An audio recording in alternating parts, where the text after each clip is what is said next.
Hey now, welcome in, welcome in. Appreciate you tuning in or hitting the alert button or whatever it may be, man. We're getting started in just a couple minutes. Kenny will be here. Patrick, what's happening? Manny, what's good? Chester, Dr. David, Schmutty Field, Cousin Pete,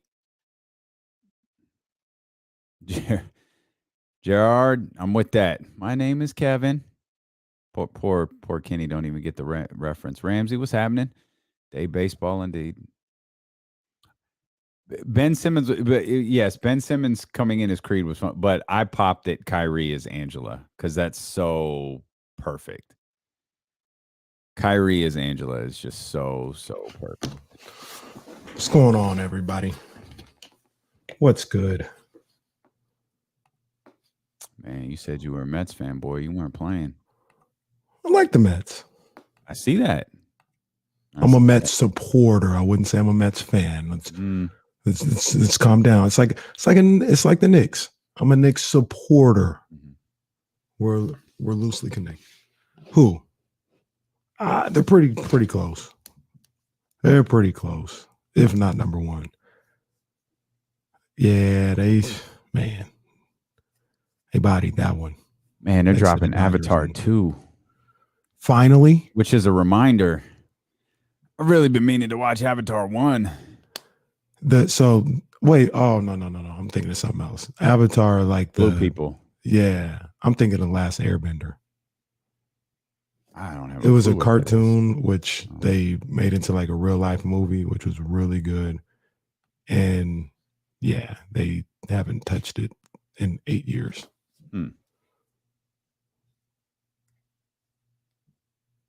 Is that Kurt Schilling? Oh boy. He's excited about Cardinals game. Oh.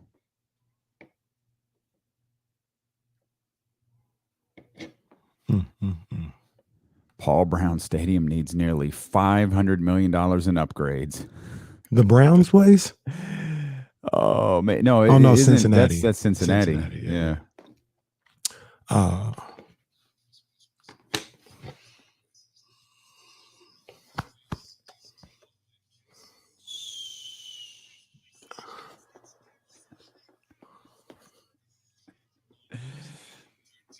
That's good, baby. Happy Wednesday. Welcome in here to the April 27th edition of D-Lo and KC, brought to you by McQueen and the Violet Fog, the smoothest gin in the world, handcrafted in Brazil. I'm Damien Barling. Acknowledge me. He's Kenny Caraway. Yes, sir. Acknowledge me.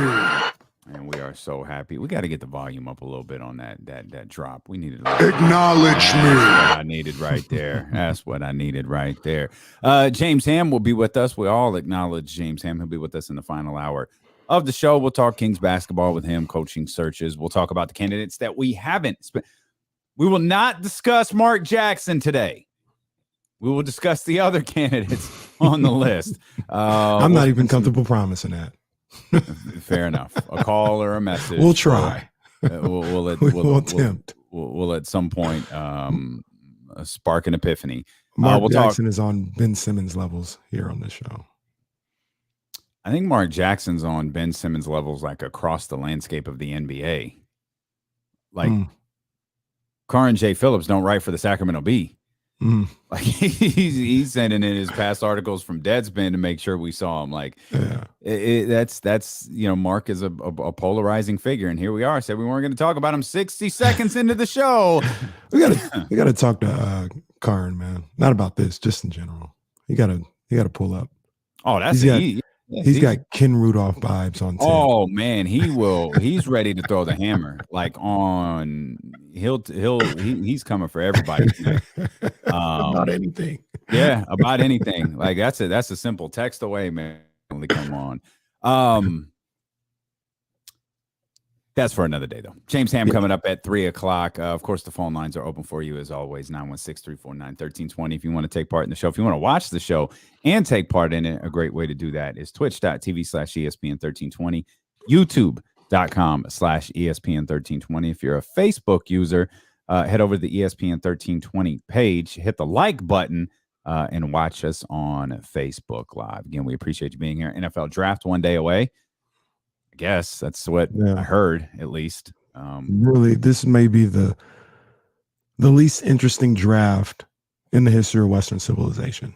Just is what it is. And I would say that even if the Niners end up trading and get 10, like, so what? They're going to draft a defensive lineman. That makes it interesting. I think it makes it interesting because Deebo's gone, not because of who they're going to get. Oh, I disagree with that. Interesting, and like me saying it's not interesting who they get doesn't equate to the fact that they may get a 10-time Pro Bowler for that position. I'm not saying they're getting some kind of bomber. I'm not going to care about them. They could get a guy that I would love, but it's not the quarterback. A wide receiver would be interesting, but that's about it. Wouldn't a wide receiver? Well, so the Kenny's hypothetical was there if they drafted up. If they don't draft up, their first pick is, we'll get to this later. It's like 61, I think. It's in the second round. If they draft a receiver, are we like, oh, okay, no, that's what we're doing? No, they need a receiver. They need a playmaker regardless. But do they need a playmaker more than they need someone on the offensive line or a cornerback or a safety or a second line defensive? More than a safety, yes. Okay. Somebody on the offensive line. I mean, Alex Mack will determine that, but like, I don't know what you do with a center in the third. Like, you're not going to, I don't know if you draft a center just to draft a center. Like, maybe you'd go out and try to find somebody on the scrap heap right now or somebody even later. If there's a playmaker there for you at the third, they need a playmaker first or second priority, regardless if Deebo's here or not. Okay. We'll dive corner, maybe in a corner. We'll dive into those conversations later. I just flipped on the Apple TV over here. I was watching They Call Me Magic last night. So there's a lot of things that are working against this. The basketball stuff, there's no substance to it. And it's like there's a documentary on Larry Bird and Magic Johnson. That's essentially what this is covering in terms of basketball wise, his competitiveness against Larry Bird, his desire to win. The things that I am curious, I feel like I'm walking away with the show from the show with more questions than answers. The other big downside is, and they just kind of jump into this Isaiah Thomas thing, and it doesn't all add up. Like, yeah, I knew Isaiah from basketball, but then Isaiah tells the story about how he's with Magic after they lose at the Boston Garden and Magic is sobbing in his hotel room. Okay, wait a minute. How did we get to, wait a second. How did we get there?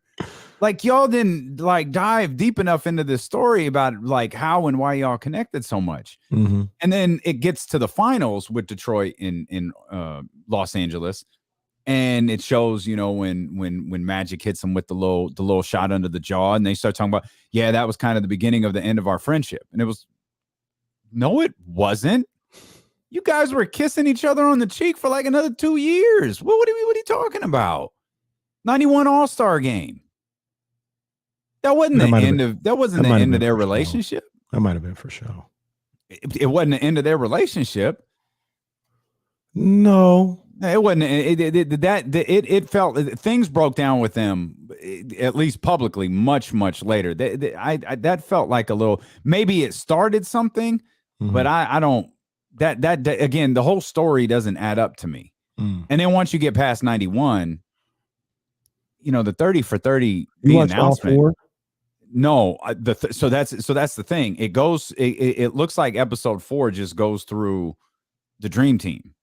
And then I guess it's just going to run through, the last 30 freaking years of him building a business empire. But the announcement, the 30 for 30 doc, that's a fantastic documentary that Magic was involved in. Yeah. And so phenomenal. A lot of this stuff is just kind of rehashed from that doc. I mean, again, it's not bad, but you're not going to learn anything from it.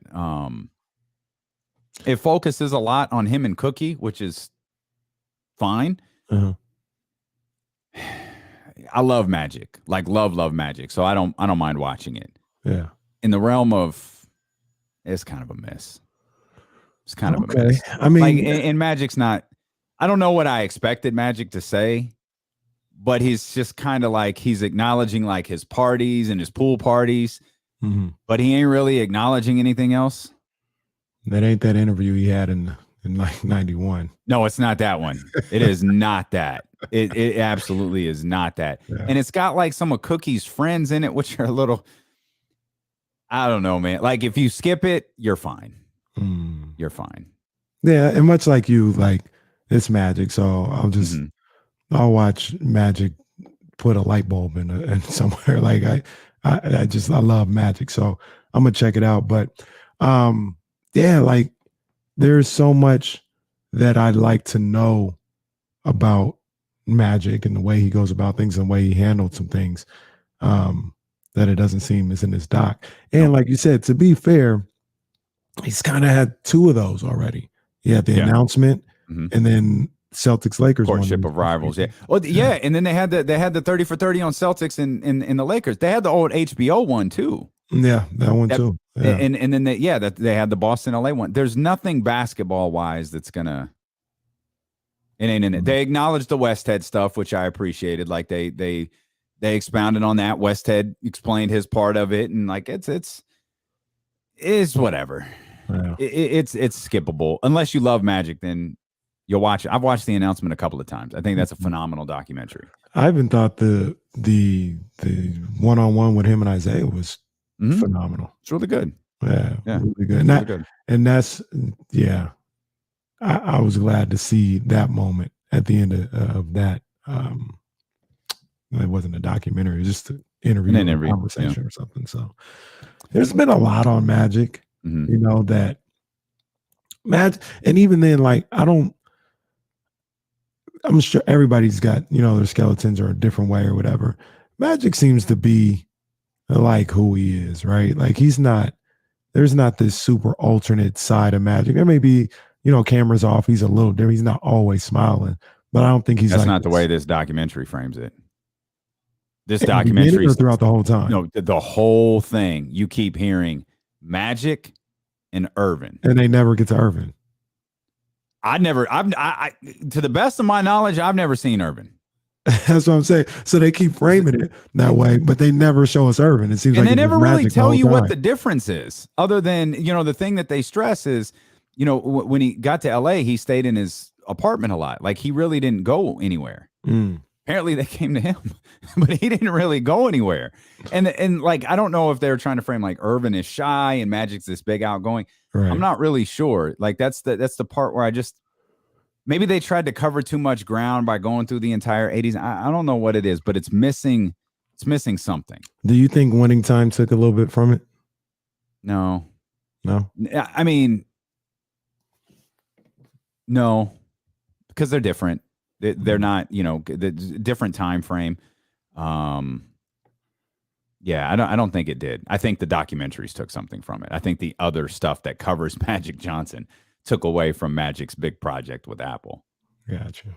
I don't know why. Check it out. I don't know why I started the show with this, but yeah, no, it's worth watching. One thing I didn't know, one thing I had never heard before, and it actually did answer a question that always confused me, was I didn't know an LA radio station broke the story. I didn't know that either. Because I had always heard that they had the press conference scheduled for November 8th.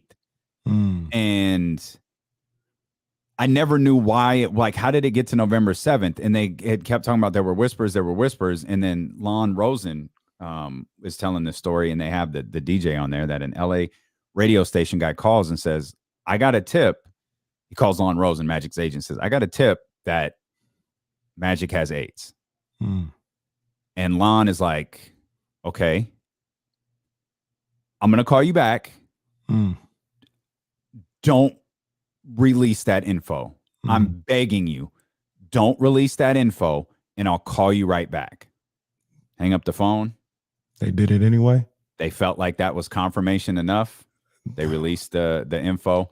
That's why the press conference got moved to November 7th. I never knew that. I never knew, because the part that always confused me is when Magic went to the podium, the first thing he says is, due to the HIV virus that I have attained, I will have to retire from the Lakers. It's like, who the hell knew he had HIV before that? Yeah. I was People I was are dirty I was for that 11. one. Yeah, that because I expected the DJ to go, and we respected that. We waited for the call back. Nope, we broke the story. Wow. I mean, I guess, man, that's tough. Yeah, that's tough. That's dirty business. Man. People are dirty. That's hey, tough. we're about My to. bad. I just no. the whole open of the show. Trust me, we got 4 hours. Trust me. And when we come back, Damien is done. And I thought about it. I was like, yo, I probably need to wait for this a little longer. We got to talk about playoffs or whatever. I can't sit on this for hours and hours. I can't. Shout out to Money Long. I can't sit on this for hours and hours. I'm done? Damien's done. I swear to everybody listening, I have no clue what this means. So we will find. I guess I'm done. And D'Lo and Casey return here on Sacramento's #1 sports station, ESPN 1320. I guess. Shit, I'll see y'all tomorrow. Or no, like done, like done. See, all right, well, fuck it. Like,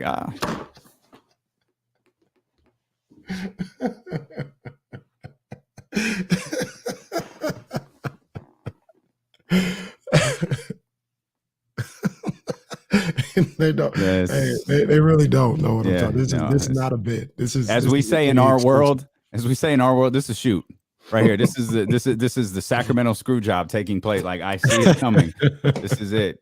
Kenny's about to slap me in the sharpshooter, and Jesse's gonna ring the bell. Cold world. Could have been that. Oh man, no. Kenny's got creative control. He's got that Hulk Hogan contract. Yeah. Kenny was sitting there at Morton's like, not gonna work for me, brother. What is that from again? That's Hulk Hogan. What did he say that though? When did he say that? Virtually everything, from what I hear. That's right. That's what it is. Bash at the beat. Yeah. Look, all the analogies coming through. D'Lo through the barbershop window. Oh my God, that's Carmichael Dave's music. He's probably watching right now. Hi, David. Hit the thumbs up before you leave. Yo, wow for this one, man. Delivery Joe. He knows what time it is. He knows what time it is. Yeah, maybe I teased this too good. You guys might be a little disappointed afterwards. No, you're done. Like he's done. You all bought it. You all bought it. I got all these drops in it. Kenny up here got me looking around like, is that Dave Hebner? Or is that Dave Hebner? I don't know. The evil Jesse. The evil Jesse. Is that Jesse or is that Jesse? Oh man, that's how I felt when we were on Twitter. Is that Jesse Tabiers? Oh man, here come the rise, guys. Oh man, y'all making my head hurt from laughing. Oh man, they're still up in the studio, aren't they? Who? The Rise guys. In Jesse, the studio. In the studio. They got a picture. Oh, okay. I didn't know if they even left them up. It's a cold game.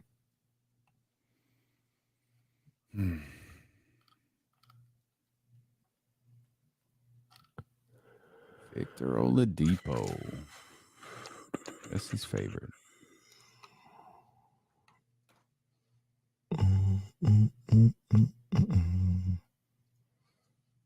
Jesse might be right. He might be right. What is Victor looking for these days? You need to be looking for a contract. Warm weather. California, close to LA, could be back on The Masked Singer. Sauced. So I went to Sauce the other day. Very good. How was it? A lot of food. Have you ever been there before? Mm-hmm. Oh, okay. I hadn't been there in a while, like probably pre-pandemic, but yeah, it was still good. It was really good.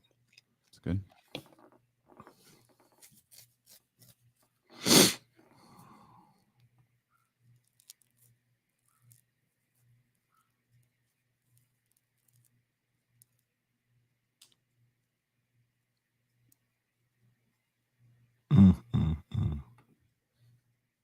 Yeah, this is.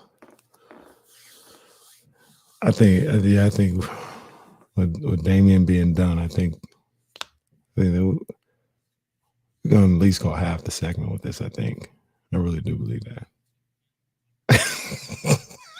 Looking, Hornswoggle's coming out from underneath the ring. Here comes Hornswoggle. Better pay this shit off.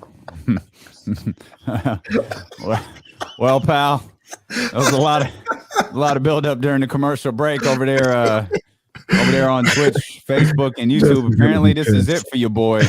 It's rest in peace.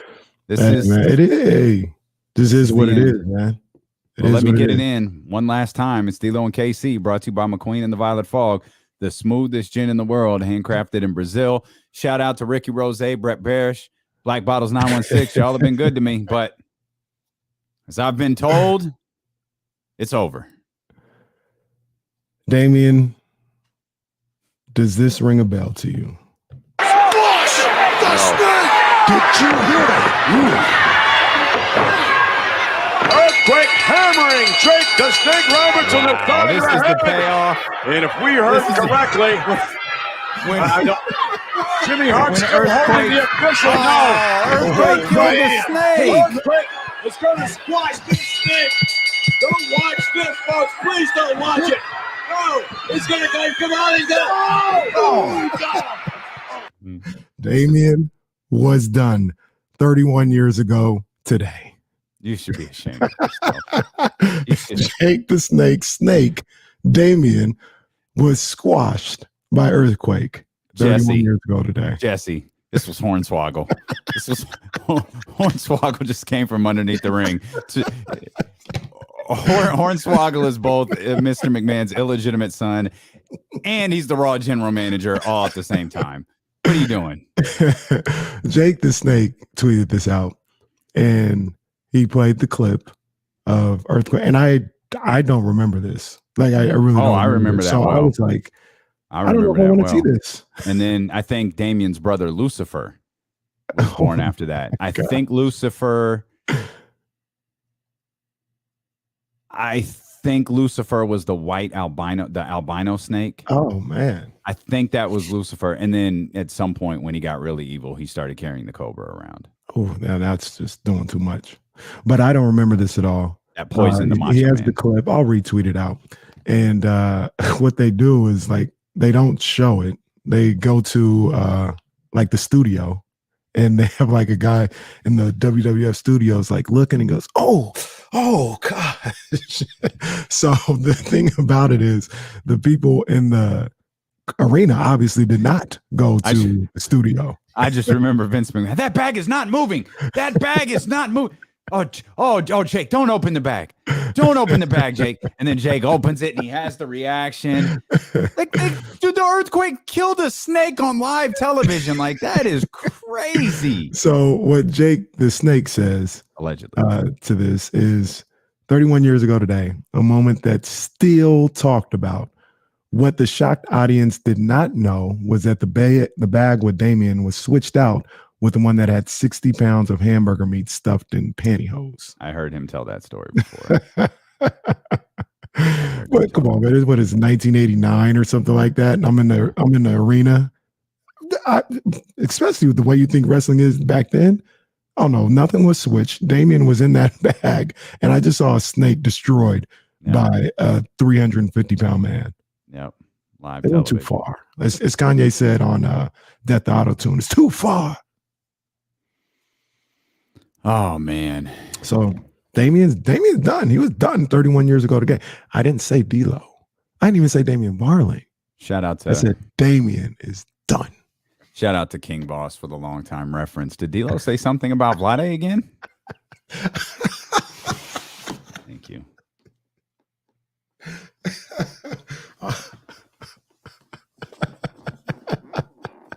You guys just weren't listening. You are the WWE of teases. Like you tease something, you build it up. We're gonna get the Undertaker versus Sting. No, we're not. We're getting the Undertaker versus Triple H again. Hey, man. Like I said, y'all just weren't listening to me. I said Damien is done. All of a sudden, everybody, including Damien, just thought he was talking about Damien Barling, D'Lo. I didn't say no names, but Damien. I didn't even when you said I'm done, I didn't say you're done. I said Damien is done. Y'all just gotta listen.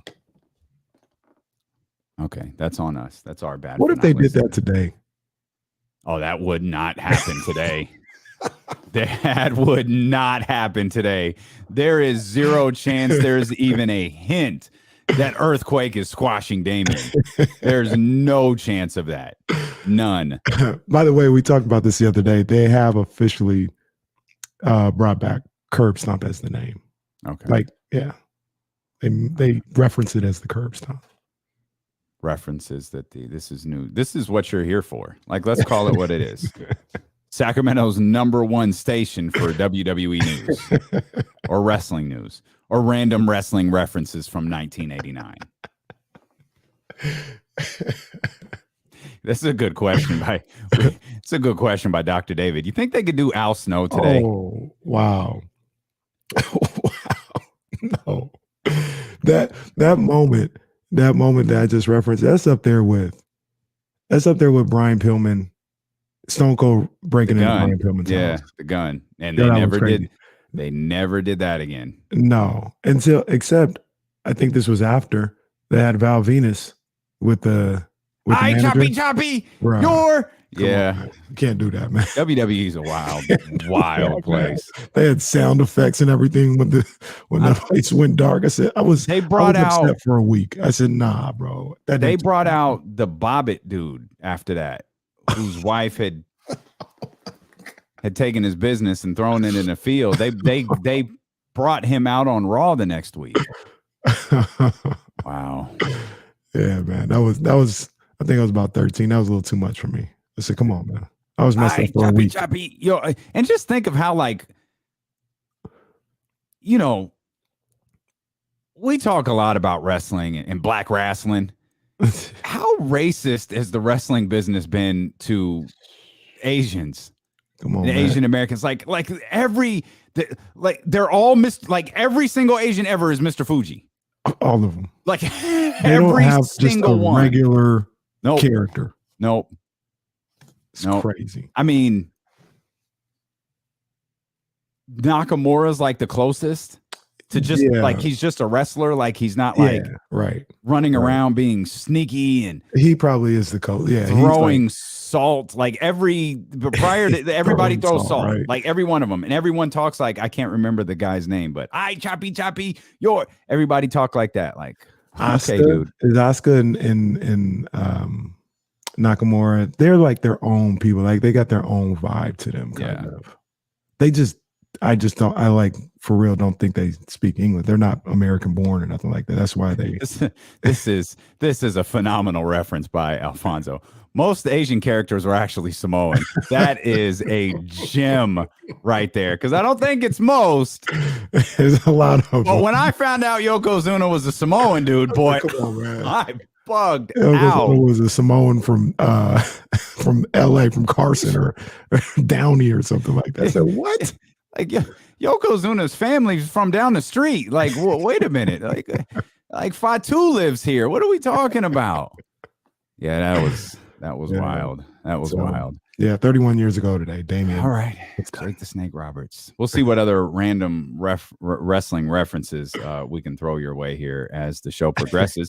And here we are, 27 minutes in, and we'll get to basketball for the very first time last night as we saw some bounce back performances. Let's try that again. We'll get to basketball for the very first time. Live, Hal. We saw some bounce back performances from a number of NBA stars, and we'll start with that boy Ja. As Ja Morant took over in the fourth quarter. I don't know if it was that dunk at the end of the third that catapulted everything. I don't know if it was the dunk in the fourth. Ja was unstoppable. Ooh, he was a problem. What do you have? 16 points in the fourth quarter? I think he had the final 13. Wow. What a way Memphis to step up and put that thing away. 30 points, 9 assists, 13 rebounds for Ja Morant in a must-win. I thought it was a must-win game 5. What a performance. out there. And, you know, he had 18 in the fourth. Goodness, he had 18 in the final 13. Wow. And in that final 6 seconds or so, what a play drawn up by Chris Finch. That was, oh my gosh. That was incredible. That was a thing of beauty. You got the best of a 20-year-old and the worst of a 20-year-old all in 6 seconds. Because Anthony Edwards, what a big time shot. Onions to hit that three in the corner, hand in his face, tie the game up. And then on the John Morant play, I mean, just I'm really not trying to talk about him. I don't know if I was this aware at 20 years old, so I don't want to make it like I was, but I mean, that's now being older and being a coach, teaching these things, it's kind of common knowledge. Like in that situation, you just stay in between your man and the basket. Yeah. Unless you know for a fact that you can get that ball. And he just got in a tough spot, got out of position, let the whole court open for John Morant to attack. And at that point, it was all she wrote. Timberwolves just lucky he didn't posterize somebody again. He went for a layup. Yeah, man. He I think that's one thing that's come out of this series is, or I should say two things that have come out of this series. Karl Anthony Towns is a great basketball player. Mm-hmm. The future of the Minnesota Timberwolves franchise is Anthony Edwards. Mm-hmm. And then what you just said right there. Also, Anthony Edwards is 20 because it's like the second time in this series you see just like these little things, and it's like, it's all right. He gonna learn. It's all right. Those are just things you've got to learn along the way. I still love. League pass next year, Minnesota Timberwolves, they're going to be on the D'Lo and KC favorites page. Absolutely. Just because I'm watching that kid play. Absolutely. I was watching that game. So I went dark last night. I had a lot of things to do.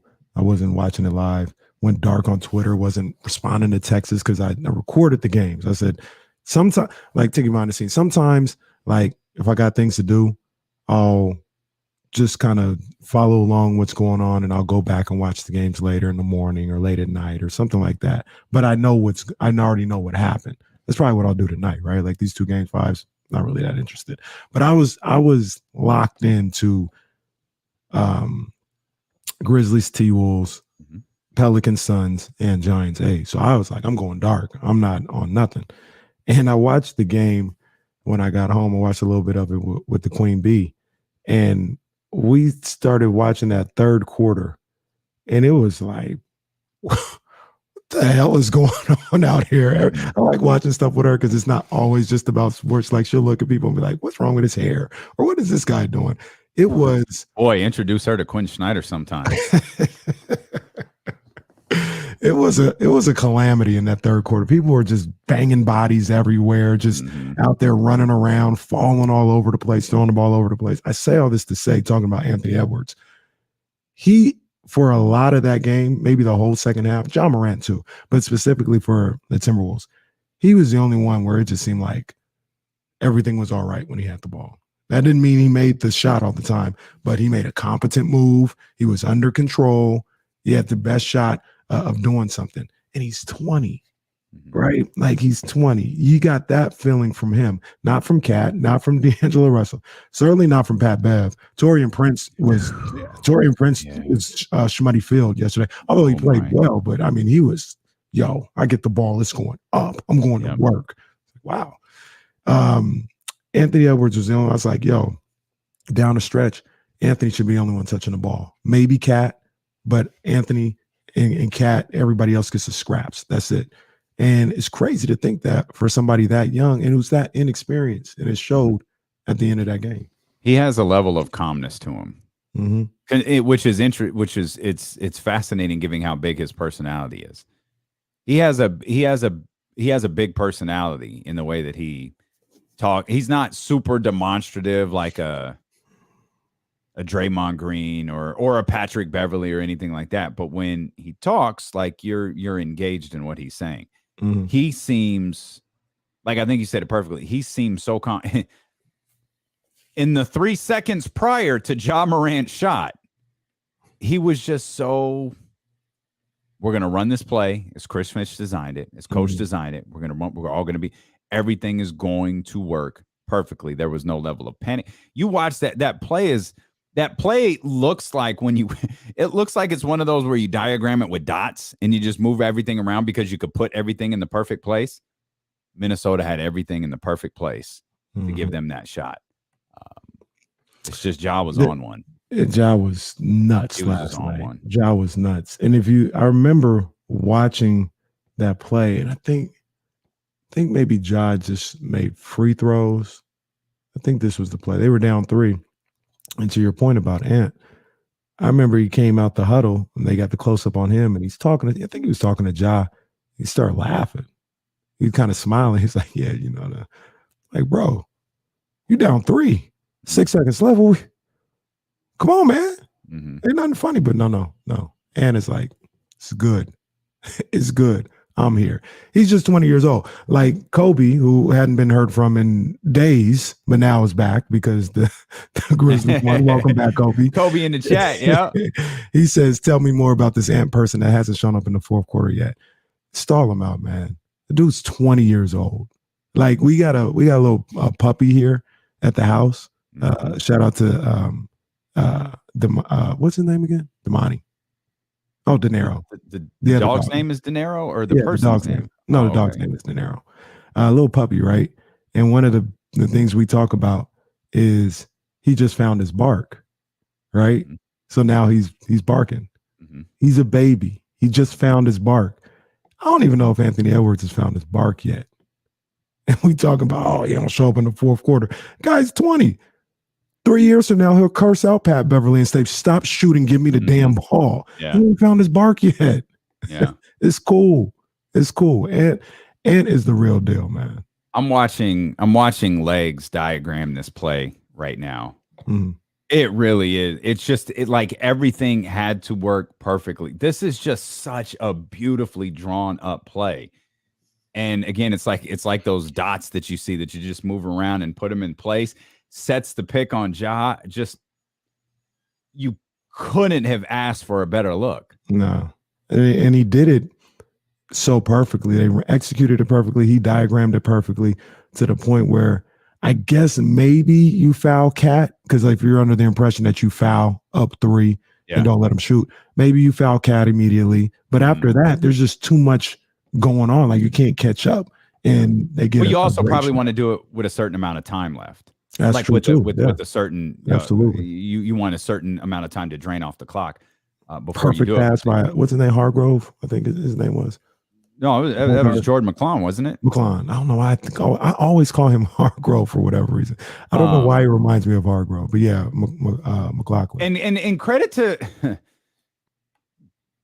they did everything they could to keep the ball out of Ja's hands. Mm-hmm. It's just Ant took that gamble on the inbounds play, kind of felt there was no one there to help him out. And I mean, they had to work to get that ball into Ja. They had a better pass to Carl Anthony Towns would have had a better look and I don't see who that is inbounding the ball, but they would have had a better look if they had kind of been more aware of the situation. Carl Anthony Towns probably could have gotten a shot up. I mean, I'm not saying he would have had a good look, but it would have been probably close to the half court had they been aware of what they were doing on the inbounds play. But that's tough. That's tough for Minnesota. I don't think Minnesota's done. Here's the thing that concerns me, though, just overall for Minnesota. Mm-hmm. Man, they blew another lead yesterday. Man, if Minnesota gonna do one thing, if they don't do nothing in the playoffs, they're gonna blow a lead. Man, like so they gonna get a lead and they're gonna blow a lead. If they don't do nothing else in the playoffs, they're gonna do that. It's like I mean, it happens, man. Like it's part of the game. But y'all are making this way too regular for a team that is, I think, as well coached as this one. Man, that this can't be an MO. Yeah. You've got to find a way to you've got to find a way to close out games.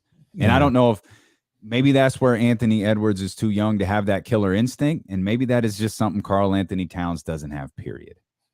I feel like I'm picking on Karl Anthony Towns, but Cat's a little like sometimes he doesn't understand the moment of like talking trash and getting wrapped up and all that and getting too emotional. Like I don't think he has a good grasp on that. Now, I'm not even saying that he can't talk trash. You can't tell him to be quiet with a minute and a half left. Sure, do that. But I remember one time it was like early in the fourth quarter and he goes to the line.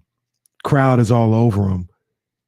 He makes the first free throw and he's talking about be quiet to the crowd. Well, no, that's what? What do you do? What do you mean be quiet, bro? It's like 10 minutes to go in the fourth. You're the opposing star. You're at the line. You just made one free throw to go up by 7. No, that's not the time to tell me. Like it doesn't register with him the right way. Yeah. And it's just weird. I think but performance-wise, he's had some big moments in this series, especially ever since the 4-shot attempt performance in Game 3. Mm-hmm. He's been balling in Game 4. He was balling in Game 5. It's some big clutch shots late, but he's not that guy. He's not that guy. With all that talk about Karl Anthony Towns too, this is where I expect when you're seeing a lead disappear again. Yo, where's D'Lo? Yeah, he has not. He's not been what we thought he was going to be in this series. And you have been terrible, but he hadn't been what we thought he'd be. But you have to be, right? Like this ain't the regular season anymore. Like you can't have the ebbs and flows, the ups and downs. There's no coming back. Mm-hmm. And I think again, I don't think Minnesota's cooked. Like they're headed back to Minnesota. Good vibes there. Yeah, they better take advantage. They've outplayed the Grizzlies for the majority of the series. They've looked like the better team. Close. Yeah, close. And one thing that they haven't been able to figure out is Brandon Clark. My goodness, this young kid off the bench, he is a beast. It feels like he makes 100% of his little touch floaters in the lane. Like he never misses. Don't even touch the rim. Like he is money. What did he go for last night? 21 and 15 from Brandon Clark, and he has some huge offensive rebounds and putbacks in that game. He's been phenomenal. He has been phenomenal. He's been the X factor in this series for Memphis, because there's a couple of times, I think last night was one of them too, when they're struggling and they're hanging on by a thread, he finds a way. If they're doubling Ja hits him, on a pick and roll, gets a nice little floater. They miss a shot. He gets the offensive rebound, put back, and it keeps the lead from going from they're down 7. They miss the shot. Minnesota scores. They're up 9 or 10. It keeps it from getting that. And now you're down 7. All of a sudden, you're back down 5 after Brandon Clark. It seems like he's done that a bunch throughout the series. And I don't think this series might be over if it wasn't for Brandon Clark, this whole series. Yeah. In not the direction that people are anticipating it's over right now. I don't think we mentioned this yesterday. If we did, it wasn't on the radio show. It was on the live stream. What do you think of Ja dropping off the most improved player trophy at Desmond Bane's house? I thought that was a cool gesture by him.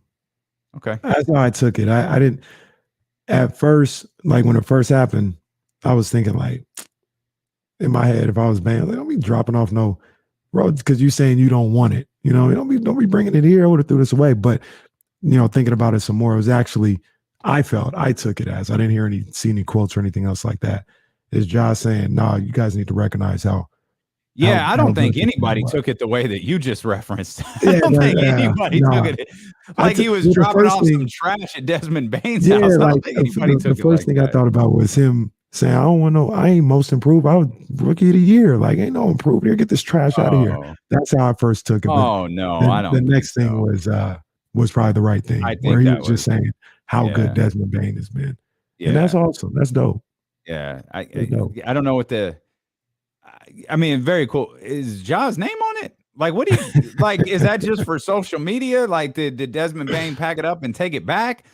Or do you display? He said in the video he would. Do you display a trophy at your house that says Ja Morant, most improved player 2022? I don't know, and I don't know how you work that. I assume it's a nice little gesture.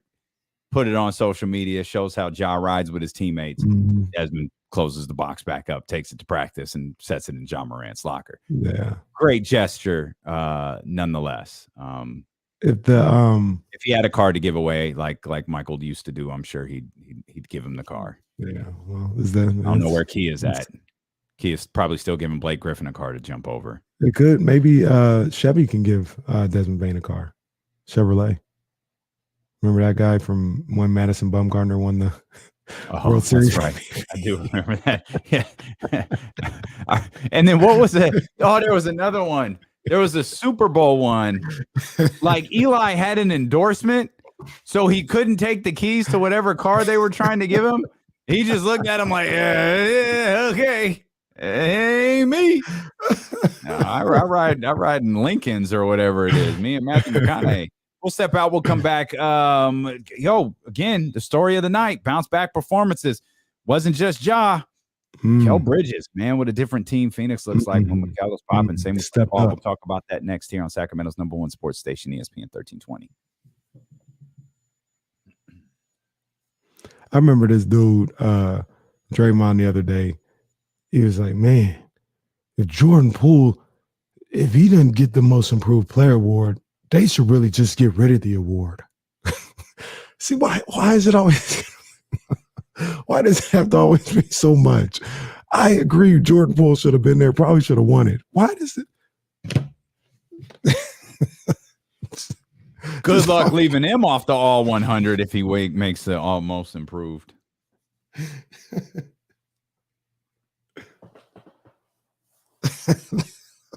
No. I heard somebody talking about that.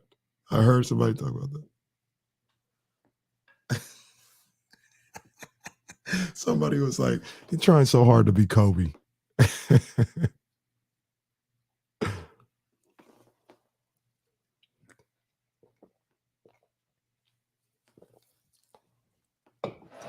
Just came here to do my job. This is what I'm supposed to do. Give me a chance to be great. I want to be great. So just happy that I got the win. You can tell I'm not that excited because we got more to do. So can't be happy about this, enjoy the moment, but it's going to be a series and we got to fight. Fight. Job's not done. You didn't have much of a chance to be great in that last game based on shot attempts. How did you find your shots in this game? Go get them.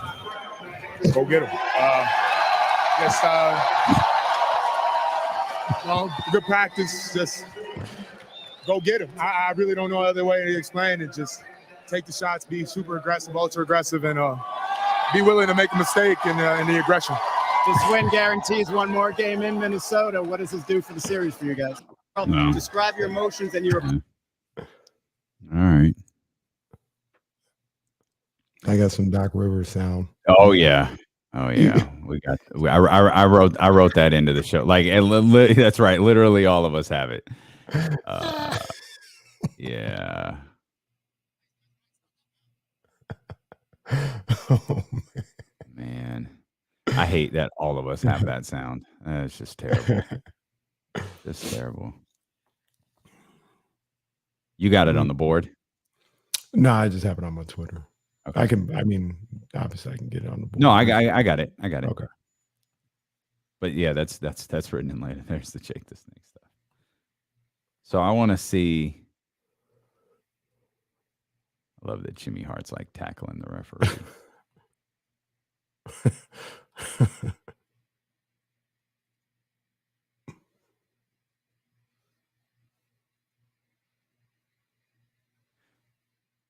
Oh, that's Sean Mooney. I feel like they aired this live. Like, I feel like they showed Earthquake land on the bag. That would be a lot. Because this has the WWE logo. This has the WWE logo at the bottom. I think the original version shows him landing on the bag. That's all Sean Mooney. I like Sean Mooney. Throwback. Watch Megan Fox confirm she drinks Machine Gun Kelly's blood like a shot. No, I'll pass.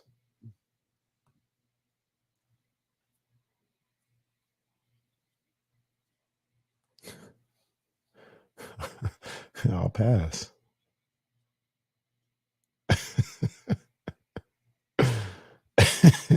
No.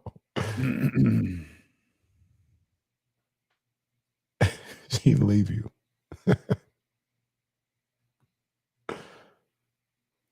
Here's something that Draymond Green has a pretty solid point about. Why the hell does Bill Simmons have a vote in postseason awards? I mean, he follows the league, right? So Isn't do that I. the criteria of it? Yeah, I follow the league. I know. We could have a vote too. We should have a vote. I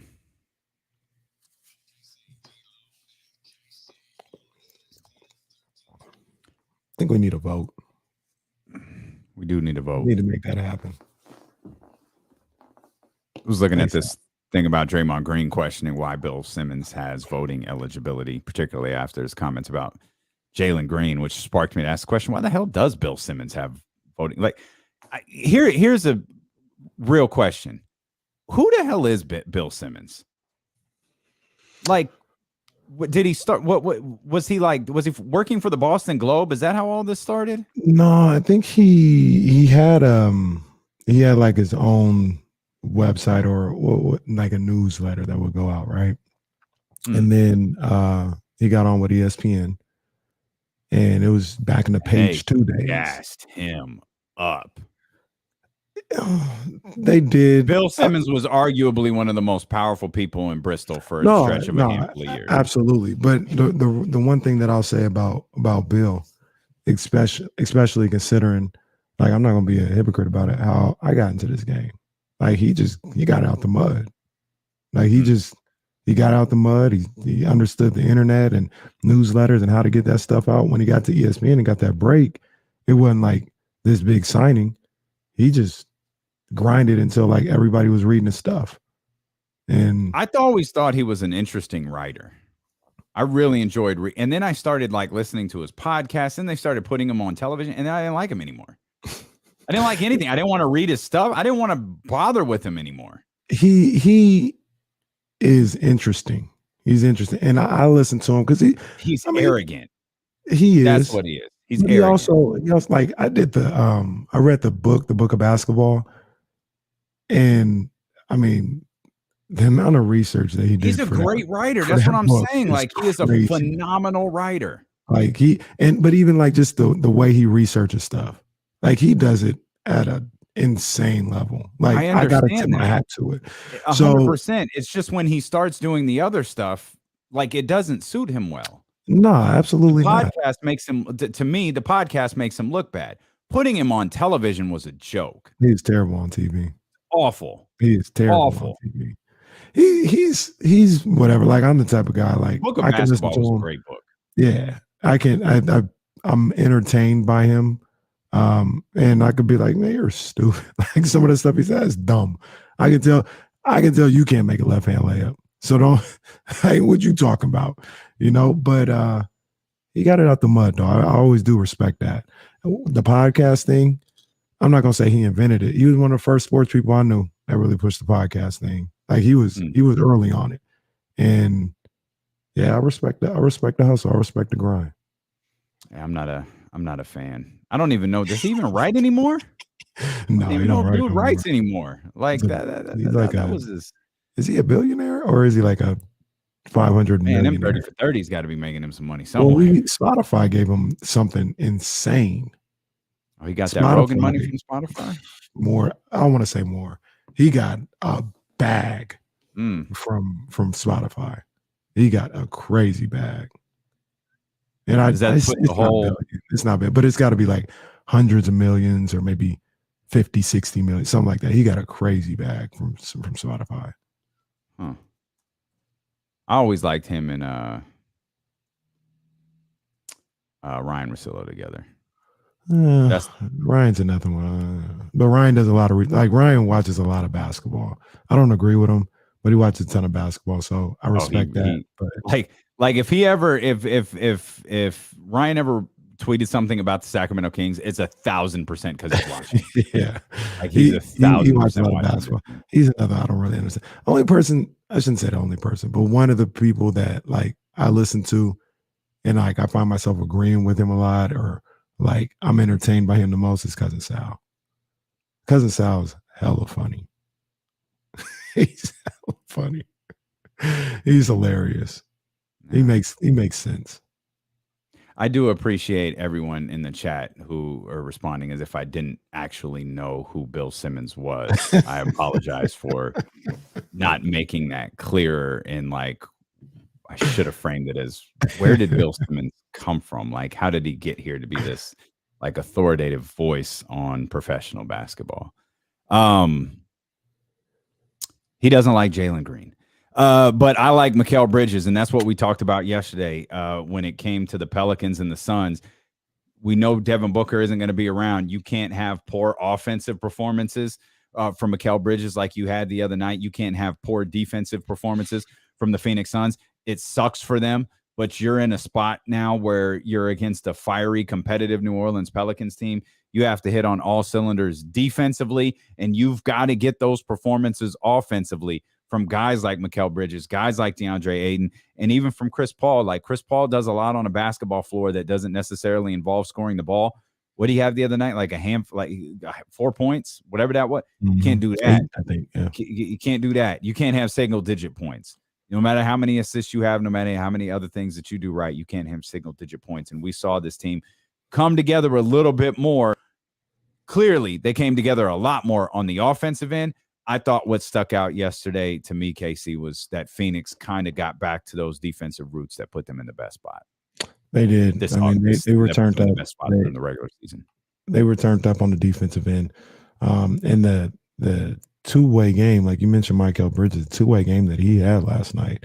I mean, that was as big as it gets. I was sitting here on these airwaves calling for him. He's got to step up his game. You know, the type of commitment they made to him with the contract and what he's expected to do when somebody like Devin Booker goes out, and what he actually produced in game 4. They didn't match up. Man, he must have been listening to D-Lo and Casey on the Odyssey app, because he said, all right, I got you, Casey. I got you, Casey.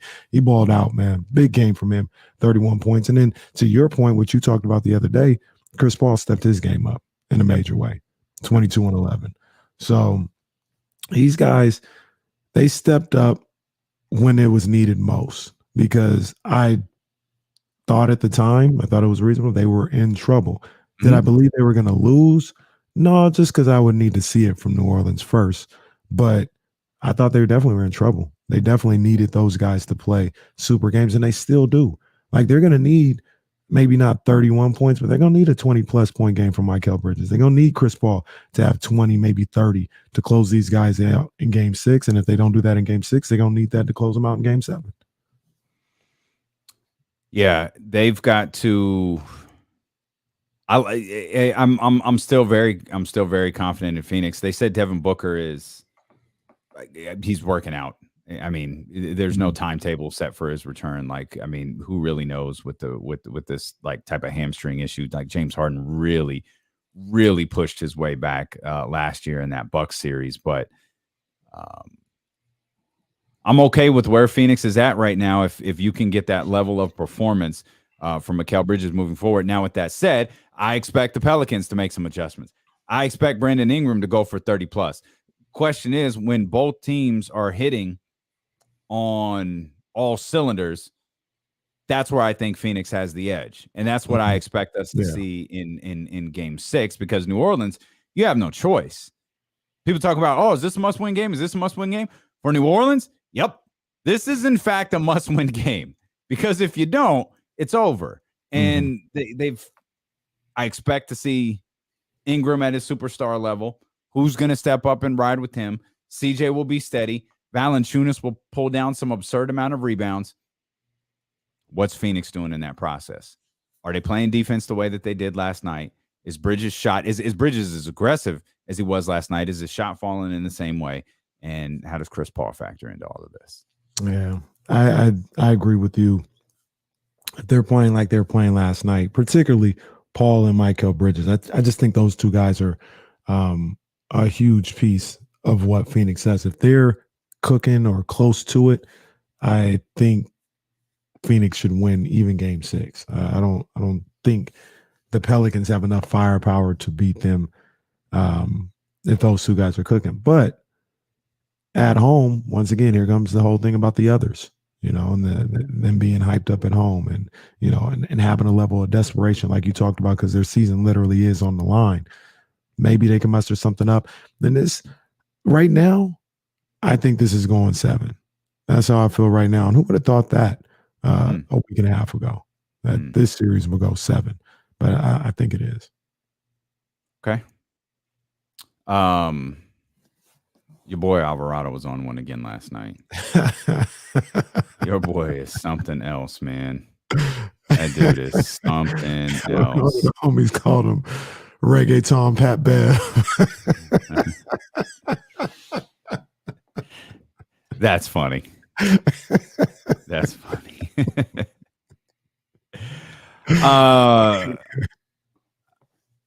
I'm not going to make a prediction for Game 6. I still like Phoenix to close this out. So well, I mean, you kind of made a prediction. You think I'm sorry. I think Phoenix is going to win the series. Whether it wins in 6 or 7, I shouldn't have said close. I still think, regardless of what happens, Phoenix wins. I do wins the series. I do think we're going 7 though. It felt like the Suns were on the verge of like blowing them out and like never got there. Mm-hmm. Like they were up, and it's like at any minute, either this game is going to bust open, or New Orleans is going to get within 1 or 2. Yeah. It was like neither one ever happened. It just kind of like stayed 8, 9, 10, 11, 12. Like it just kind of hovered around that mark. It felt like the entire game. And that's the thing that I was watching wire to wire and noticing that too. That was like, I was sitting there thinking that would make me nervous if I was a Suns fan, because it feels like it should be a bigger league than what it is. Mm-hmm. Feels like they should be blowing them out, and they just couldn't get to a point where it was comfortable. That's what I felt honestly about that Minnesota-Memphis game. Like Memphis just kept hitting a shot to not let it get to 13 or 15. Or something like that. They would always make a shot, a 3 from Dylan Brooks or Desmond Bain or something like that, or Brandon Clark put back. And they just couldn't get – it always felt it was one basket away from maybe getting out of control or getting too far away from Memphis. And to their credit, Memphis Grizzlies' credit, they didn't allow that to happen. And that's what I saw in that Phoenix-New Orleans game, where I thought we were seeing the same thing, where New Orleans not letting it get completely out of control. Maybe Brandon Ingram can go on one. Maybe they can get some defensive stops and turn up and close that thing, close the gap on like an 8-9-0 run or something like that. But they never were able to do that. No, you're listening to D'Lo and Casey on ESPN 1320.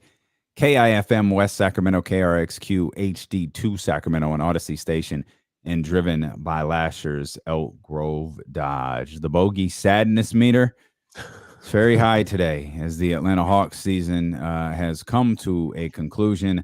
Miami gets them out of here in 5 games, thanks to checks notes. Victor Oladipo.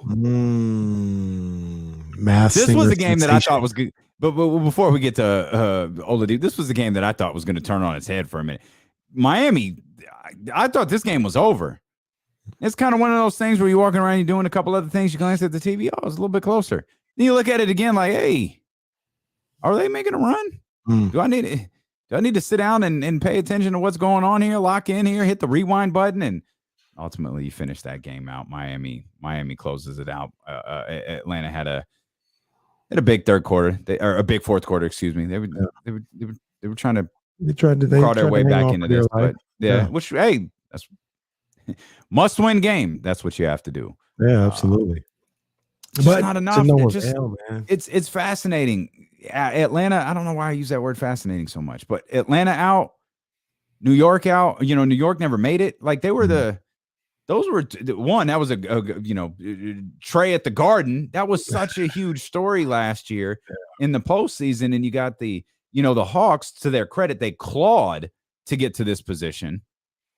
The Knicks couldn't follow suit, but not much has changed with this team for them to fall as short as they did here this season. No, and they kind of, I don't want to say struggle, but they can never find their footing all year long.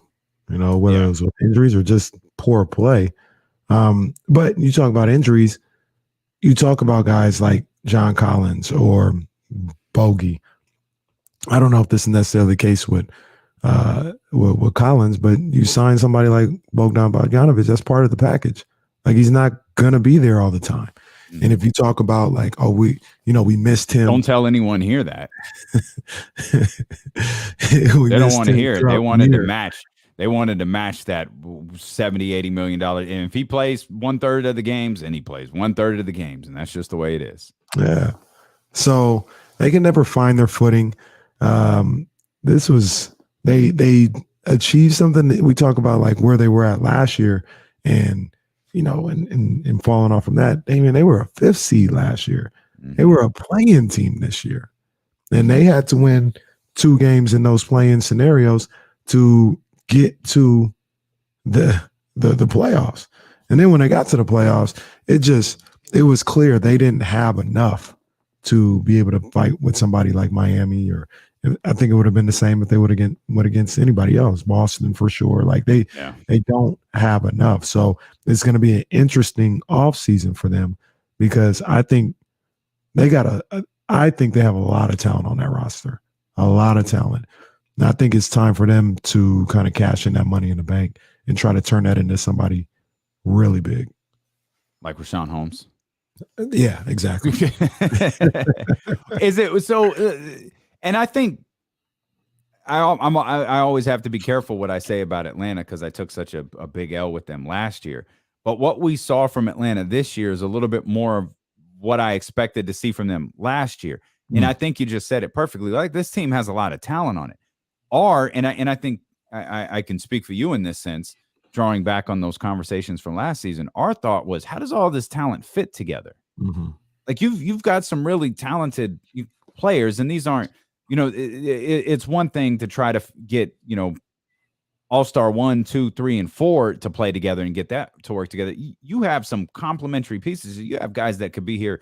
You guys that could have guys that could be really good here with, like, Trae Young and maybe Clint Capella. And then you start to, like, pick and choose. How does all of this work? I think that's the biggest thing with this Atlanta Hawks team, is all of that talent doesn't flow together. No. It doesn't create anything cohesive. No, and when you get into the playoff situation and you have a guy like Trae Young, who's phenomenal. Trae Young is absolutely phenomenal. But his shortcomings, the defensive end, it can be exploited. It can be a problem. If you don't have Kevin Huerter, who I like, he's a baller, but he's not a top flight shooting guard. If you don't have a top flight two-way shooting guard to combat that, or somebody that Trae can hide on in the playoffs, it's a recipe for disaster. A lot of times they got away with it last year, mainly because the Knicks weren't as good as the regular season showed, and Philly wet the bed. But I think that's going to be the thing they have to look at. Trae Young, obviously, you don't do anything with him. He's a all-star player. He's a franchise cornerstone type player. But you need somebody next to him that fits and that can keep him from kind of being exposed on that defensive end, and can help out creating shots in the postseason. What am I missing when I look at this lineup? Didn't I pick Kevin Huerter to be the 6th man of the year after the season? Like, you no, picked when we were doing like preseason award, wasn't he the 6th man? Well, he ended up starting in the postseason, but yeah, he spent time with both. Who was starting ahead of him? I feel was like it Gallinari? What was it? Gallinari? Gallinari was starting. I feel like a lot of the times this year, maybe just when I saw him, Bogey was out, but I thought Huerter was starting because Bogey was out. Oh, I thought Bogey was always coming off the bench. Mm. Oh, I was just, for some reason, I'm looking at the box score last night, remembering that I picked Kevin Huerter to be the 6th man of the year, and like, hey, he started last night. And I don't think that was because of Bogey. I don't feel like Bogey started a bunch of games this year, but not a knock on Bogey. I just think that was always his role here. He was going to come off the bench and provide some scoring. And what they do with him moving forward will be interesting. They've got that money tied up into him. They know he. And what they do with Bogey moving forward, you mean? Yeah, what they do with Bogey moving forward. But your original statement is much better than mine. Mine is dumbed down. Your statement overall is, what are you going to do with all of this? Yeah. Like, it's time to cash in, or get some of that money off the books. Namely, John Collins. Yes, John Collins, who 7 points last night, but that's not fair to him either. We don't know how healthy he is. It seems like that offense isn't conducive for him necessarily, and what his skill set might be. But yeah, I don't know. John Collins still your prize. John Collins. Would you have preferred him not come back in the playoffs and show you a couple of games where he doesn't necessarily look sharp? No, that didn't bother me. That didn't sway me personally one way or the other. I still think he's a good ball player. I think he'd be a good fit. He also isn't playing with somebody like Sabonis, who I think would help him out a lot. De'Aaron Fox would also help him out a lot. So it doesn't bother me too much. But he probably is my number one most realistic target. And I wonder what you might be able, you might be able to get away with getting Collins without moving this year's first round pick. I mean, that would be a dream scenario. You think so? Because if you're taking that money and you take on some more money to clear up some space for them, you might be able to do it. Oh, so okay. So now you're framing this more as hey, we're helping you out. You've got to get off this books. Your roster isn't working. Shoot, there was a hit piece on Nate McMillan this morning on The Athletic. Oh my God. So everything that dude did last year, you already got a hit piece out there talking about how just there's miles between him and Eric Spoelstra. That's crazy. Yeah, you're framing that as a massive insult. Eric Spoelstra is a Hall of Fame coach. Like what is this? Come on now. Yeah, nah, they couldn't wait. They couldn't wait for that one. But I think if I was Monty McNair, that's how I would frame my initial discussions for John Collins, and I would frame for, and I know people might not like this, any discussions for Tobias Harris.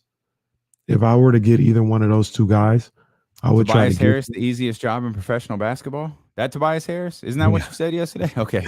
Yeah, he's not gonna get no responsibility. He's not gonna get any heat for any of this.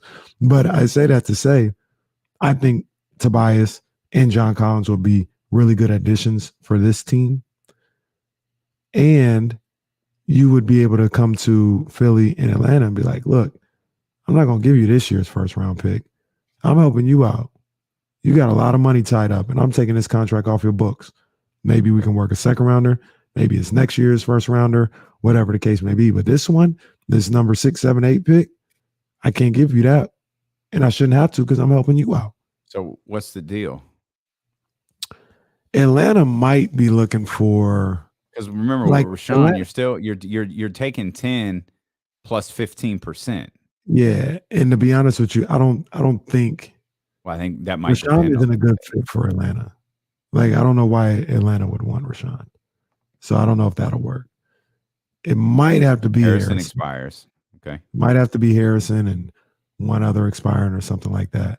And I don't feel great about that. But that's why you can't give up the pick then. Right. If Harrison is the guy, that's why you can't give up the pick. If Rashawn is the guy, you could probably give up the pick in any trade, like for a player of that caliber. That's fair. Yeah, like you probably don't want to move that pick. I would try not. Of course not. But this team needs all the help it can get, whether it's through the draft or whether it's through trade or whatever. Make Kings fans whole again, for God's sakes. Just send Bogey back. Let him play. He played 67 games. Just let him play 60 games every year. Yeah. Send Bogey back so everybody can be so happy for Bogey. And there's a dude who could play 2 and 3. I don't hate it. How many years are off the deal now? 2? 2 years off the deal. I don't hate it. Man, 2 years off the deal. I don't think they want to move on from him, but unless they want. Yeah, I don't know. they would move. I think they'd move on from Bogey. I'm not saying he's untouchable. I'm just saying I don't know that I don't think their main priority is how do we get off Bogdan's contract. Or maybe the overall thought is how do we get off some of these contracts? And if Bogey happens to be one of them, then we're obviously not getting off Trey. We're not, right. If they could find a way to get off of Bogey and John Collins, I think they'd be ecstatic. That's just my opinion. Again, they're not. It's not like they're just taking this L. Like, okay, let's retool this offseason. As we mentioned, there's already hit pieces out there about their head coach, so it's not all rosy there in Atlanta. A couple of more potential elimination games tonight. Denver and Chicago face elimination. By the way, we can't leave this. We got to talk about. There is an individual on this program. Wait, what? Who is adamant that the Sacramento Kings need to target Victor Oladipo. We'll talk about that and provide you some context when D'Lo and Casey return here on Sacramento's #1 sports station, ESPN 1320.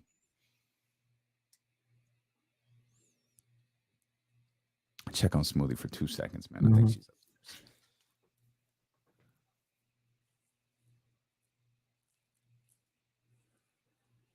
We are not the same. I am a Martian.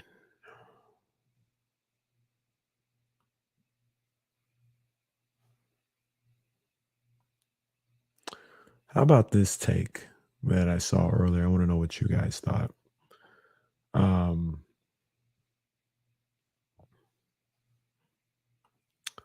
Trying to see if I can find the exact tweet. Damien, I wonder what you think about this as well.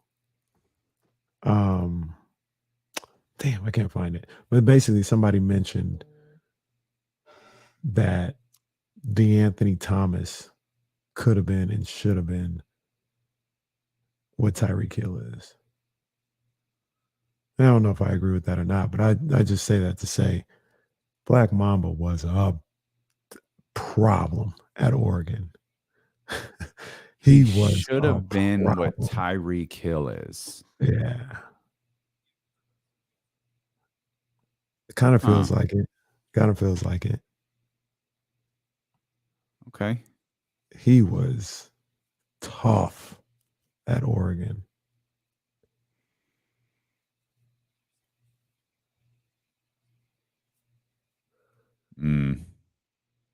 Percy Harvin it wasn't a long run.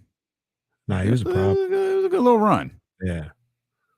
Percy was a problem. That Minnesota team those Minnesota teams he was on were solid.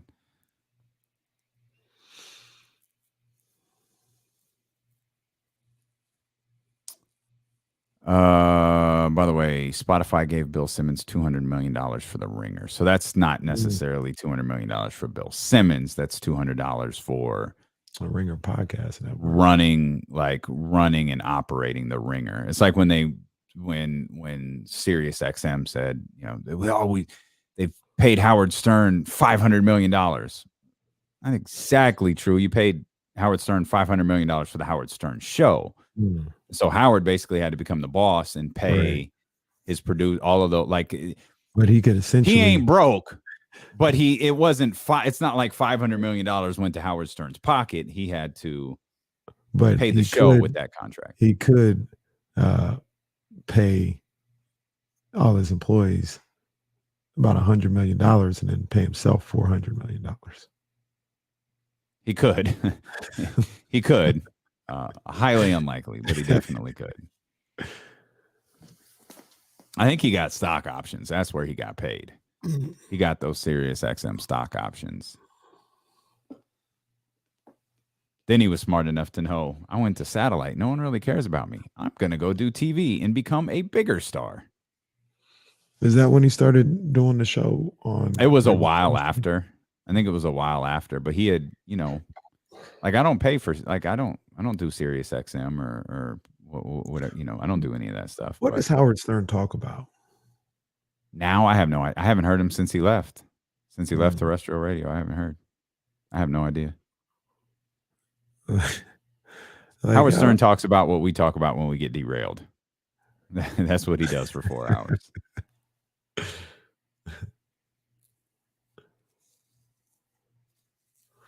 That's what we do over here, Lazy. You know what it is. You know the vibes. Stay watching them pockets. I don't think Twitter has a stock anymore, buddy. Or I don't think it will soon.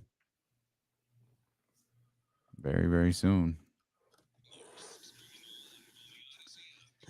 Dealing with KC, brought to you by McQueen and the Violet Fog, the smoothest gin in the world, handcrafted in Brazil. Appreciate you for being with us. James Ham's going to join us at the top of the 3 o'clock hour. If you want to jump in and be a part of the show here, please do. 916-349-1320. Many conversations already being had over at twitch.tv/ESPN1320, youtube.com/ESPN1320, and Facebook Live as well.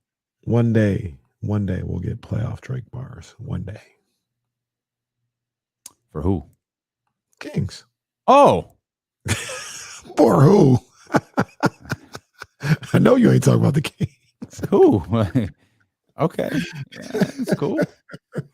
That's cool. Well, I guess we'll see. One of these days, man. One of these days. I may be old and gray, but one of these days it'll happen. People are going to be like, this dude's still rapping, waiting for the playoffs. So, dude, okay, here's a question. Drake by the time. It's good. What's the kid's name? Who? The boy, his son. What's the boy's name? Oh, not Davion. No. It's Adion or 80. Yeah.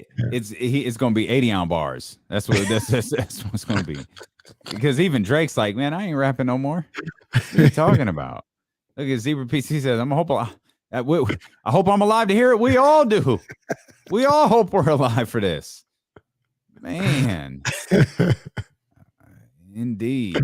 Will Drake bars be retired following the Kings making the playoffs? Or will they live as long as D'Lo and Casey lives? That sounds pretty good.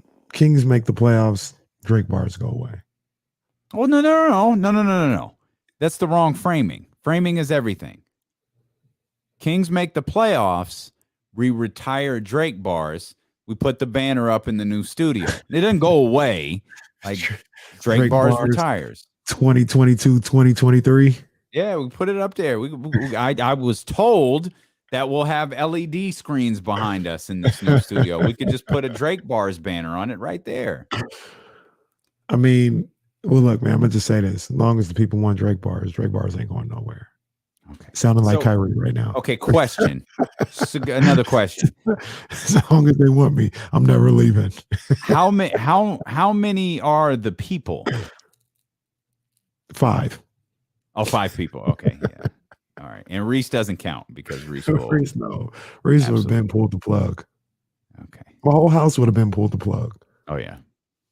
It's a miracle that the whole house hasn't, in fact, literally pulled the plug during the Drake bar segment. Because if Jazz really wanted to shut that segment down, she could.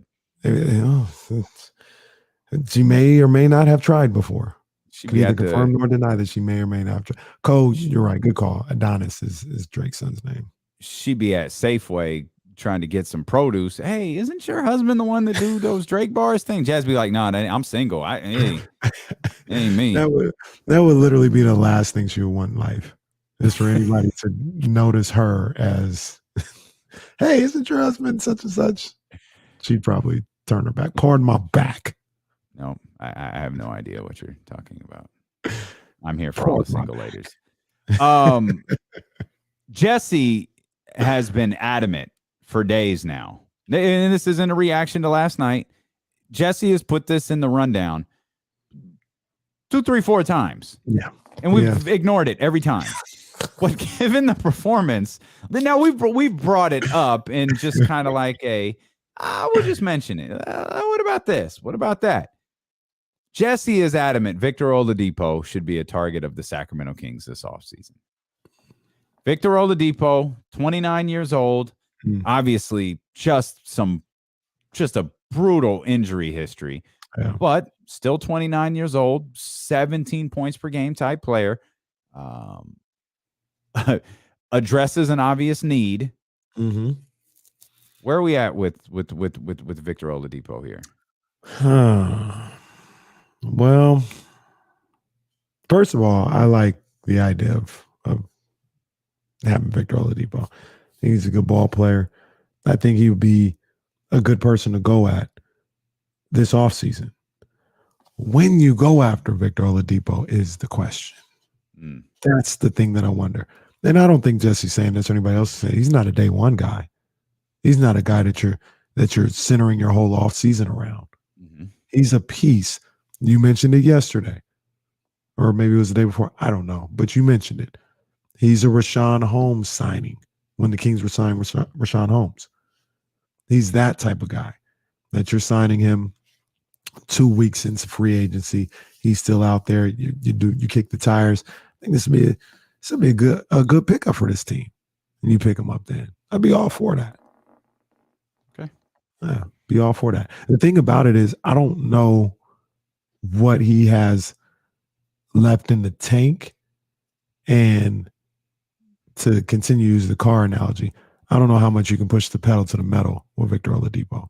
I used the analogy earlier when we were talking about this, is Grant Hill in Phoenix.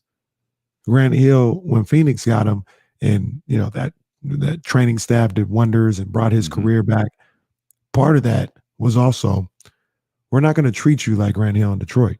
Mm-hmm. You're not a 40-minute a night type guy. We're not giving you the whole load. You're not going to play 82 games. We're going to manage your minutes and manage your workload to a point where you can sustain and then you can survive a whole season. I don't know if Victor is in that position right now, but it certainly feels like it. It doesn't feel like he could give you 75 games starting two guard, 35 minutes a night. And I don't know, do the Kings want that out of their two guys? Is that what they're looking for? Because if that's what they're looking for, I don't think they can get that out of Vic right now without wearing them down. Jesse, you want to get in here?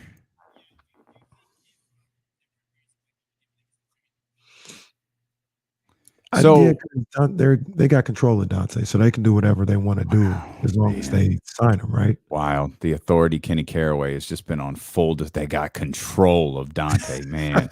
This guy, Kenny, boy, we got to be careful around Kenny. He's sneaky. Well, look, we don't talk about contracts later. I got some sound. I got some sound. People sounding like me. Okay, we got sound. You know what the sad part is we got sound. We also have another piece of sound we're going to play for you. And the funny thing is all three of us have it. We didn't coordinate this, didn't plan this. Just we are all kind of like, hey, I got Doc Rivers sound. And we're all like, yep, me too. We got the Doc Rivers sound. We'll run that back here in a few minutes. I think the answer to Jesse's question is, yeah, absolutely. You could still sign Dante DiVincenzo. The thing is, though, and this may not address the true need, is Victor Oladipo probably isn't starting too. Mm-hmm.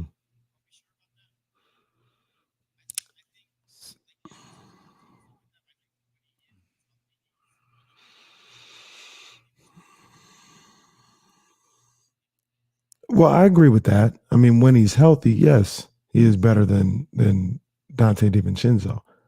I just don't know if he can stay healthy. And then, like I said, it goes back to that Grant Hill thing.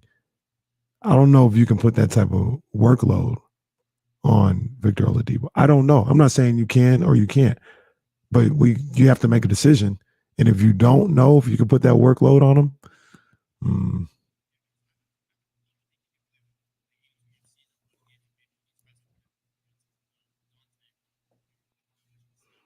I got a question for both of you guys and for the chat. That's a good point by you, Jesse. Is Victor Oladipo today better than Terrence Davis? That's funny. That's funny. That's what I was going to ask. And I can't answer as emphatically as Jesse just did. Mm-hmm. Like, Victor Oladipo played 8 games this year, man. Oh, man. He played 8 this year. It looks like he played. I hate the way they do this. It looks like he played 24, 33 games last year. He played 19 games the year. Oh, this isn't realistic. This isn't realistic at all. He played in about 3 years, right? In 2017-18, he played 75 games. in 2018-19, he played 36 games. He made the All-Star game that year. 19, 33, and 8.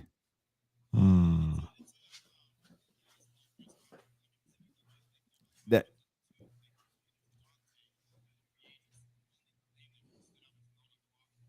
I like Lonnie Walker.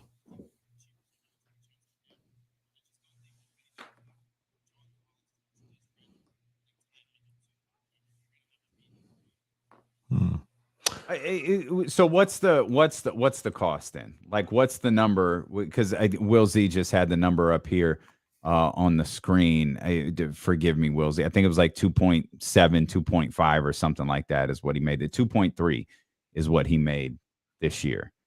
What's the number where you go like, okay, we can't go higher than 3.5? And you still, by the way, you got to move Justin Holiday. You've got to clear out, like, because now we're talking about Victor Oladipo, Terrence Davis, Dante DiVincenzo, Davion Mitchell, De'Aaron Fox. I mean, they're okay at the 2-guard spot, to be honest with you. So now you don't want Victor Oladipo. Like I said, it's Rashawn Holmes signing, like when you initially signed Rashawn Holmes. If he's still sitting out there in the middle of July, then you've done some other stuff with your roster. Sure, I'd take a look at signing him.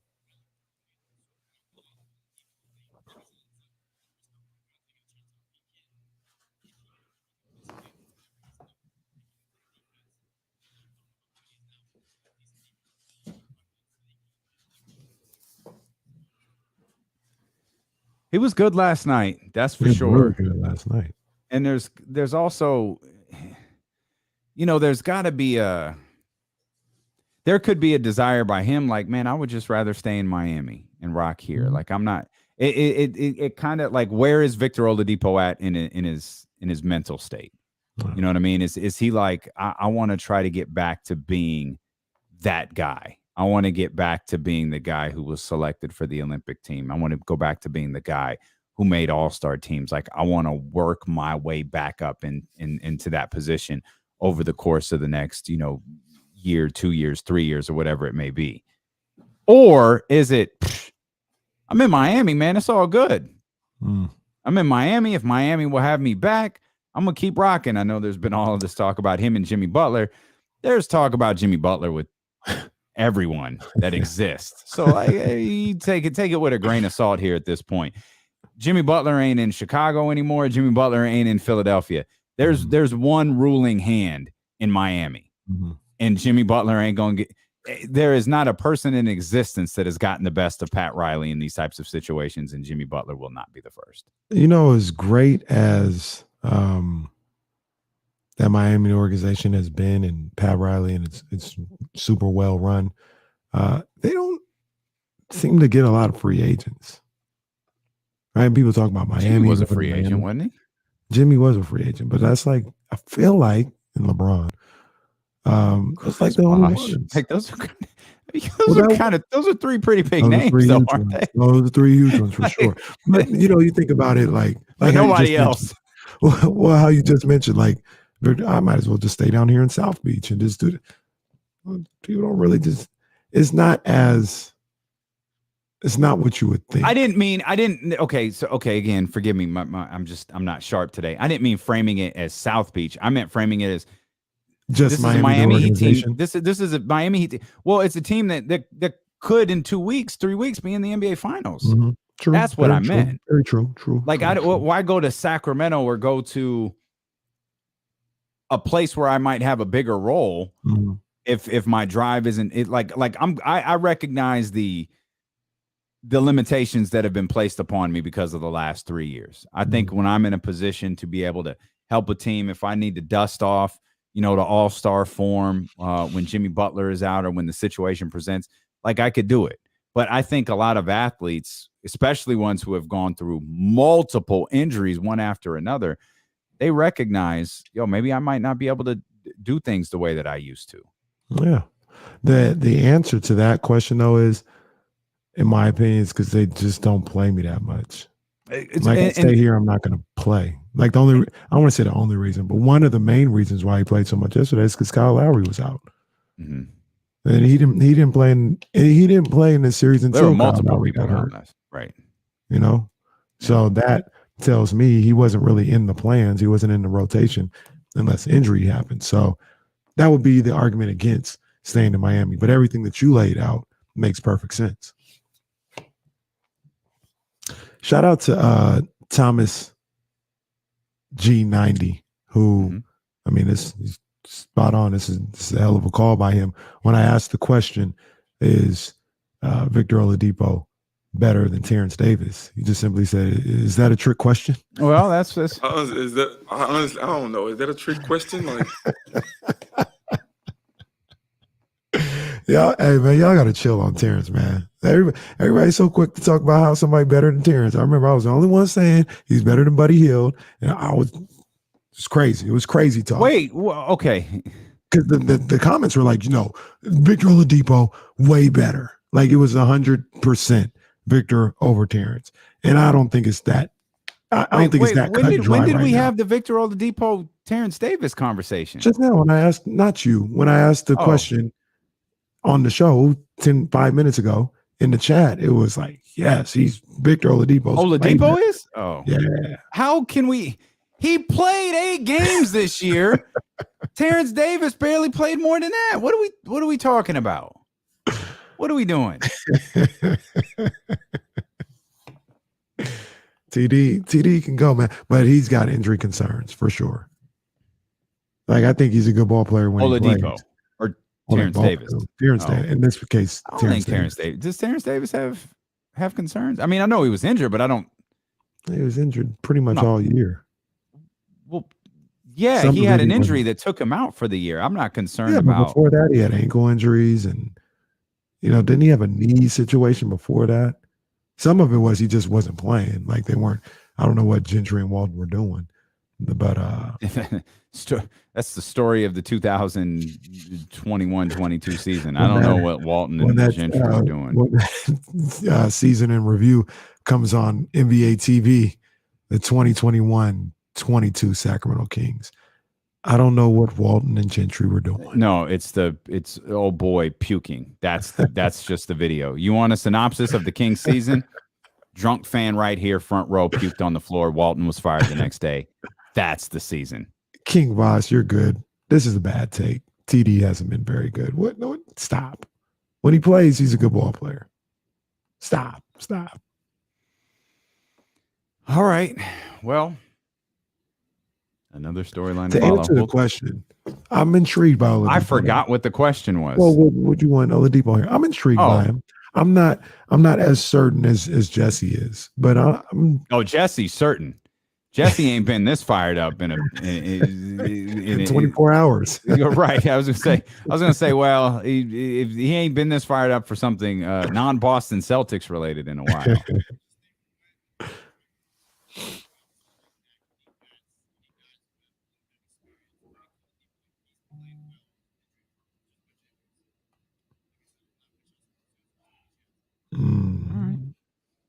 Like I said, middle of July, I'd take a chance. All right, I'm go with it. I don't think he's anyone's day run recruit. He might have to do some campus visits.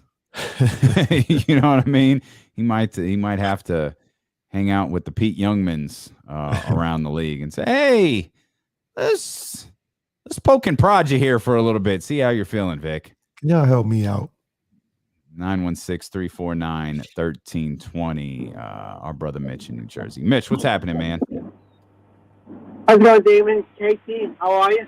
I'm good, man. How you doing? I don't want to be on Twitch. Hey, Casey, I sent you a tweet the other day. Just kind of like half apologizing. Apologizing. I didn't commit a big crime. I was just kidding with you. Well, I saw that. Sorry for not responding. I did. He don't respond to nobody. He big time. Sorry for not responding. You have nothing to apologize for, Mitch. It's it's all love. You're my guy. All right, good. I think you were talking on your boxing rant, so I didn't want to send any more tweets. You got to point out you're trying to sell boxes, which is not a good sport. It's very unsafe. That's just my opinion. Hey, it's a wonderful sport. It's been around for 150 years. It's brutal. They talk about caring for people, for the athletes. That's baloney. They don't talk about that. I know they don't care. They don't care about the athletes. They don't care. Maybe you do. You're one of the few. Memphis, they're going to ride that way to the finals. And I'd rather see the Kings keep Josh Jackson. Victor, he gets hurt. He gets hurt crossing the street. Thanks for taking my call. I got to get going.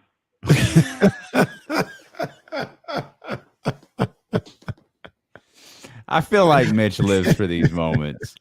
Mitch is a star. I got to get going, man. I'll holla at you. Mitch, out.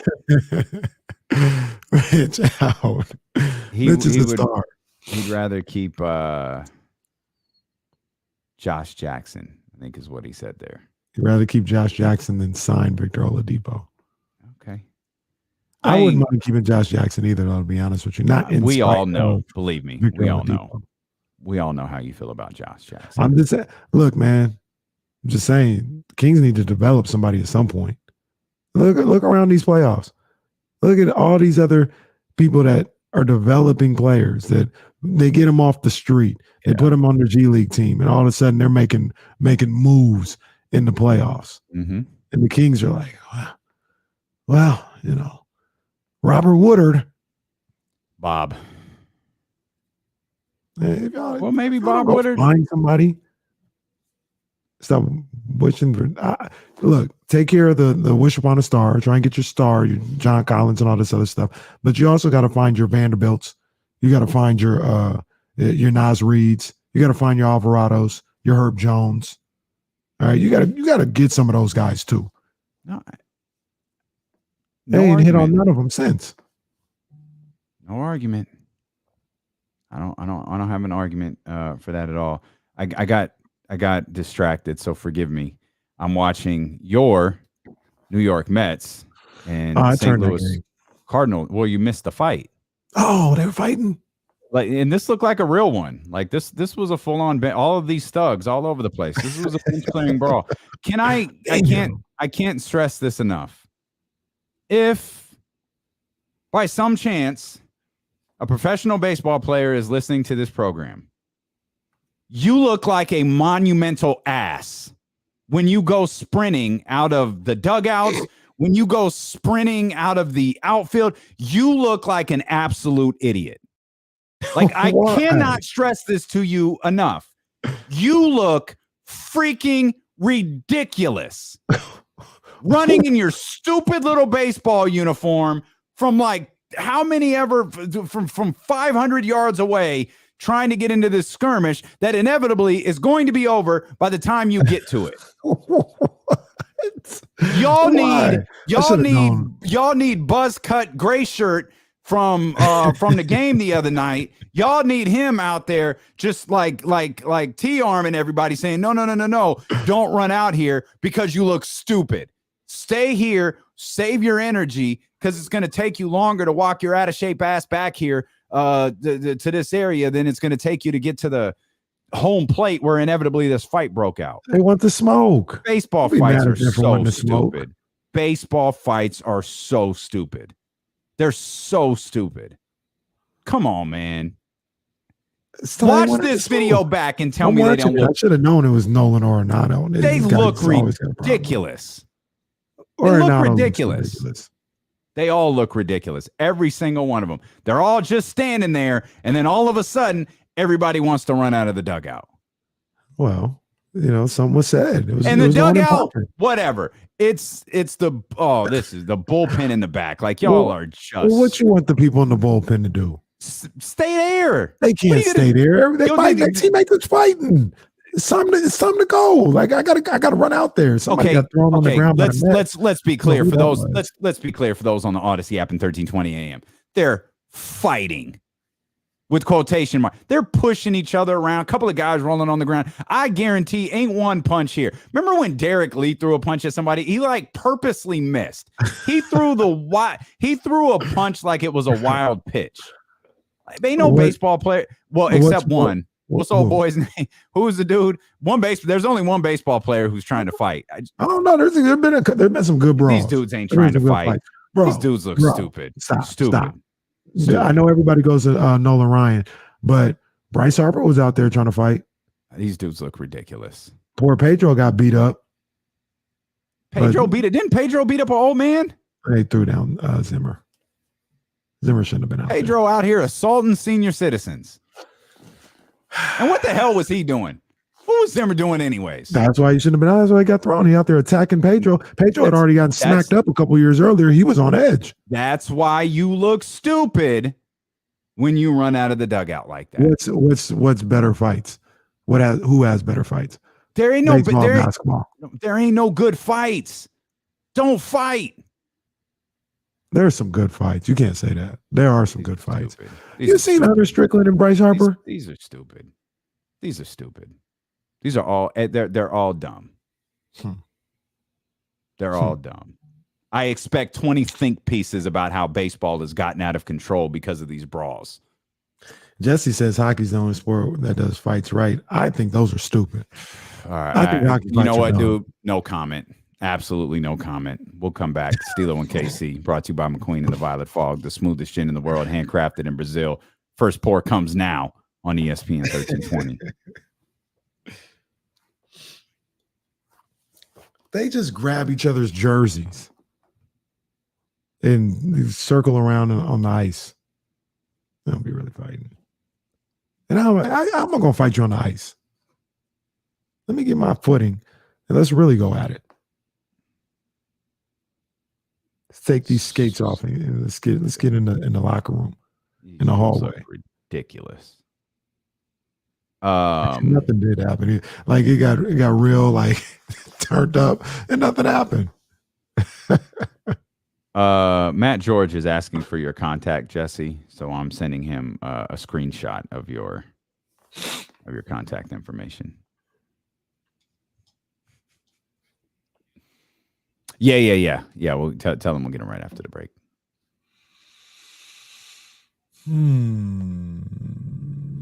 What is this? I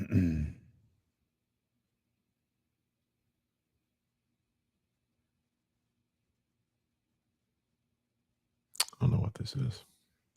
I should have started because Ramsey hit us with the stupidest well actually in history. The absolute worst well actually in history. Ramsey, explain to me how LeBron James was not a free agent when he met with Miami. Explain to me how he did this big world tour with Chicago. Actually, I don't think he left his offices, but explain to me how all of these teams came and pitched to him and he was not a free agent when that happened. It just fill me in. I need to hear. In fact, I need you to call. I need to hear your explanation for this because I want you to hear how stupid it sounds when you say it out loud. That's what I need, Ramsey. You got to call. I know you want to get your baseball in. I need you to explain this to me, how you believe that this is true. This is your worst well actually ever. By far. Your worst well actually in history. No, he's wrong. He's wrong. You could have framed it as he signed with Cleveland and was traded to Miami. But no, he was very much a free agent, Ramsey. But I appreciate your commitment to the gimmick because you are riding that gimmick. Ramsey's funny. Well, actually, we have to get a well actually shirt. Ramsey.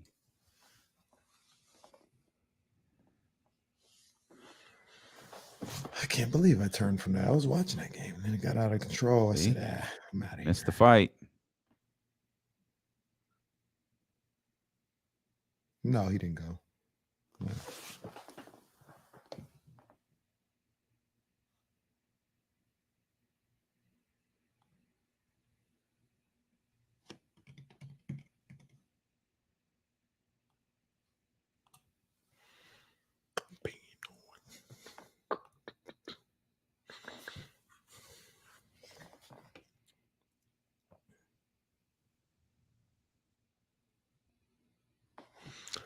Couldn't beat That ain't got nothing to do. I don't want to fight on skates. I need solid ground. Let's get after it. I'm not saying it's not hard. I'm saying I'm not interested in fighting on skates. If I'm gonna fight you, let's get on common ground.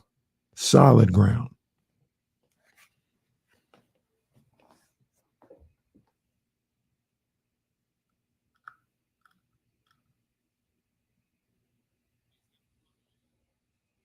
No, I saw that too. He's not. He's on a 3.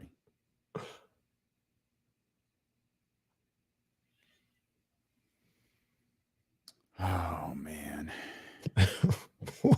TC, what are you talking about? What are you talking about, man?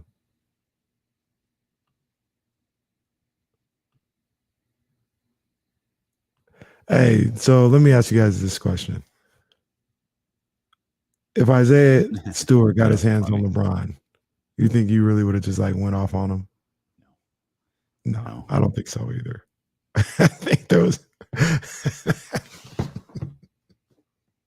Think about that for a second. If somebody was like, all right, let him fight, would he have just gone up and really just gone off on LeBron? What he would have done is run up as fast as he could, hit the brakes, and gone chest to chest when I'm wondering why. How come no one's holding me back? Odyssey app is the best way to listen to D-Lo and KC. 1320 a.m. works too, though. But with the Odyssey app, if you're driving, if you're hitting, San Francisco, Oakland, Bay Area, whatever it may be, you're not going to lose any signal, man. We got you covered. There ain't no signals over there on the Odyssey app. Just download that on your smartphone and save ESPN 1320 as your favorite radio station. You can also watch the show at your leisure on Twitch, YouTube, and Facebook. And we got podcasts available for you. Just search D-Lo and KC on said Odyssey app or Spotify, Apple, Google Play, whatever it may be. Let's get to these phones, man. 916-349-1320. Daniel, appreciate your patience, my friend. What is on your mind? How's it going, fellas? You good, man? What's on your mind, Daniel? Good, man. I just got one thing on my mind, and that's Deebo, and he's been on my mind for a long time. I just got a simple question. You guys' opinion. Who is going to take the blame for this horrible offseason? I don't think it should be Lynch, because Lynch is just a mouthpiece for Shanahan. I think it's got to be Parag or it's got to be Shanahan. I think one of them needs to be fired, because this has been one of the all-time worst off seasons I've been around. I remember. Daniel, let me ask you that. I hope Daniel's still here. Daniel, I'm still there. If they go 12-5 and go back to the NFC Championship game, hell, say if they lose an NFC Championship game again, is this still a failure of an offseason? Dude, I would bet you all of my cryptocurrency that's not going to happen, dude. Dude, we were 1/2 away from from not even making the playoffs, the Bears game, and who got us out of that? Deebo did. Without Deebo, this team's done. Okay, all right, Daniel. So let's talk about that for a second. Mm-hmm. Have the 49ers had a bad offseason? I mean, people will say they did. I don't really get wrapped up in that, man. Like, I really don't. Like, what do you mean a bad? It's only a bad offseason if they're not winning in the regular season. Like I said, everything goes on according to plan. They go 12-5 this season, and I'm not even going to tell you the finish. They go 12-5, and they're a number 2 seed in the NFC. Is it still a bad offseason? How are we talking about they've had a bad off? They ain't even at the draft yet. So what do you what do you want to do? Do you want to check out on the 49ers until the season starts? No, I just don't want to say they've had a terrible offseason when they haven't had the draft yet. I see. Okay.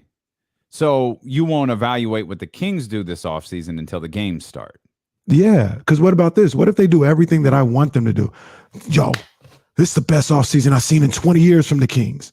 And then they win 30 games. Does it matter? Yeah, that happened last year. Right. Literally wanted Mo Harkless, Terrence Davis, and all of those guys back. And so does it matter? They actually didn't. Did they win 30 games? Was it 29? Barely. Might have been 30. Barely. 30 and 40. I mean, 50. I don't get wrapped up in all that stuff, man. Because the only thing that matters is the winning and losing. It's all that matters. So if you had a great, like, we can talk about the things that actually happen or don't happen. Have they addressed the need? Have they done the things that they need to do to be better than last year? I mean, I don't know. They've gotten players. I don't know how good these players are going to be. No, they didn't go out and get Devontae Adams, but I think they signed like 2 wide receivers. They've signed a guy that's supposed to be, I saw stuff. Who knows what's going to happen? I saw stuff where, he's this great runner of the football, speed demon. And people are like, oh, get him in Kyle Shanahan's offense and, Kyle could work with him. I don't know, some dude from Pittsburgh. I don't know who the guy is. You know what I mean? Like, I don't know. What if he's the playmaker I'm talking about? Okay. Is it still a bad offseason? Well, I think and I'm not going to speak for Daniel, so I'll just speak from my perspective. The Jimmy Garoppolo thing went haywire when he had to get shoulder surgery. Mm-hmm. And it sounds like, unless virtually everyone has colluded to make this up, it sounds like that pretty much killed the market. There might have been some sort of a market there for him, probably a lot tamer than I originally thought it would be. But the shoulder surgery seemed to have eliminated that. Okay?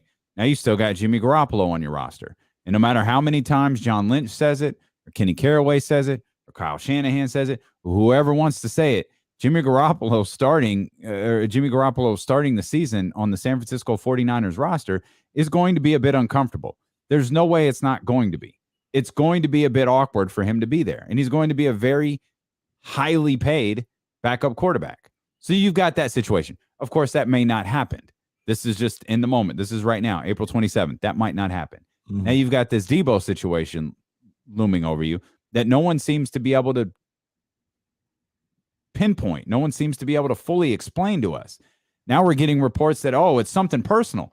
What the hell is it? And who is advising Deebo to take whatever San Francisco is saying personal? You want to make friends or you want to make money? Your boy Scott Hall used to say that. The bad guy, Razor Ramon. Mm-hmm. His answer was always the same. I got enough friends. I want the money. So you're willing to throw away one of your biggest opportunities to make money because someone hurt your feelings? It better be something if. And at this point, everything is sketchy. So that's a big if. It better be something pretty damning that cause your feelings to be hurt. Because this is the only, much like bench clearing bras in baseball, the only explanation, the only word I can use to describe this thing with Deebo and the 49ers is stupid. Until we get a clearer picture of what the hell is going on, this, from an outsider's perspective, and that's all I am, this makes no sense. Absolutely none. And look, and Aldrin, our guy Aldrin, he brings up something that I've heard as well, which I just don't buy, period. Yeah, like, first of all, he says in the YouTube chat, my conspiracy theory is that Deebo don't want to play with Trey Lance as his quarterback. Well, here's a couple of things to that conspiracy theory, that Aldrin's not alone. Like, I've heard a lot of people try to suggest that. I think he had, 3 or 4 touchdown catches from Trey Lance last year. Deebo did. Okay. There's that. And then he wants to play with Zach Wilson. Oof. He wants to play with Jared Goff because, like I've said numerous times before, who do you think he's going to? Where does he think he's going? Mm-hmm. He ain't going to play with Aaron Rodgers. No. So I just went out of San Francisco. All right, you can go to the Jets. Mm-hmm. Play with Zach Wilson. My guy, Zach Wilson. All right, this is what I made the moves for. So I go play with. No, that ain't it, man. Deebo getting bad advice. Yeah. He's getting bad advice. That's what I think. He tweeted again today. I don't think he said anything. Man, the tweets are just like, I know I'll be making typos sometimes, but man. Yeah. All right. I'm trying to decipher this. I don't think I can read through this. I'll edit it. I'm going to paraphrase what Deebo wrote. To entertain half the stuff y'all be saying. Yep, can't do it. I can't. Everybody want their voice to be heard about a situation they know nothing about. All right, got that. They just be saying whatever the next person say. Oh, Deebo, stop. Deebo not looking. He's not looking good right now, man. And I like Deebo. Oh. I like him as I don't know him, but seems cool enough as a person. Obviously, I like him as a football player. That's not going to change if he leaves the 49ers or because of all this. But he's not looking good right now. He's looking like a mess. He's looking messy, and he's looking like a mess. Look like he's getting bad advice, all this other stuff. I told you I had a bit of sound that makes perfect sense to me. You want to hear it? On April 12th, Deebo tweeted, "Train your mind to be calm in every situation." Fam, revert back to that tweet. Go ahead. Richard Sherman was on his podcast, and he kind of broke down what he thinks is happening with Deebo and the 49ers, and I thought this all made perfect sense. About a minute and a half. Bear with me, but I think it's good stuff. Here's Richard Sherman. I have not talked to him. I have not talked to John or Kyle or anybody. Being in that locker room, being in that environment, I can't see them letting him walk. I can't see them trading him away. I can't see him doing anything but lining up for the San Francisco 49ers and playing football. Now, could I see them using him less in the backfield? 100%. I can see them not using him on as many jet sweeps and things of that nature. He wants to just play receiver. But I can also see him being the competitor that he is, getting in the middle of the season and being like, hey, I want the ball more. And they're like, hey, you limited us. You told us not to give you the ball in these situations. So what do you want us to do? And then he goes back into that role, especially once he's gotten his life-changing payday. Do I think that Prague and some of the tactics that he uses to negotiate may have rubbed Deebo and other people the wrong way? I'm sure. I think he thinks his value is somewhere, and I think 49ers agree about his value. But I think throughout the negotiation process, there's haggling, there's back and forth. And I think he's taking that a little bit more personal than other people have. I think now it's getting silly. It's getting silly because every Instagram post, everything he does, where he's driving, where he's working out, where he's eating dinner. I mean, people are scrutinizing every single thing he does, and I think people need to relax. Like, he's under contract. If anything, the 49ers will franchise tag him 3 times and still probably not get to the number that he wants to get to initially. Richard Sherman, spot on. Like, he's under contract, and you're doing all this possibly to not be able to go and not get the money that you're trying to get in the first place. Yeah.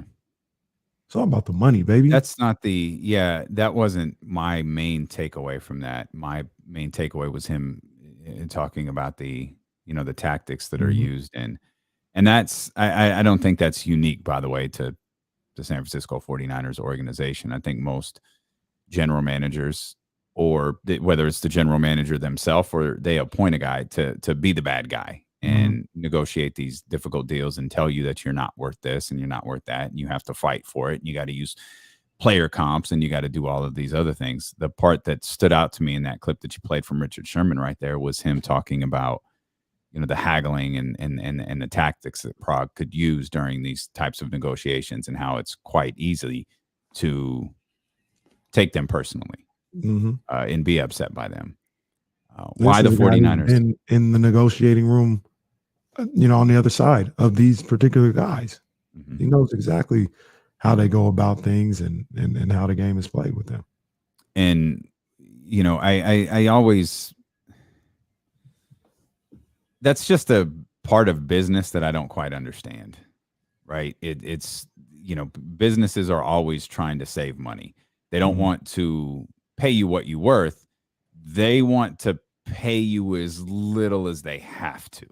It's not about what you do. It's about what you'll accept.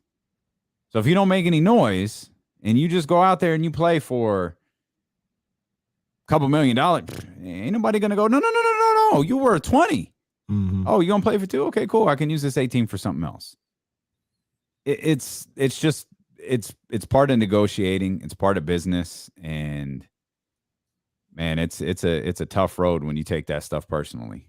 Yeah, I can understand Deebo if that's the issue. Like, I can understand, like, Nah, man, I'm worth 25 and they up here talking about 19. Like, so y'all tripping. But I also, in some respects, like you gotta, people take these things personally so quickly when they're in it, right? I've been there. I get it. But you take it personally so quickly. Mm-hmm. And like you think about like Tyrese and all this other stuff. And, you know, Tyrese Halliburton, when he was traded, he's like, man, you know, I got the alert right there, you know, that this is a business. It's always been a business. Why did you think you were different? DeMar DeRozan, when in the Toronto situation, man, it's just a business. You know, it's they give you a word on something and now you realize it's a business. It's always been a business. Yep. It's always been a business. I don't know why people lose sight of that and why they get in their personal feelings when they know, like if I was in the league or something like that, I'd never lose sight of the fact that it was a business. But I think the reason I think I can answer that question. You're listening to D'Lo and KC on ESPN 1320 KIFM West Sacramento, KRXQ HD2 Sacramento and Odyssey Station, and driven by last year's Elk Grove Dodge. James Ham joins us 1 hour from now. I think the reason for that is think about some things when this is a negotiating tactic for a team that has control. Like a lot of negotiations are about power, right? Who has the power? Deebo feels like he has the power given the season that he's had.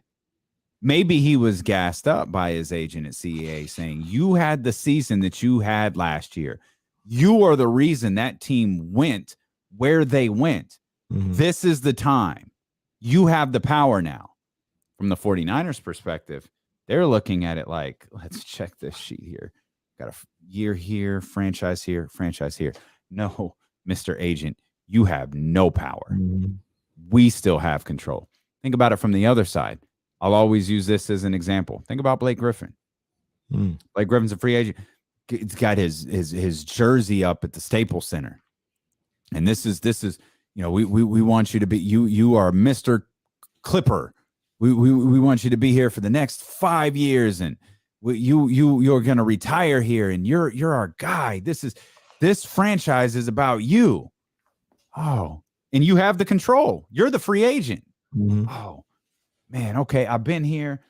We had a good run. I love Los Angeles. Yeah. I'm going to stay here. 6 months later, your ass is in Detroit. It's about power, right? It's business, but putting your jersey up in the Raptors and showing you all this love, that's appealing to your emotional side. It's not business. And it's up to, and I'm not trying to say that this is easy at all. It's up to Blake to be able to put that out of his mind, knowing 6 months from now, stuff goes sideways. Right. I could be in Detroit. Right. And in fact, that's ultimately what happened. It's a play on, you know, DeMar DeRozan had been in Toronto for a long time. You know what I mean? That you get sunken into these places of business. You get sunken into this. Oh, it's a fraternity. It's a brotherhood. We're all working for a common goal. And it plays to that like emotional human aspect of all of this. And sometimes, and it sounds like this is the case with Deebo, you're slapped in the face with a reminder that this is a business. Blake Griffin was slapped in the face with a reminder. DeMar DeRozan was slapped in the face with a reminder that this is business. But you can get lost in the human and personal aspect of it. And I feel like that's where your agent or somebody in your circle should be there to always remind you that it's business. See, and that's like where it gets. You should have already been slapped in the face by the people around you. Like, hey, don't forget. But that's the tough part too, because you have your team in the San Francisco, we'll just use Deebo as an example. You have your team as in the San Francisco 49ers, but then you have your other team that's working for you. The positive and negative of that is the agent is telling Deebo, hey, this is the time to capitalize, or at least we believe. The agent is telling Deebo, this is the time to capitalize off the year that you had. Not just for Deebo. A percentage of that contract goes to him and CAA, or it goes to the agent and the agency. So they're looking at it from their own selfish perspectives too. They're worried about themselves while they're trying to represent their client. Right. And it's the great agents that can that can toe the line between the two things. And then you draw another, you throw something else into that whole thing is, and I've heard this with this particular situation with Deebo, is the agent represents AJ Brown. And now he's playing a game with the market where, and I think he represents DK Metcalf too. So he's playing a game with the market where he's just seeing who's going to offer the highest. So the next guy can demand higher than that. Mm-hmm. And that's where it becomes a little bit of a dirty game. And Deebo probably had this conversation, or I would have the conversation, or his brother always wanted to be in the business. I would tell him to have this conversation. You need to talk to the agent, be like, where does your allegiance lie right now? Like, what's your end game right here? Am I related in any way? Am my situation related in any way to what's going on with AJ Brown and DK Metcalf? Because if it is, I don't want to be related with that. Yep. You need to worry. What you do with them is what you do with them. But in my case, you need to be worrying about doing what's best for me and me only in this situation. Maybe they've had those conversations, but that's the other conflict of interest that helps make these things unavoidable, though.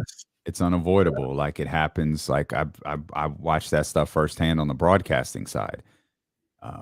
Not my broadcasting, significantly higher up. When you want to hire an agent. Like, one aspect of thinking is I want to hire an agent that doesn't have a ton of clients, because I know that the Jerry Maguire formula, they'll have my best interest at heart, and they're not worried about what this broadcaster is doing or this broadcaster is doing. But then you realize that agent doesn't have the same pull as the CAA agent who represents Stephen A. and Mike Greenberg and Jalen Rose and virtually every name that you can think of on television. Right. And you kind of have to balance, okay, can I trust this individual to work in my best interest, or will I get phased out because Jalen wanted more dates and he wanted to do this NBA weekend show that I was going to do? Mm-hmm. You know what I mean? Like, it gets agents really do kind of control. They're like Elon Musk. They control everything. They control everything. agents control everything in sports. Because then the other aspect to that is, that was a sarcastic remark, by the way, for those that are new to the show. Okay. The other aspect of that is, say Tory, I forgot his name, but just say Tory, the agent right now, he's talking to the 49ers, and he like, well, we see it with the Sacramento Kings. Hey, you take care of this right here the right way. Yep. I got this other guy coming up for a deal in 2 years. Yep. I'll remember that. Yeah. And on the flip side, if you don't take care of this the right way, I got this guy coming up in 2 years, and I'm going to remember that. It's not that hard to put the pieces together in Los Angeles. They say there's 6 degrees of separation. It ain't even 6 degrees between Rich Paul and Clutch Sports clients and how the Lakers have been molded. That's not a knock on Rich Paul or it's the game, dude. It's just that when you have influential clients like LeBron James, Anthony Davis, you can play those games. Right. You've got to do it effectively. And I'd argue Rich Paul has because Rich Paul's concern, believe it or not, is not the Los Angeles Lakers. Rich Paul's concern is LeBron James and Anthony Davis. Rich Paul's concern is Contavious Caldwell-Pope and Ben McLemore. Like, it's his clients. Like, an agent's concern is the clients. Tory, the agent, his concern is Deebo. It is not the San Francisco 49ers. Unfortunately for Tory, the agent, those two things are synonymous right now. And the fact that we're like 2 weeks into this and that hasn't been able to be computed and put together to you yet, if I was Deebo, that would concern me a lot. If I was the 49ers, I would not trade Deebo Samuel right now. I wouldn't either. There's aside from the first round pick that you're asking for, I just don't, like, I look at it like this. You can always trade him. What's the rush in doing it now before seeing this thing out? Even if he tells you, I don't want to be a 49er. He tells you that right now. All right, let's talk again late July. Tell me what you think then. Like, you can always trade him. There's no need to trade him today or before this draft. So what if it's before whatever? Like, whatever. If you're trying to get it done before the draft, you can trade him for the next draft, the draft picks next year. There's no need to really do anything unless he shows you, I'm not going to play. Like, I'm going to sacrifice game checks. I'm not playing. And then, like Richard Sherman said, and I've been saying, you still got contract control. So that's the tricky part. Like, you could, we used the Le'Veon Bell example. Like, you going to do what Le'Veon Bell did? Okay, fine. You going to do what Le'Veon Bell did 3 times? Because if you're not coming and I'm vengeful Kenny Caraway, the general manager, I'd hit him with the franchise tag. Hit him with the franchise tag. Not showing up. Guess what? He's not showing up. Guess who's not paying that money to the franchise tag anymore? When we come, like if we're playing, I don't remember. If we're throwing the eggplants on the table, my eggplant's going to win. I got 3 years saying my eggplant's going to win. Cut that, Jesse. Cut that. Tony, hang on the line. We've got you. You want to get in on the phone lines? You can. 916-349-1320. It's Kenny Caraway and Kenny Caraway alone here on ESPN 1320. That's a true story. All right, do your show. Oh man, some good stuff. Let me get my timer up here. Gotta make sure I got it enough time for the Twitters, and we're good.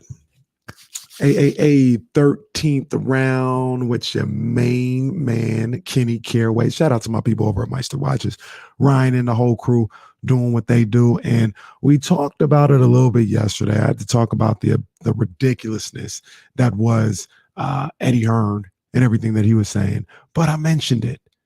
This is a big weekend for boxing. Big time weekend. There's some big time fights going on. And in my perspective, in my opinion, no disrespect to the young ladies that are fighting this weekend in New York, Katie Taylor and Amanda Serrano. I'll get into that later. No disrespect to, I think there's another one going on, or not, that's next week. Yeah, it's next week. But no disrespect to the ladies. The biggest fight is Shakur Stevenson against Oscar Valdez for Stevenson's WBO junior lightweight title and Valdez's WBC junior lightweight title. This is a mega fight. And props to Top Rank for getting this done. I talk all the time about Bob Arum and Top Rank, and they don't do things, and they still don't do things across the street. I'm not worried about that with this fight. It was an in-house fight. They got it done, and it's a big-time one. Shakur Stevenson is interesting because about 2-3 years ago, when people were trying to say that he was better than the young boys out there, the Tanks, the T.O.s, the Ryans, and all this other stuff, I said, nah, I'm not really feeling Shakur like that. I don't think he's that good. In the last year or two, he's changed my mind. Shakur is the real deal.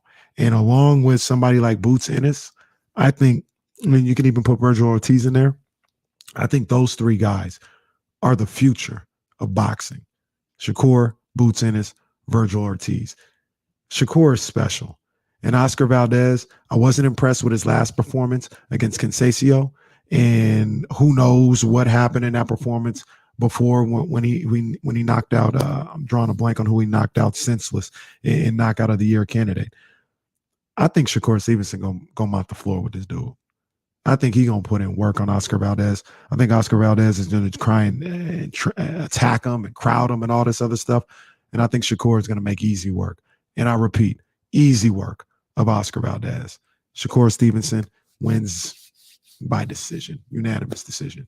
That's the 13th round.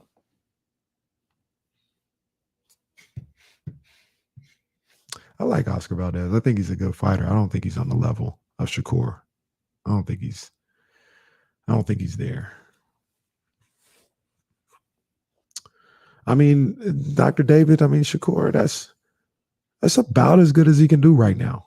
You know, somebody like Valdez, after this fight, he'll have to step up even more. But right now, Valdez, that's a good test for him. I like that.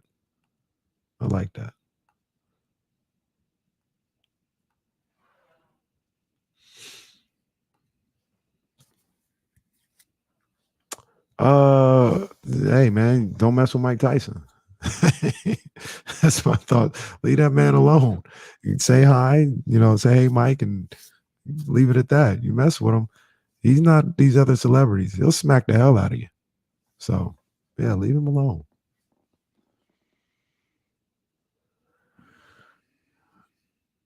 Oh, man, we'll talk about this close to the fight. Yeah, Rolly gets knocked out. Devontae gonna knock that boy out.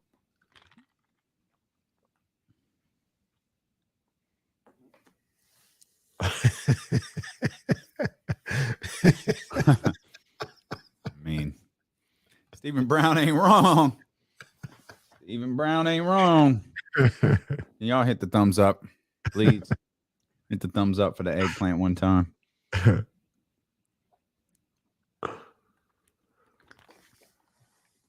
Burchelt.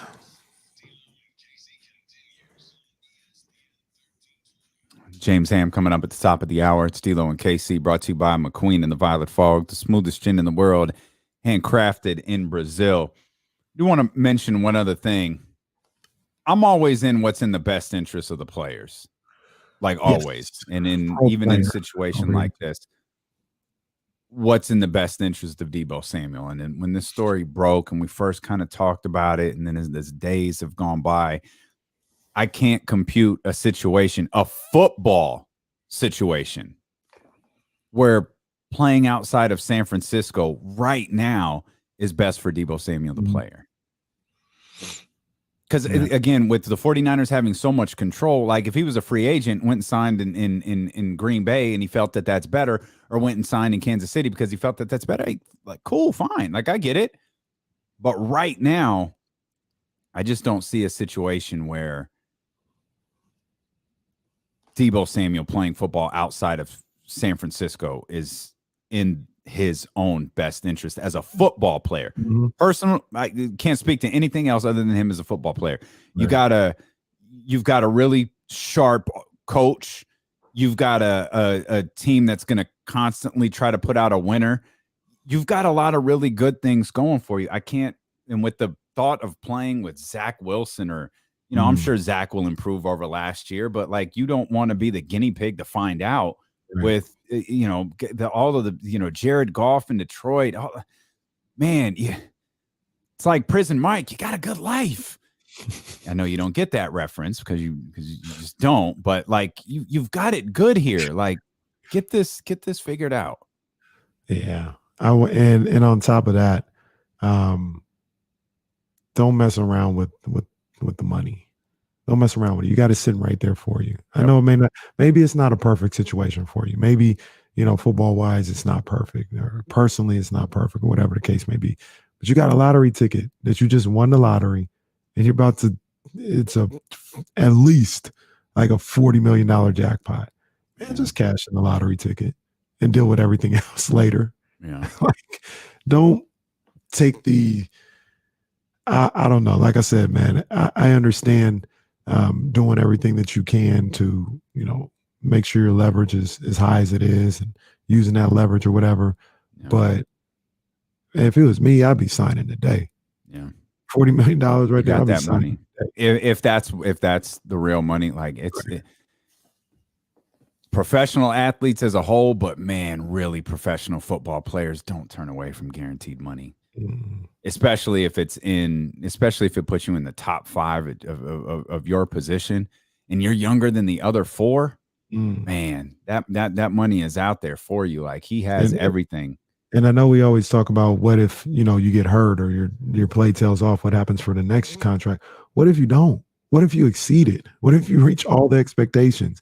Now you're going to be looking at another contract in about 2 or 3 years where you could break the bank. You'll be out of the window with, some of the contract stuff, and you'd have more options. And the alternative to that, another alternative to that is you could get hurt without signing the contract. Imagine if Alex Smith got hurt a year earlier. Oh man, that's just gutting to think about. But we talk about that here. That's Rashawn Holmes, right? We're glad he signed the contract in it before he had all this stuff that happened this year. In that, Rashawn Holmes aside, that's the nature of the NFL. It could end like that. just that quickly. Sign with 916, Niners, Deebo. please. 916-349-1320. What's happening, Tony? Hey, thanks for taking the call, guys. Good to be with you guys. Always. I agree with you. Long time. Yeah, thank you. 49er fan since the 70s. Been watching every game.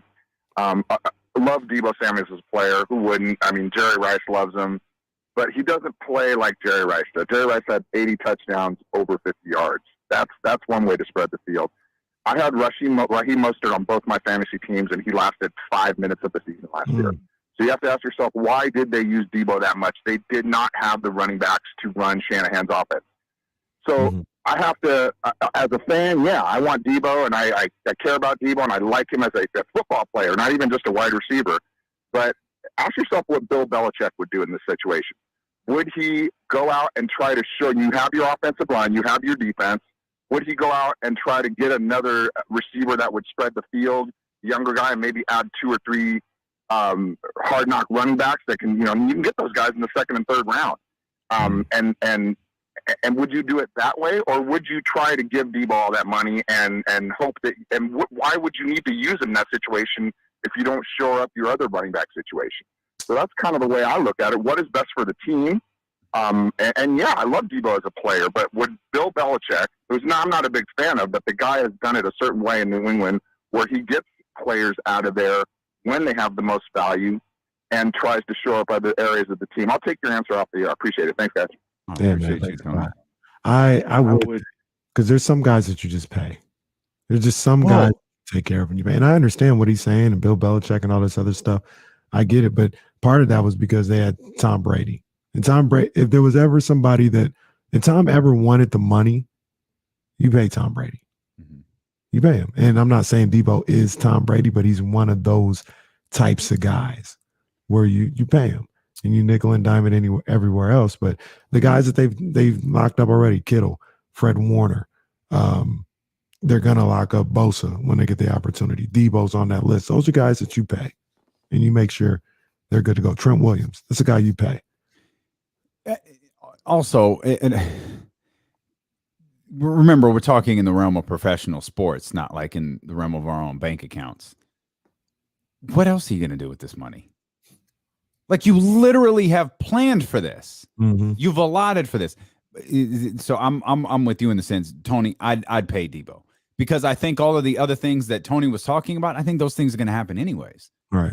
You've got to address the running back position. You said this, unfortunately, the NFL draft begins tomorrow night. Doesn't begin tomorrow night for the San Francisco 49ers or the Las Vegas Raiders for that matter. It begins on Friday. And, they've got spots they need to address, whether it's on the offensive line, potentially at the center position, whether it's a cornerback position, something along those lines. Fine. They need a playmaker. All right. That's with or without Deebo. You need a playmaker. So I think everything that Tony laid out it's great. It works 100%. I think they're doing that stuff anyways. Right. So you've planned for this moment.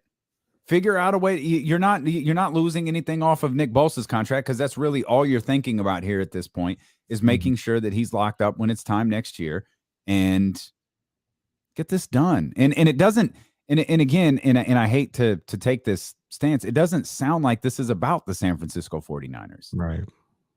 Which it's easier for me. I know there are people who think the exact opposite. For me, it's a lot easier for me to make a team a villain in a storyline. It's easy to make the 49ers. It doesn't feel like the 49ers are babyface in this thing. Like they're literally looking around like, dude, what's happening? All right. What's happening?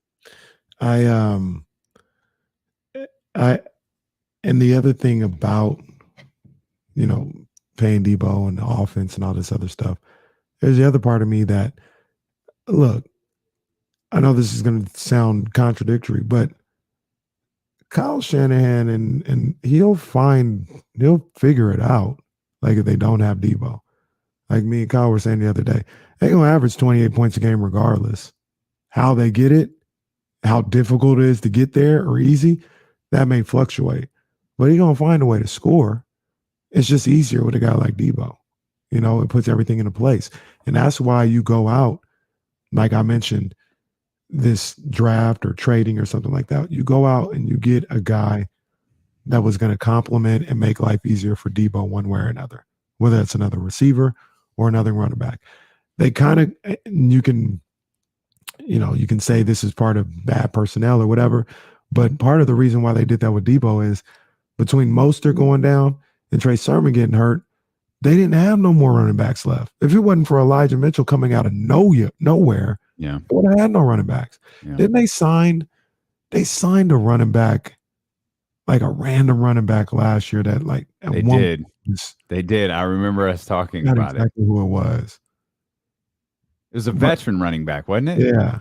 Oh, I can't remember who it was. It was a Tevin Coleman type running back. Yeah. I can't remember who it was either. But that's part of the reason why Deebo ended up going to that point, because they didn't have no running backs. And Kyle was like, well, we got to here. Let's just do something. Because remember, Deebo wasn't running like this at the beginning of the season. It was almost out of desperation. And Kyle kind of broke glass in the case of emergency to start playing Deebo that way. And then it probably went to another level that even he wasn't even prepared for. But I don't think that's necessarily the plan all the time. Like, I don't think they're trying to have Deebo be that type of person all year long. He just kind of got caught in a tough situation, had to break that glass. Well, but that's again, that's why it feels like this doesn't make sense. You really I mean, in negotiations, was the conversation, hey, how are y'all going to use me this year? You know, like what? Again, there's so much to this story that just doesn't make sense. You know, the other thing with this story that I'm not understanding, and maybe you could help me out. Okay. Why do people keep talking about Jimmy Garoppolo affecting this situation? I have no freaking idea. Contract. No idea. Like, it has nothing to do with anything. I have no clue. Once again, and I heard some stuff this morning that I was like, wow.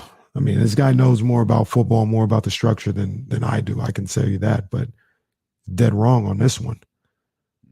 And he's just like, yeah, I think the Jimmy Garoppolo situation really does affect, because you have to account for Jimmy's money because you weren't able to cut him. No, you don't. No, you don't. Deebo's new money right next year. Right. Jimmy has absolutely nothing. His contract has absolutely nothing to do with whether or not you can re-sign Deebo or sign him to an extension or whatever the case may be. Those monies are not related. Not at all, because with Deebo's contract, whatever Deebo's due to make this year, you hit him with a signing bonus. Second pen touches, paper, and he's got his salary for the season and his signing bonus. Jimmy Garoppolo ain't got nothing to do with that. Nothing. That's nothing. But you know what it is? It's lazy. I won't. It is, because it doesn't take much work to figure out that especially for somebody like I said, who I was listening to. You do this for a living, in that sport for a living. But I think what it is it's people trying to make sense out of something they can't make sense of, and them trying to figure out that, okay, is Jimmy Garoppolo's got to be a factor in this. Well, it doesn't take much work to figure out. No, Jimmy Garoppolo isn't a factor. Specifically, Jimmy Garoppolo's contract is not a factor in all of this. It doesn't. Like, it's a weird situation that the 49ers landed in. They couldn't move Jimmy Garoppolo, but they already did the Eric Armstead, and was it George Kittle? They did some contract restructures that kind of get under the salary cap. They got under the cap. They're set. Good to go. They're set. It limits signing a free agent. It limits that, but free agency, I think that came and went. So, I mean, and Kyle Madsen, we talked about this as well here on D-Lo and KC on Fridays. If they cut Jimmy Garoppolo, the Niners weren't going to go spend that money, just go signing a bunch of free agents. They're not going to use that money for that. Not like they're going to make it rain. Like, it doesn't matter. Yeah. Like, they would have put that in their little savings. They would have put that in their Bosa jar. Like, okay, It's 25 million. Big ass jar. They're Bosa the trunk. Remember trunk used to back in the day they got the big old trunks where they put that money in there because that's where it's gonna have to go for. But I'm sure it was also a Deebo and Bosa jar. Mm-hmm. Like that's where the money would be. We've been talking about signing Deebo for a while. But we've been talking about signing Deebo before he had the year that he had. Yeah. It's like when we were talking about signing Marvin Bagley his rookie year. Oh, those were the days. Got to make sure we have enough money to sign De'Aaron Fox and Marvin Bagley. Oh, man, those are our cornerstones. We're going to be up against it in about 4 years. Thank God for Ken Cantanella, man. He really worked his magic with these contracts. And he did. Just, lo and behold, it wasn't necessary. Oh, man. Those were the days. I think we're... No. We'll just wait for a second. No, Damien's not gone. Don't worry about it. What are you doing? I don't know what you're talking about. Yeah, what do you want to wait for? You'll be fine. Do you want to go to Doc Rivers? Yeah, I'd rather go to Doc Rivers. Let's go to Doc Rivers. I'd definitely rather go to Doc Rivers. Because I need the people to hear this time. So this is some good stuff from Doc. No, it's not. Because this is upsetting. Like Doc is aware of what's going on. Like Doc knows what time it is. And Doc talked about the 3-1 leads and the look on his face. This cuts me deep, Shrek. Here's Doc Rivers talking about his past playoff failures. Well, it's easy to use me as an example, but I wish y'all would tell the whole story with me. All right. My Orlando team is the 8th seed. No one gives me credit for getting up against the Pistons who won the title. That was an 8th seed. Go look at that. I want you to go back and look at that roster. I dare you to go back and look at that roster, and you would say, what a hell of a coaching job. Really. I mean, the Clipper team that we lost. By the way, he's got more. Can we just acknowledge he just crapped all over that Orlando Magic team? Can you imagine being on Doc's Orlando Magic team and hearing this clip? Yo, this is a wild clip. This is. But wait, there's more. We lost 3-1. Chris Paul didn't play in the first 2 games and was playing on one leg. And we didn't have home court. And then the last one, to me, is the one we blew. That's the one I said, we blew that. Now, it was in the bubble, and anything can happen in the bubble. There's no home court. Game 7 would have been in L.A., but it just happened. So I would say with me, some of them is I got to do better always. I always take my own responsibility. And then some of it is circumstances happen.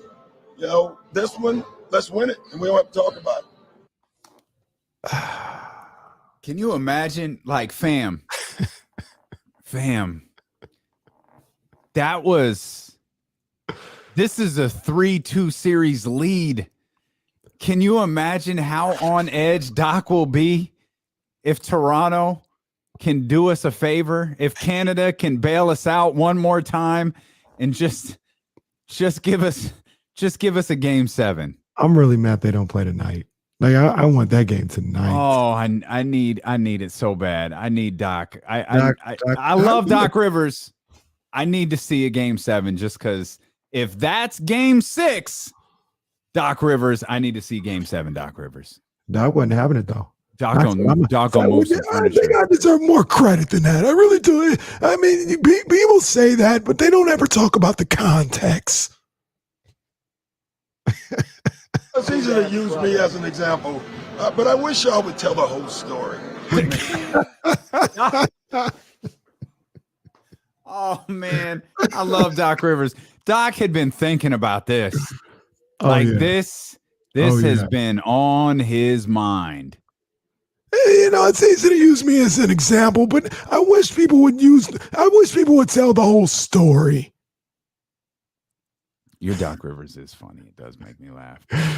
Doc. Hey, look, and to be honest with you, he's feeling the heat, bro. As much as I joke about I like Doc, like I don't have a problem with him, but Just is what it is. The funny thing is he talks about that, and last year wasn't even 3-1.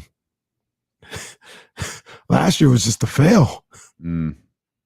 What was it? Are you sure it wasn't 3-1?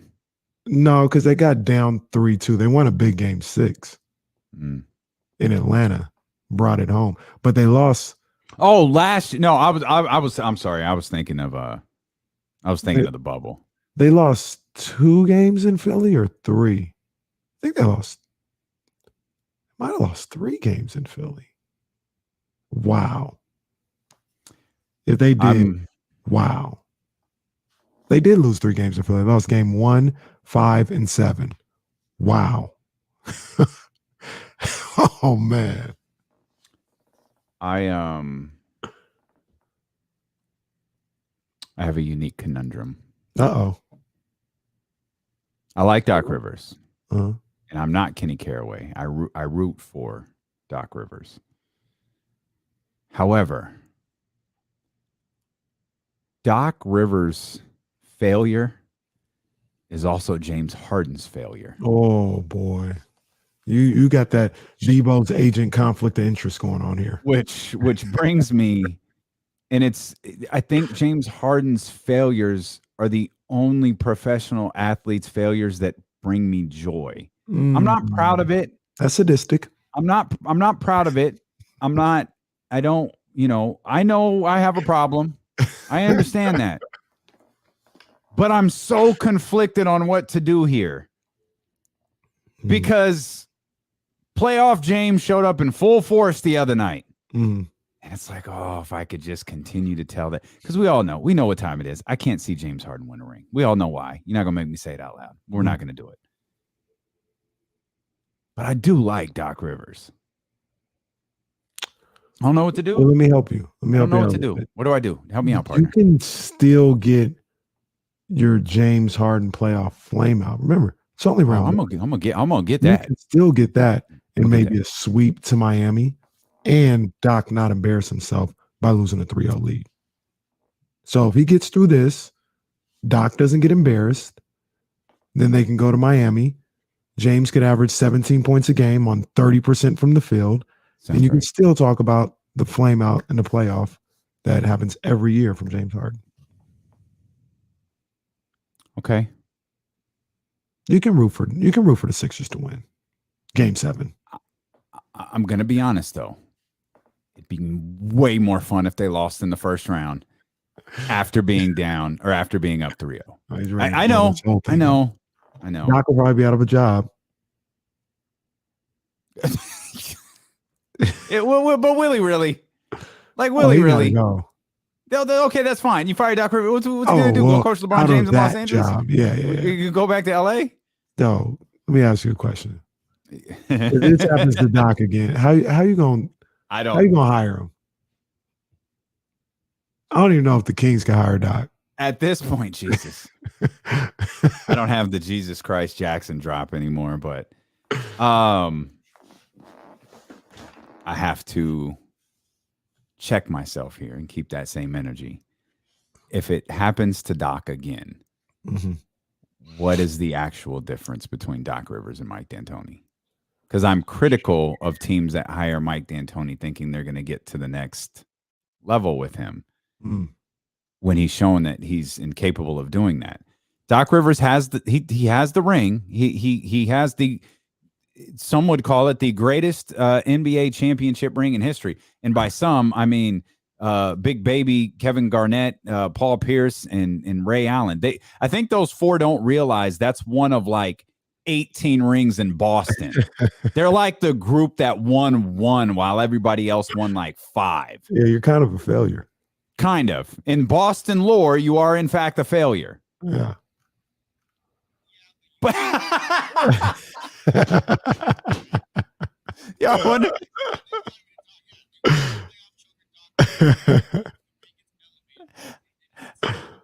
I can't lie. I forgot Jesse can see me, so I took that pause and kind of looked off to the side to see if Jesse was going to talk. I forgot Jesse can see me. This is in fact the show you can watch. Yeah. I don't know. Doc is obviously a great coach. I don't know how you could do it. Doc really did disrespect that Magic team though. Drew Gooden. Right, that's what I mean. Daryl Armstrong didn't deserve that. Pat Garrity didn't deserve that. Daryl Armstrong, yes, your boy. Chris Whitney didn't deserve that. You're starting to make names up. Gerald Sasser didn't deserve that. Now you're definitely making names up. Pat Burke, don't know who that is. He didn't deserve that. Sean Kemp did not deserve that. Wow, Orlando Magic, Sean Kemp. Andrew DeClerc didn't deserve that. Tracy McGrady averaged 31.7 in that series, 32, like Rosie said, for the season. God. Mike Miller was on that team, and he, I guess he got hurt. Oh, man. So was Grant Hill. Oh, that Sean Kemp is where you always find that interesting picture of him in the Orlando Magic jersey. How many? I wanted to see how many kids Sean Kemp had. Gerald Sasser, name blast from the past. I really liked him at SMU. Okay, let's regroup and act like we have some sense. James Ham joins us. I'm gonna get into it though when we come back. What I said I didn't want to talk about, I'm talking about when we come right back from commercial. I can't stress this enough. I never have a freaking clue what he's talking about. We'll all find out together here on Sacramento's #1 sports station, ESPN 1320.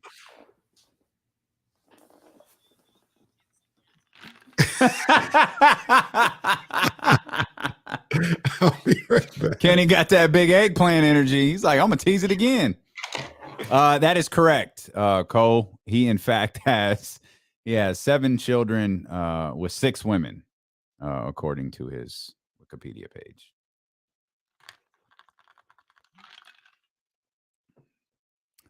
No, I kind of ran away. I didn't even mean to do all of that. That was all very organic. I did not mean to do any of that. It just dawned on me, like, wait a minute, this Celtics team has 1 title, and like every other Celtics team has at minimum 3.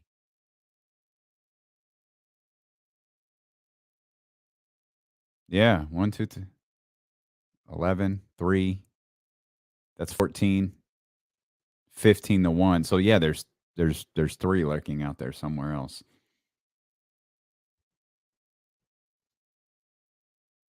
True. So I guess this is the first of many this year.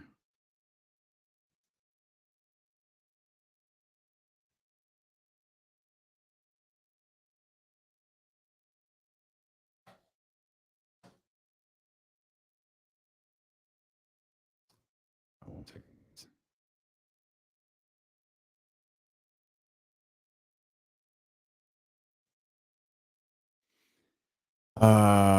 What if Doc Rivers came to say, I like Doc, man. I like Doc. I mean, the Doc being here isn't like, that's not him trying to get a team to a championship. Facts. No clue. No clue. Yep. And that could be true. That's technically true. I'd argue Doc. I mean, I think Doc's career is significantly better than Frank Vogel. He at least went to another finals and had an excuse for not going to a third. Appreciate you, Andrew. Thanks for using that Odyssey app, man. That's good for us. Company always likes that.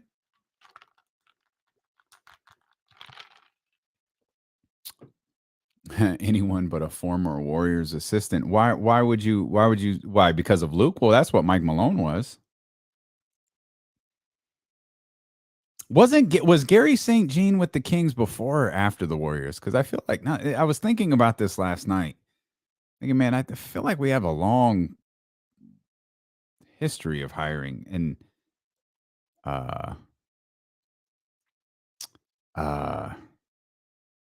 well, he wasn't an assistant, but Rick Adelman coached the Warriors to a disastrous run, but still. Oh, he later became the Golden. He was the general manager. He didn't coach. Oh, doubled as a head coach after Pete Carlesimo was fired. I thought so.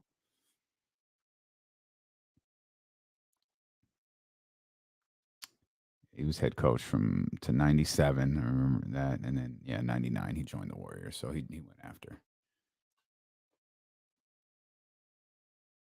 What's that? Oh, okay. There you go.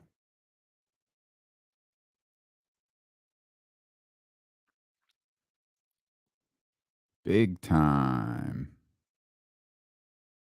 Yeah, John, that's not fair. I mean,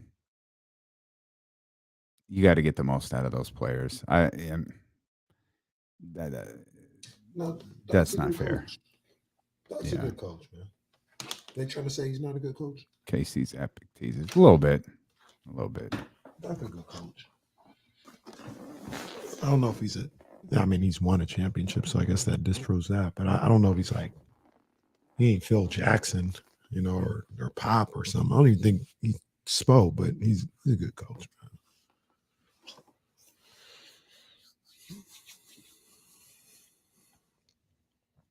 That's a good question. I don't know. Not sure.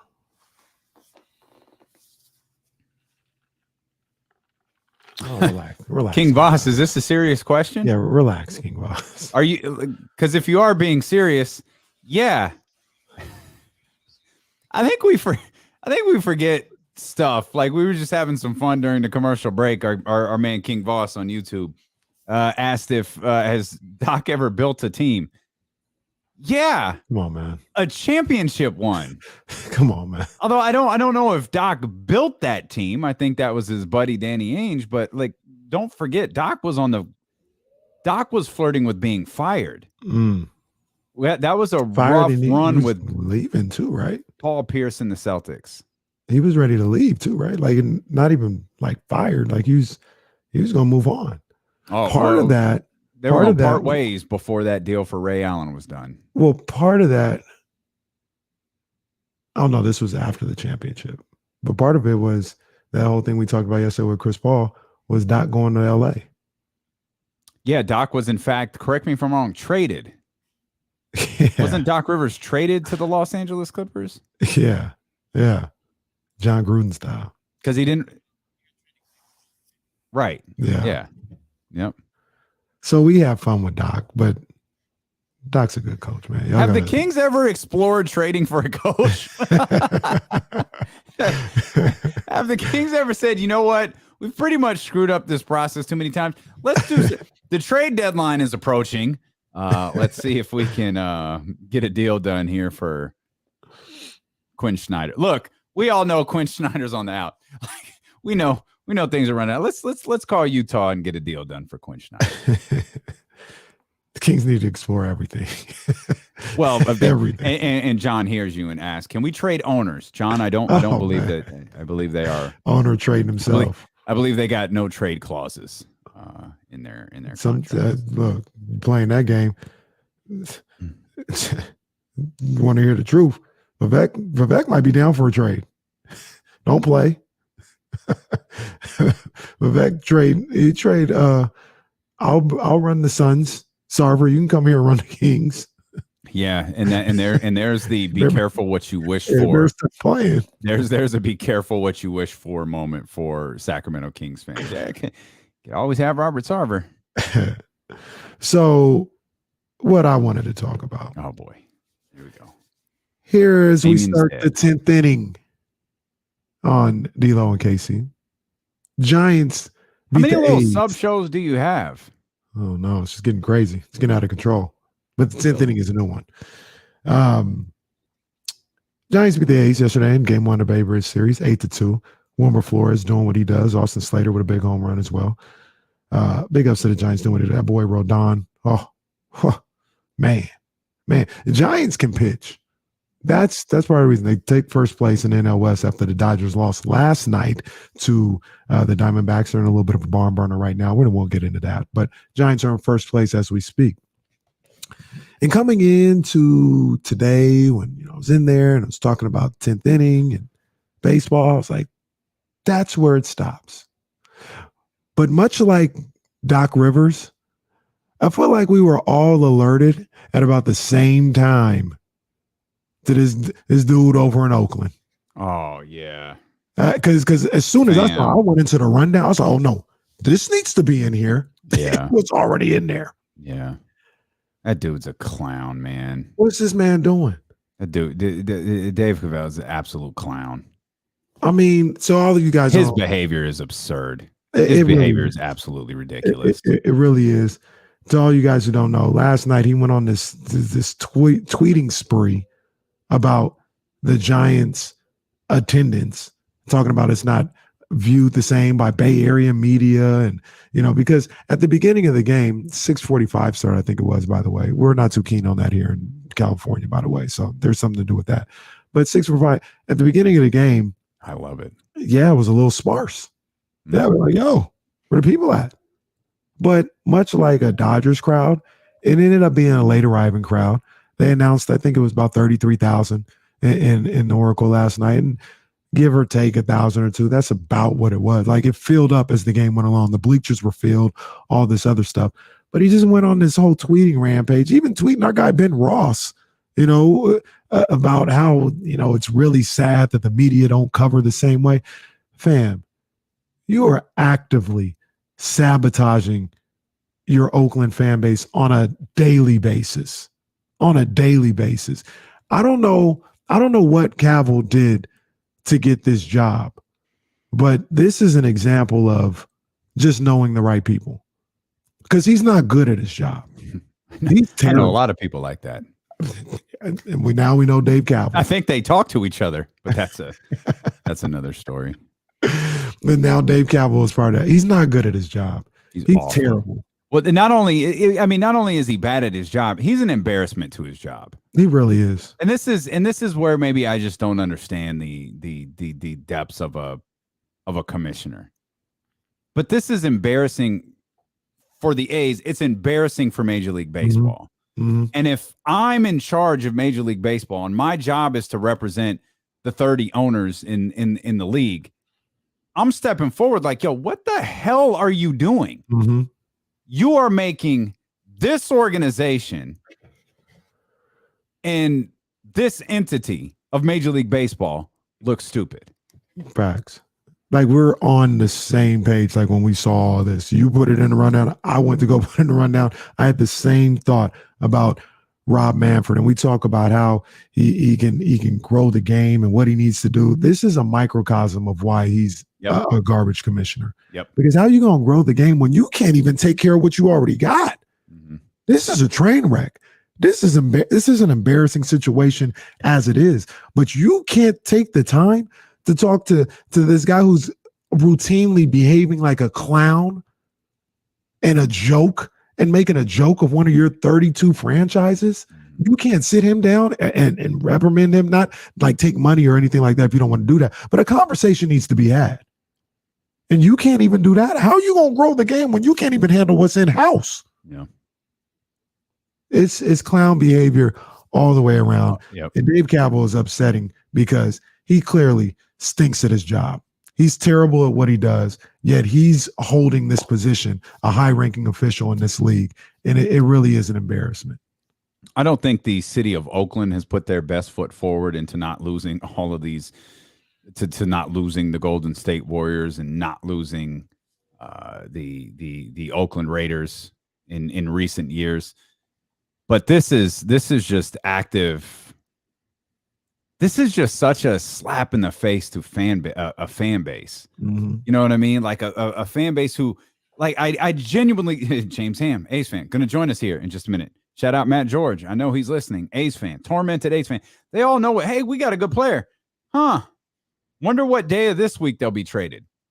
Like, you your team is essentially, no matter what their record is now, their front office is going to work to make sure that this isn't their record in 4 months or 5 months. And if they wind up winning with a payroll that's $7, so be it. They'll trade off all those guys because you got to strip down the roster before you can build a stadium, which I don't think is a line I have ever heard from an owner before, or from an organization, I should say, before, that you've got to strip down the roster before you can build a stadium. This guy Kaval out here talking about the media is not covering it the same when there's like 15,000 in the stands before first pitch. Like, there was one of the pictures the guy tweets on, there's still tarp over the pitcher's mound. And he's like, oh, look at that crowd. Fam, You got 2,000 at first pitch. Yeah. Opening night. Fam, you got 2,000 in the 6th inning. And Dr. David makes a great point. That rooted in Oakland thing was so gross. Disgusting.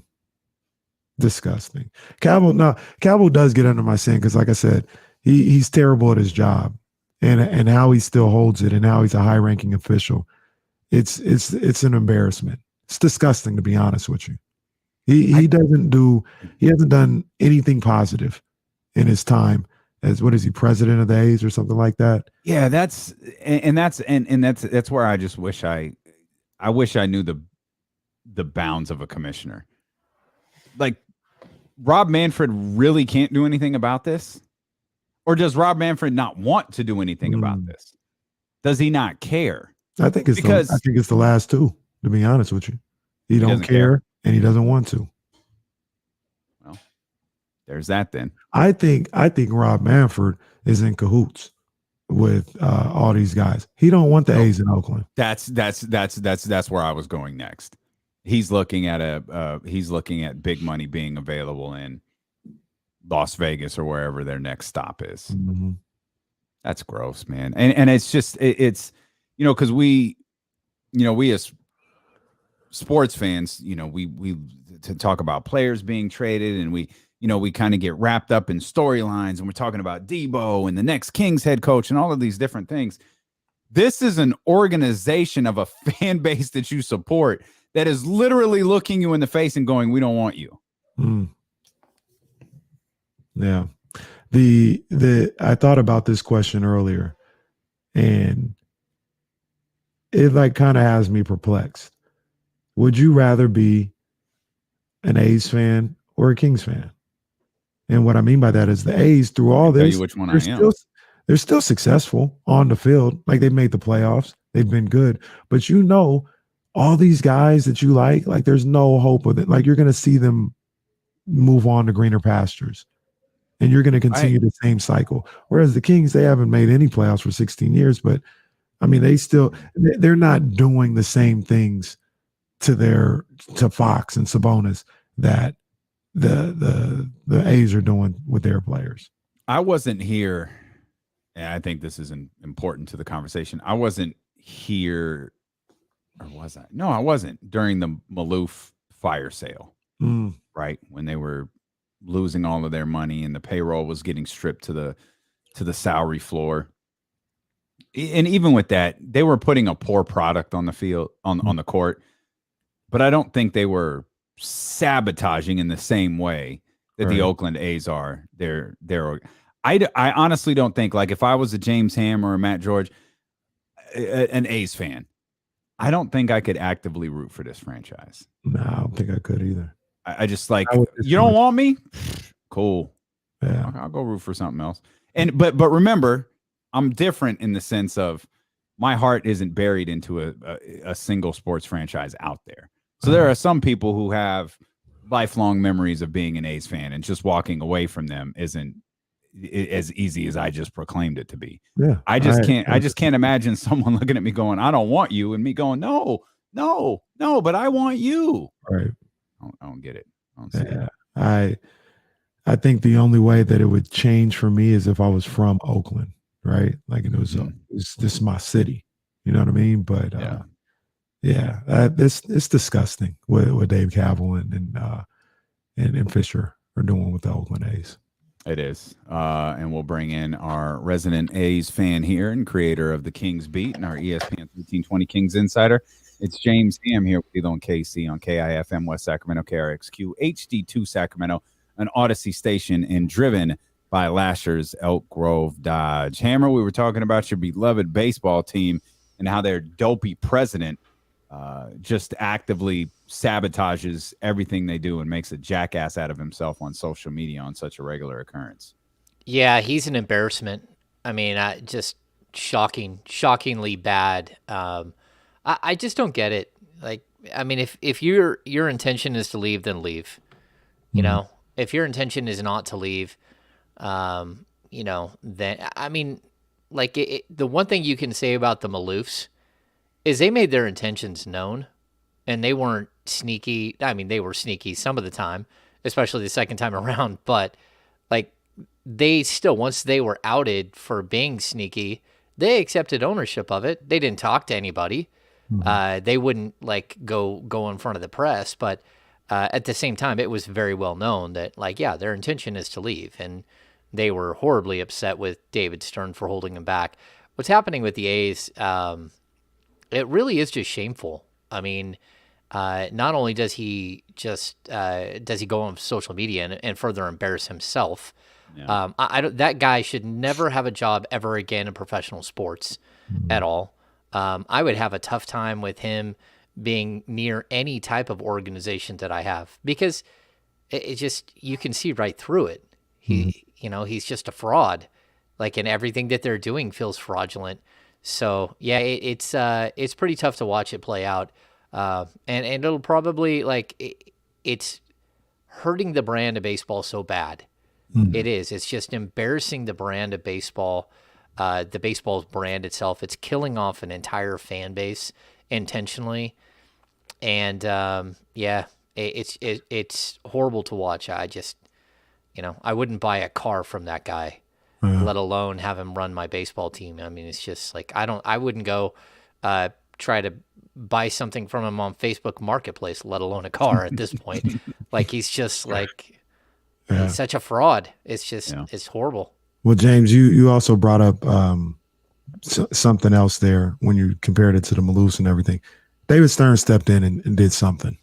David Stern put his foot down at some point, whether he gave them the autonomy to, talk to cities and things of that nature. There came a point when Stern said, you're not gonna embarrass this city in this league any longer, whether we're forcing you to sell or, hey, get the correct deal to whatever. David Stern was seen. He was there. He's part of the process.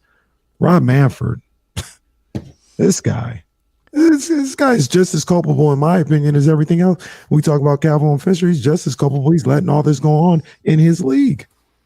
Yeah, and you know what? He's a coward too. Like, if you look at the things that he's done over the last couple of years, the way that he handled the lockout, even like Chris Bassett going off on him yesterday saying the baseballs are a huge problem. We do not know what baseball will be in our hand from one inning to the next. It is a huge, huge problem, and Major League Baseball doesn't want to listen to it. They don't want to do anything about it, and what they're doing is they're putting their players at risk. He's like, as a member of the Mets, his players are getting hit, and they're getting hit in the head because pitchers are losing control of the ball. So the huge focus has been on to get rid of sticky substances and all that stuff. Well, all of a sudden, you got bad baseballs that are slipping out of guys' hands all over the place, trying to throw a 100-mile-an-hour fastball and control it in an area like this big. And, it slips off your finger just a little bit, and you're hurting somebody. And it's just absolutely, it's horrible. They're allowing baseball to die, and it's on them. They're allowing it to die in Oakland, but overall, they're killing baseball. And to me, it's really sad to watch because it's my first love. I love baseball more than any of the other sports. I still, even though I can't stand what's happened here in Oakland, I still watch these rambunctious group of crazy dudes that you have no idea who anyone is. I mean, I'm watching every single game. There's some 29-year-old guy looking for his first major league hit. And I'm like, who the heck is this guy? And then the next guy, you're like, I don't know who this guy is. Like, who's playing second base? I don't know. They've had like 14 different second basemen already this season, and we're like 19 games into the season. It's wild. I can't even trash talk him because I feel so bad. Yeah. Typically, if we were in a regularly rival situation, I talk about last night, but I don't even feel good about it because I want the A's to stay in Oakland. I hate what's going on. Yeah, it's horrible. It's just bad for the sport, just like the Maloofs were just horrible for the NBA. And at the same time, what happened there at the end where the city came up with the money and they still tried to change evaluation. They still tried to get the team to Seattle. They did everything in their power to force the team. They kept having Hansen raise the price that he was going to pay. And finally, Stern just cut it off and said, look, we're not taking any more bids, and we're also not going to listen to you guys. We want you gone, You're persona non grata. We do not want you in our league anymore. We don't want you running into a coat closet in a hotel in, what was it, Houston, and hiding from the media in a coat closet in a hotel. It's just crazy. Like the George Maloof, I'm a developer crap. Just like so many things were absolutely embarrassing. And they were embarrassing for the entire league. And, go back to once the city came up with the money, if you're a league, you can't go back. Just like what's happening in Oakland. If they get all this public money and it's there and it's passed, like Major League Baseball, they want to go back, man, that's you're committing suicide as a league.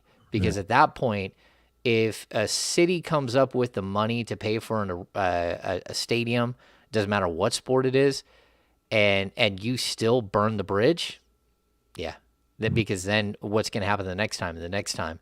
You're just losing out. You're making an instability that you can't fix. Yeah.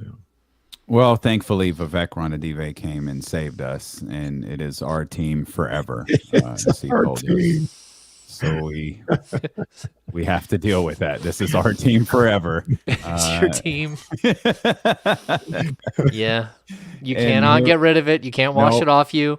Nope. It's here forever because Vivek told us so.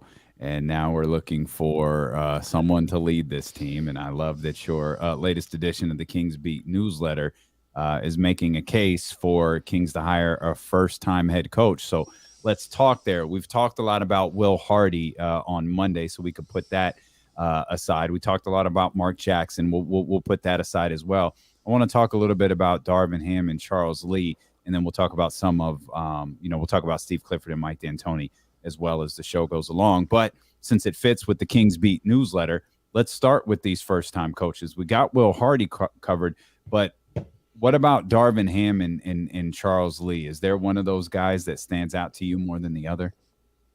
Yeah. Realistically, they're sort of yin and yang, right?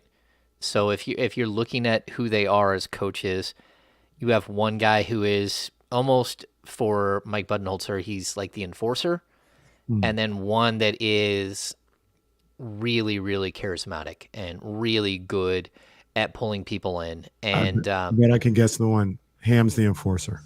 Of course. Yeah. So look, what I call Darvin Ham as a player, because I loved watching him play. So some people go, oh, you didn't watch him play. Yeah, if your last name is Ham and someone comes into the league that's name is Ham, you're going to watch him, you're going to follow him, you're going to track him a little bit, right? Yeah. And so I loved watching him. He's a human highlight reel. He's a guy who flew all over the court, who gave it 100% every single time he stepped on the court. And just an absolute ball of energy. And he won a championship. He played 8 years in the league, scrambling. I compare him to like Garrett Temple. These are what I like to call in the NBA self-made men, guys who had to fight to get in the league. Darvin Ham, I think he played in Italy 1 year, right in the middle of his career. He had to leave because he couldn't get a job and came back. And so there's a lot to like about that type of player, because they're not your quote unquote long driveway guys, right? They don't come from the 5-star program. They didn't have it easy, and he fought and he clawed his way into the league. He started out as once he was retired, he went to the D League at the time. He worked his way up as an assistant in the D League and made his way to being a head coach in the D League. And he did good things there. Then he joined Mike Brown's staff in LA with the Lakers. And then he spent the last 9 years with Budenholzer between the two, between Atlanta and Milwaukee. He won a championship as a player with the Pistons and a championship as a head coach. As an assistant with the Bucks last year. So there's a lot to like about his success and his pedigree. And just like reading the things that you do, that you go through when you're trying to research these guys, some of the things that stood out was that, like, when there's someone who gets traded to the team and they think it's okay to drink on the team plane, but Mike Budenholzer does not think it's okay to drink on the team plane. Darvin Ham gets up and doesn't have to be asked and goes and takes care of the situation and explains that that's not their culture. When guys are coming back from summer league and they're doing their stuff and they usually get to, like a city like Sacramento, first week of September, they start playing pickup games. If the pickup games are devolving into street ball and things that the team would never have happen on the court in a regular time, he goes and stops it and says, look, you're teaching yourself bad habits. Let's start the good habits now so we have them when training camp opens. We have them game one.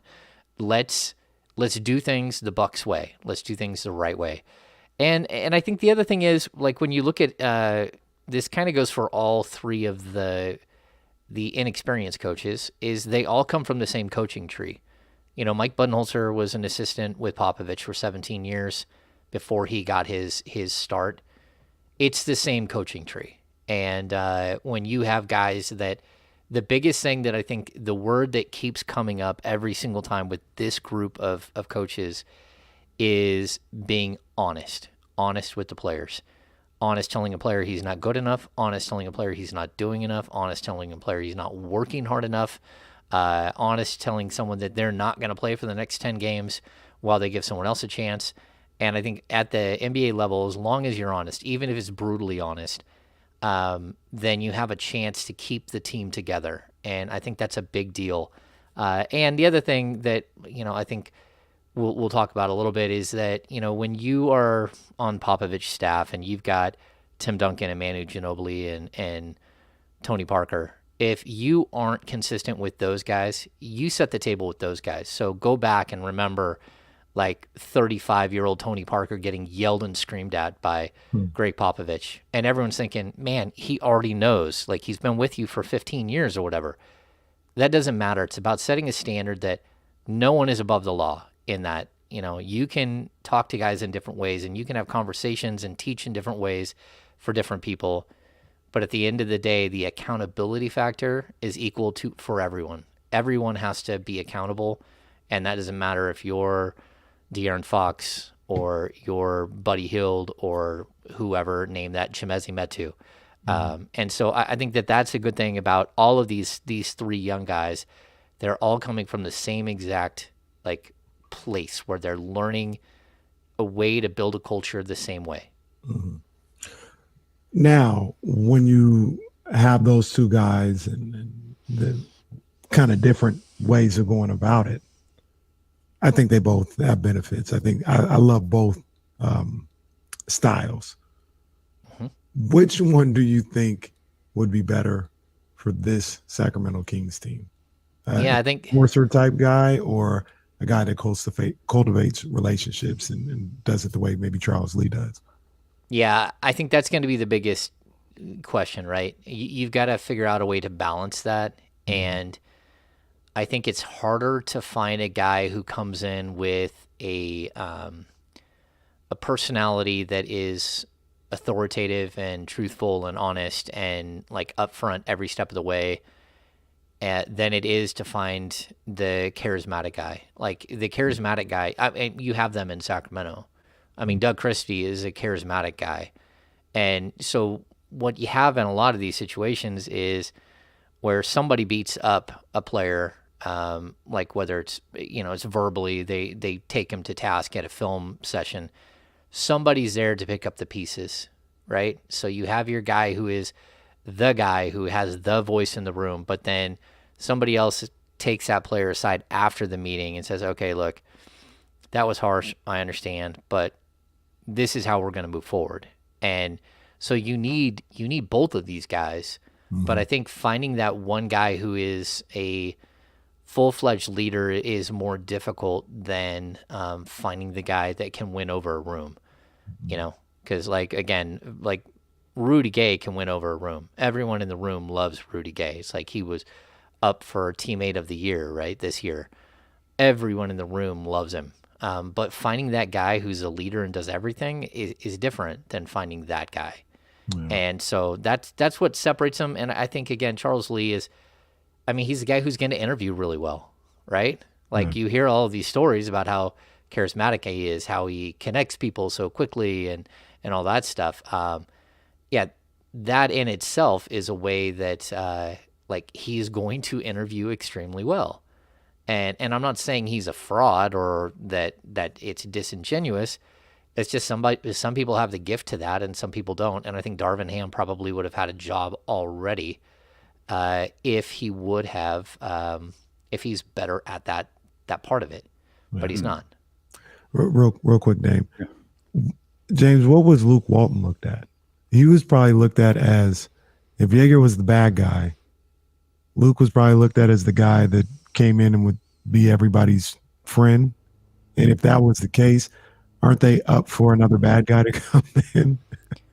Yeah, but you don't have to. Okay, so there's something called a player's coach, and then there's the other guy, right? And you don't have to be the other guy. It's that some of the players' coaches don't have the ability to hold someone accountable. And to be honest with you, sometimes that's a franchise's fault as well. Like if you don't have the backing of the guys above you to say, hey, look, I've told this guy 6 times to don't get beat on the back cut or to follow through on your route, on the offensive route. I've told him. I need to sit him. And if they're like, no, we got to keep his value up, that undermines the coach in a different way. And so everyone has to be on the same page. They have to be ready for this thing to move forward together. And so I hope they find that piece, that thing that makes it all tie together. And I think some of the time you're gonna say, hey, that's you got a coach who's just easygoing and laid back, and everyone kind of like those things usually don't last forever. Like you do have to have an authoritarian there in some way. Is there a hierarchy on Budenholzer's staff right now with these two guys? Because I think that's one of the unique things about them is they're both Milwaukee Bucks assistants. Yeah, Darvin Ham is I believe the lead assistant, and it wasn't until Taylor Jenkins left like a couple of years ago that Charles Lee kind of took a step up into the hierarchy of like front of the bench coaches. Darvin Ham is like a front of the bench coach, just like Will Hardy is the lead assistant. He was a lead assistant for 2 years with Popovich, and he's been the lead assistant this season with Ime Udoka with the Boston Celtics.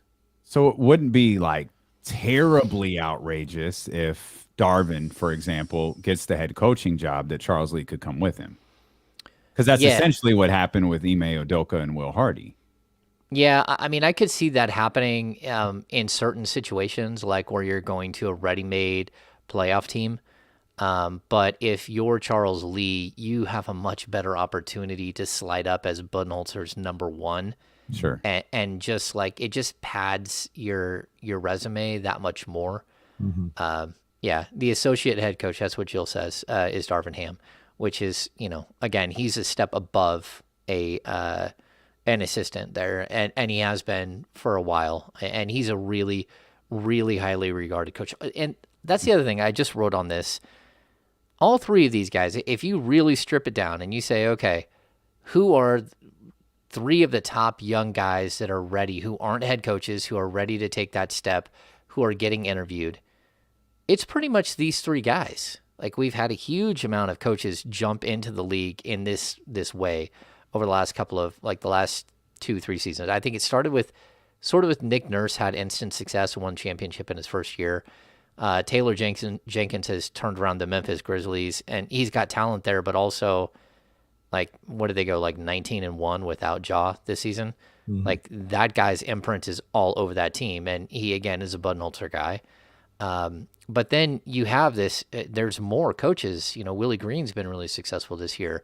You have some that have been really, really unsuccessful, but most of those guys are in bad situations, even like Chauncey Billups in Portland where they just stripped it down and blew it up. But I think Wes Unseld is the one where you're like, okay, Washington has always had talent. They're just not very good. And then Bradley Beal missed 40 games. So even him, I'll kind of give him a pass. But, the guy in OKC, the guy in Orlando, like these aren't jobs that you have a chance to succeed. But the overall thing is that a lot of these younger coaches, Ime Udoka, they're stepping in and they're just rolling. And it's like, okay, The chance of getting a young coach that succeeds and a chance of getting a veteran coach that succeeds, I bet you it's a coin flip at this point because retreads fail all the time. I mean, how much money is New Orleans paying Stan Van Gundy? Yeah. I mean, he lasted 1 year, and they're like, oh, nope, that's not going to work, and he's done. So what, he get a 4-year deal where they owe him another $20-something million? Yeah, so I think you can find a good young coach that's ready to go. So, James, I'll ask you a hypothetical that I asked Damien in the chat yesterday. And forgive me, Utah. I mean no harm when I do this, but I'm just, I'm going to jump out the window. I'm going to say your season's over. I'm going to say Quinn Snyder gets fired. Perfect world. Both Quinn Snyder's agents and Will Hardy's agents called Monty McNair was like, yo, we think that we can turn Sacramento around. We're all in. And at the same time, like on a sitcom, they'd be like, we're in. And Monty now has his pick between. I hate that I can visualize that. It really bothers me that I can see that scene play. 90 sitcoms going on here. Monty now has a decision. He can go with either one, Snyder or Hardy. In your opinion, with James Ham playing general manager, would you go with the proven guy in Snyder, or would you go with the young dude in Hardy? I mean, I love Quinn Snyder. I'm a Quinn Snyder guy. I have been for a long time. I just think like what's happened here at this point is, they've had a group together for too long. They didn't make changes to the group that they should have, and it's spun itself out. And it just really does they're so predictable in the playoffs. And if you're a player and that your team is so predictable, and then the predictable thing happens in the playoffs, then you're like, okay, well, what did we expect? We came back with the exact same team with the exact same rotations. We still don't have a big man that can defend the perimeter at all. We don't have any kind of different look. So I think Quinn Snyder's lost he's lost that team, but I think that team has lost itself. Like a bunch of those guys just want out. Like they're done. I think that everyone in the exit meeting is going to request a trade. Yeah, but I mean, look, they were trying to get Harrison Barnes at the deadline. The guy they should have tried to get wasn't Harrison Barnes. It was Rashawn Holmes. Because in the playoffs, you need a big man who can defend the perimeter. And if you had Rashawn Holmes as the backup to Gobert, and you got your rim protector, and you got your guy who can work on all these switches, then you're going to be okay. But the fact that they brought in Hassan Whiteside, who, can't bend his knees, he can't defend the perimeter at all. Rudy Gobert can't defend the perimeter. It's just a mess. They need guards that can guard the perimeter. But they have those. I mean, at some point, you have to have your big man has to be part of that.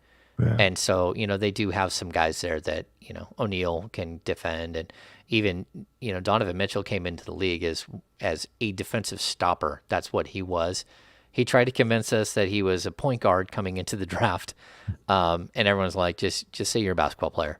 And then secondly, he was the best defensive player, the best defensive perimeter player in that draft or one of, I think that draft is OG Anunoby as well, right? So we knew OG would be good as well, but he was probably not going to go till later because he had torn his ACL.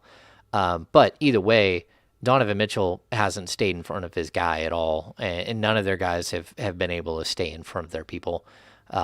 It looks like a bad scheme at this point more than anything else. And sure, Quinn Snyder needs to be responsible for some of that, but sometimes you get to a point where if your front office, you ask for a point guard and your front office goes out and signs Royce White, like, what are you supposed to do? Like, and that's what, they have a problem. They have a roster problem there. Quinn Snyder's Hollywood Hogan beard always gets me when he just has that. I forgot to shave look. Like it really is just extraordinary. Like when you pull up pictures to put on like our different videos on YouTube and you pull up a good Quinn Snyder picture, it's like, oh yeah, Quinn Snyder looks like, I love Quinn Snyder too. Let's come back. We'll talk. We've talked Darvin Ham. We've talked Charles Lee. We've talked Will Hardy. A couple of names we haven't really dove into much, particularly Steve Clifford.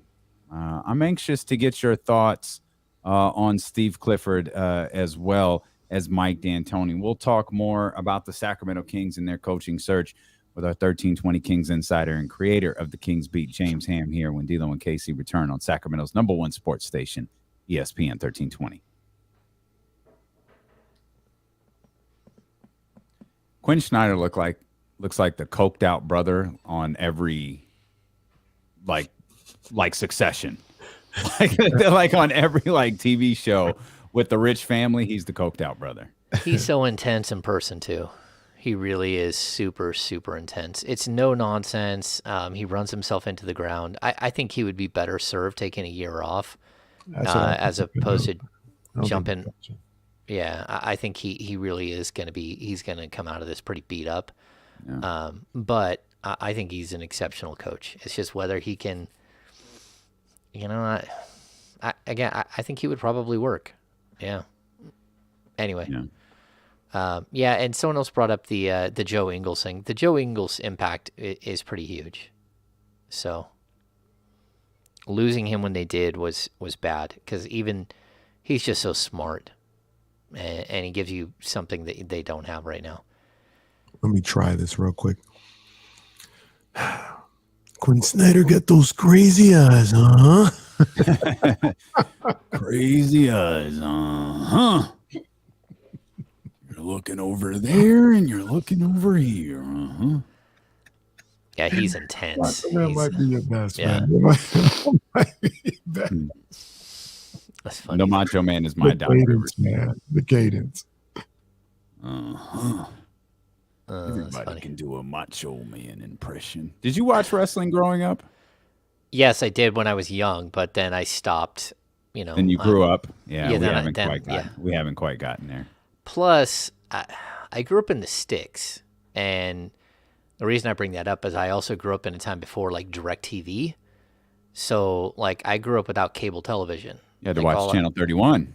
Yeah, exactly. So I had Channel 3, I had Channel 6, I had Channel 10, Channel 13, Channel 19, the Univision, and then Channel 31, and sometimes 36, and sometimes 40, but 36 you had to turn the knob, and that's where the A's games were. Man, imagine not having Fox 40, and being able to watch Sean Cunningham now. No, we had Fox 40. We had Fox 40. I'm old enough to remember when Channel 31 would go off the air for the night.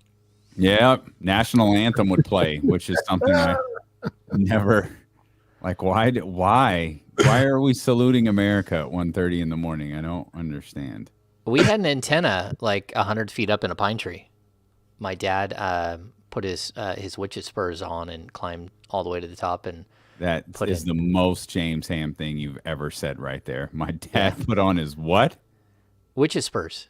I love that you said that as if I'm supposed to know what that is. I have no idea what that is. On the back of boots? Yeah, the spur that not so instead of so they go on like spurs, right? But I believe they have a bottom plate and then a spike that comes out the bottom, and so you climb a tree, you put a rope around a tree with on a belt, and you move the belt up, and then you stab into the tree as you go up. No, you don't. No, I don't either. No, you don't. No. I did not play kick the can. I played a ton of wiffle ball, though. Ton of wiffle ball. And I can still rake in wiffle ball. And I got some crazy pitches. That's funny. Yeah, I grew up, I didn't have, during my formative age, no MTV. So there was no MTV where I lived. So we didn't have cable. Sorry, I'm trying not to do that. We didn't have cable when I was younger, but my grandparents did, and they lived next door. So whenever they were gone, that's when I would go watch MTV. When I went to my aunt and uncle's house, I would go watch ESPN, and then late at night, ESPN would play rugby and a bunch of weird stuff. Yeah. That's what, but I was enamored with it.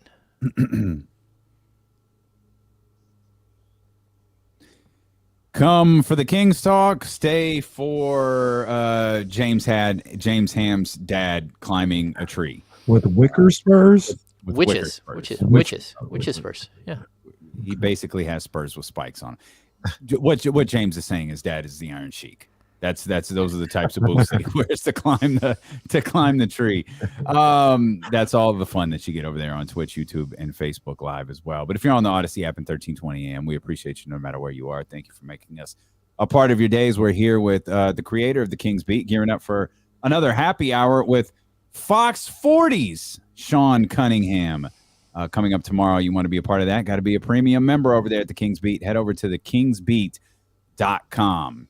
Newest newsletter went out, making the case for the Kings hiring a first-time head coach, and I think you've done that brilliantly. I really like the idea of Will Hardy, and you really got me excited about Darvin Ham and Charles Lee as well. But there are other candidates involved. We've talked extensively about Mark Jackson. We've talked a little bit about Mike Brown as well. One guy that I don't think we've talked a ton about is Steve Clifford. Steve Clifford, who I think was working as a counselor or something with Brooklyn. Steve Clifford, hard-nosed guy. Like we joked about, Aaron Fox wants structure. Boy, do I got the guy for you. That may be what I know about Steve Clifford right there. Yeah, and Steve Clifford hasn't had a huge amount of success in the league, but that doesn't mean that he isn't a good coach. He seems to have taken over jobs that weren't great, that didn't have the talent necessary at the time. What he's been a head coach in Orlando and Charlotte. He's hard to get a read on because, he isn't one that has he is part of some of the coaching trees and stuff like that. But, especially he worked a lot under the Van Gundys, both Van Gundys. So defensively, he's going to be really strong, and he has his opinions on how he wants to run defenses and stuff like that. I'll also say this, like in my research, he shares an agent with a couple of these guys. So he does have the same agent as Will Hardy and Darvin Ham and Monty McNair. And so, holy crap! Wow. Yeah. So, but that's where the next head coach is going to come from. Well, you have to remember that got strong clutch sports vibes right here. Yeah. Well, you have to remember that in the league there are only a handful of coaching/executive agents, right? And so they do have a lot. But the good part about that is that if you get the right agent and you find the right coach, that agent usually helps you fill out that staff. And they will they will work with some of their other clients to help you build a really strong staff because it's in their best interest for you to succeed. Mm-hmm. And so that's a lot of ways that you get a really exceptional staff is that you're dealing with a coach with an agent that has a Rolodex of really good, guys and who has an understanding.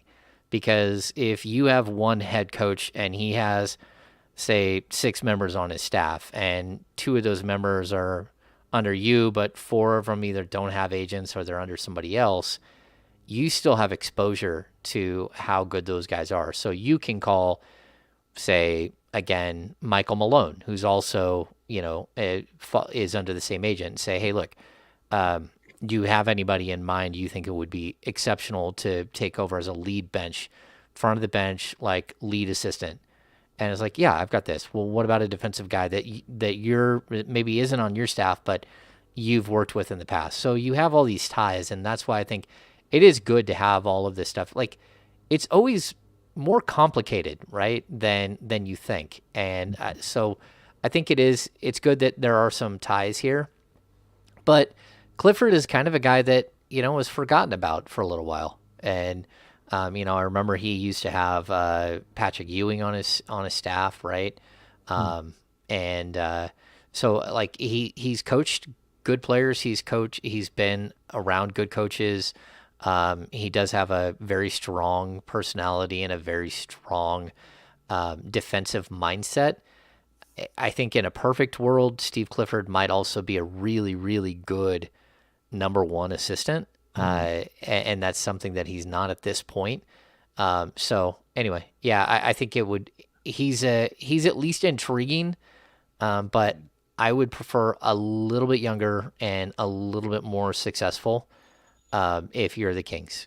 Well, that's, you kind of alluded to it a little bit, like with all the connections, all the dots that have been connected, how realistic do you think it is where, let's just say Will Hardy gets the head coaching job, and because they have those same type of contacts, Steve Clifford comes in as, his lead assistant, the Alvin Gentry, so to speak, on his staff?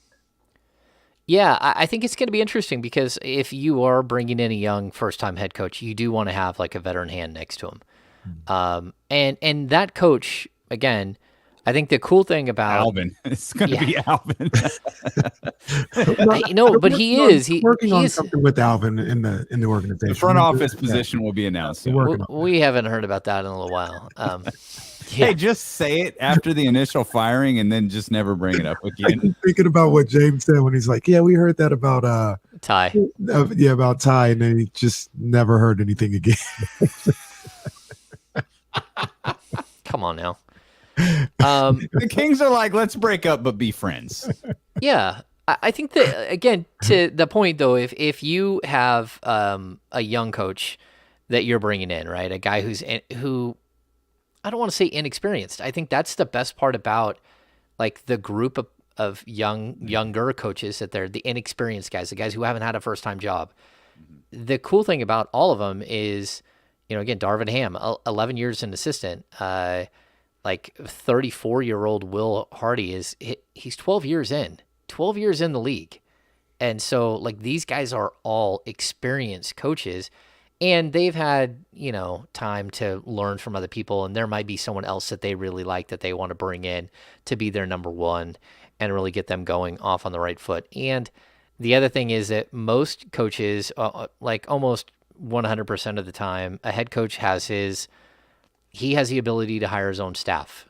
And there might be one or two coaches that are like, hey, this guy we have here in Sacramento, we want him to be on your staff. Is that okay with you during the process? But it's like, yeah, that's fine, but I get to hire the other 5 guys or 4 guys or whatever it is. And that's usually the way it goes. These guys get to hire their own staff. Do you know if Joe Dumars is a part of this process at all?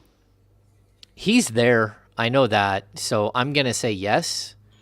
And I also will tell you that Joe Dumars was the executive in Detroit when Darvin Ham won an NBA championship. So yeah, like but that's the league, right? Like the 6 degrees of Greg Popovich is sort of the way I look at it at this point. Like every single one of these guys have some sort of connection to a connection to a connection. And a lot of these guys have connections to to Wes Wilcox. Very few of them have connections outside of D'Antoni to Monty McNair. And so again, that's another guy that, like, if we look at D'Antoni, like what he does is so different than anyone else that, you almost can't teach. He's just so good at offensively. And, again, if that's where you're going, you're just like, forget the defensive side of the ball. We're bad at defense anyways. Let's just go full-fledged offense. At least he brings something to the table that's different than any head coach that's ever coached in the league. I'm just glad Damien stayed around this time when D'Antoni was mentioned. Well, no, no, yeah. I'm just Mike D'Antoni's just the one that I just don't get. It's funny. Almost every single person has one person on this list that they're like, oh no. And I'm the only one where it's not Mark Jackson. That's my guy. For Hammer, it's Mark Jackson. For me, it's Mike D'Antoni. And this is not a knock on Mike D'Antoni at all. It just doesn't seem like the right play. Right. And Mike has been a great coach. He's been tremendous in the NBA. And I don't want this he's 70 years old, man. He's 70 years old with this Kings job. It's like, even if things, go well, like, is he, Pop is 76. Like, are we starting the Mike D'Antoni retirement watch in 3 years? Like, what do I don't know that I don't know. I think Mike Pop just is doesn't feel 73. like Am I wrong? 73? 73. Yeah, Pop is 73. I don't know where I got 76 from. Yeah. I made it up. That's what I did. I just I mean, like, look, that has to be your concern, right? If you shuffle through coaches all the time, what you're looking for is like, you're not looking for a 3-year deal here. You're looking for a guy. I mean, you might sign a coach to a 3-year deal with a 4th-year team option, but what you're really looking for here is like an 8-year guy, a 10-year guy, someone that can be with you forever. I mean, that's every time you hire a coach, it should be with the thought that he could become Eric Spoelstra and be here forever. That he could be the Rick Adelman that gets you 8 years. That should be your hire every single time. It's not, let's bring in 3 guys to, pay them 1-year contracts to try to get us over the hump and into the playoffs, and then they'll be free agents next year. And it's not, let's bring in a 1-year or 2-year and done head coach. You need a structure here. You need a foundation that you can build around forever. And the dream is to find the next Popovich. That should be the dream. Go find me the next Popovich, a guy who, gets here and goes, oh my gosh, this is a perfect place to raise a family. I love it here. And like puts down roots. And in that sense, Mike D'Antoni would be 95 at the end of that run. Yeah. So, all right. Well, Impatient KC is here. Last week we were told first round interviews was probably going to start this week. I'm checking my watch. I'm tapping it like Stone Cold. It's Wednesday. Have you heard anything? I did reach out today and I got, they have no new update. So as of right now, all that means is we ain't telling him nothing. Yeah. We ain't found. Yeah. Yeah. Your brother's here, James. That's what we could tell you. Your brother's here for his interview. Your brother Darvin is here for his interview. Yeah, I don't. I think we're gonna get one of those interesting, like 2 or 3 tweets here that says, like, Coach X has been told he's no longer part of the Sacramento Kings coaching search. That's what I think we're gonna get. I would like to make sure of this. I would like to make sure that of the 7 coaches, that all 7 would take the job if they were offered the job. Because you're interviewing does not mean that you're going to be willing to take this job. So I kind of want to know that too. I think, again, the 3 guys that don't have head coaching experience, those 3 guys I think are more likely to take a job. Although, again, if you think that Will Hardy isn't going to have like frontline head coaching options next year, you're absolutely crazy. So my thinking in that was, in patient Kenny Caraway over there, like leading into that Friday news that we got with that list coming out, they were spending time like, hey, we'd like to, Darvin Ham and Charles Lee, for example, we'd like to talk to these guys about being, our next head coach. Would they be interested in that? Would they be interested in like if the job was presented to them? My feeling was they were gauging the interest of all of these candidates so they could say publicly, this is the list of people that we're going to interview for this job. What gave me pause was, particularly for the younger guys, more so than Mike D'Antoni, Steve Clifford, and even Mike Brown, was Will Hardy, Charles Darvin. They're sending a note to Charlotte and Los Angeles and Utah, whoever else may be considering firing their coach or who already has. Hey, heads up, we're going to interview in Sacramento. Yeah. Well, I'll tell you this. Because the Kings being used as leverage would stun absolutely no one. That would be very Kingsy. Yes. Yeah, from what I know, very much the 7 guys, they're all interviewing. That wasn't like, this is a list that we're going to put out there. Right. And I think the Kings learned from that list, that mantra a little while ago when they did the GM search, and they put out a list, and then like 4 of the guys are like, yeah, I don't think I'm going to interview for that job. But to Damien's point, though, they probably already got confirmation. Well, tell me if I'm wrong, Damon, but they got confirmation from all of these guys that they that's the job before right. they even put it out there that they're interviewing. No, I don't think so. Really? If a coach is going to be willing to take the job, that's going to be a different conversation, because a coach could say that up front. I'm willing to take the job, and then they get in the interview process and they're like, okay, this is all a bunch of hooey. Like, I'm not doing any of this and I'm out of here. So, like, the interview process is not, I mean, it's more complicated. It's not just the Kings looking for a new head coach. It's a head coach looking for a frontline job, and there's only 30 of them, and everyone understands that. At the same time, you don't take the wrong job if you're in the NBA, and everyone keeps thinking that they can fix the Sacramento Kings, and they've tried just about everything, especially in my 12 years covering the team. The only coach that they went to that was not a retread, the only one was Michael Malone. And like, everyone else had a head coaching job before. Mm-hmm. None of them worked out. The only one that really you can say may have been much better than they thought was Michael Malone, and they didn't show the patience. He's the guy with a plus 500 record since that time. I don't think any of these other guys have a plus 500 record. Most of them haven't coached again.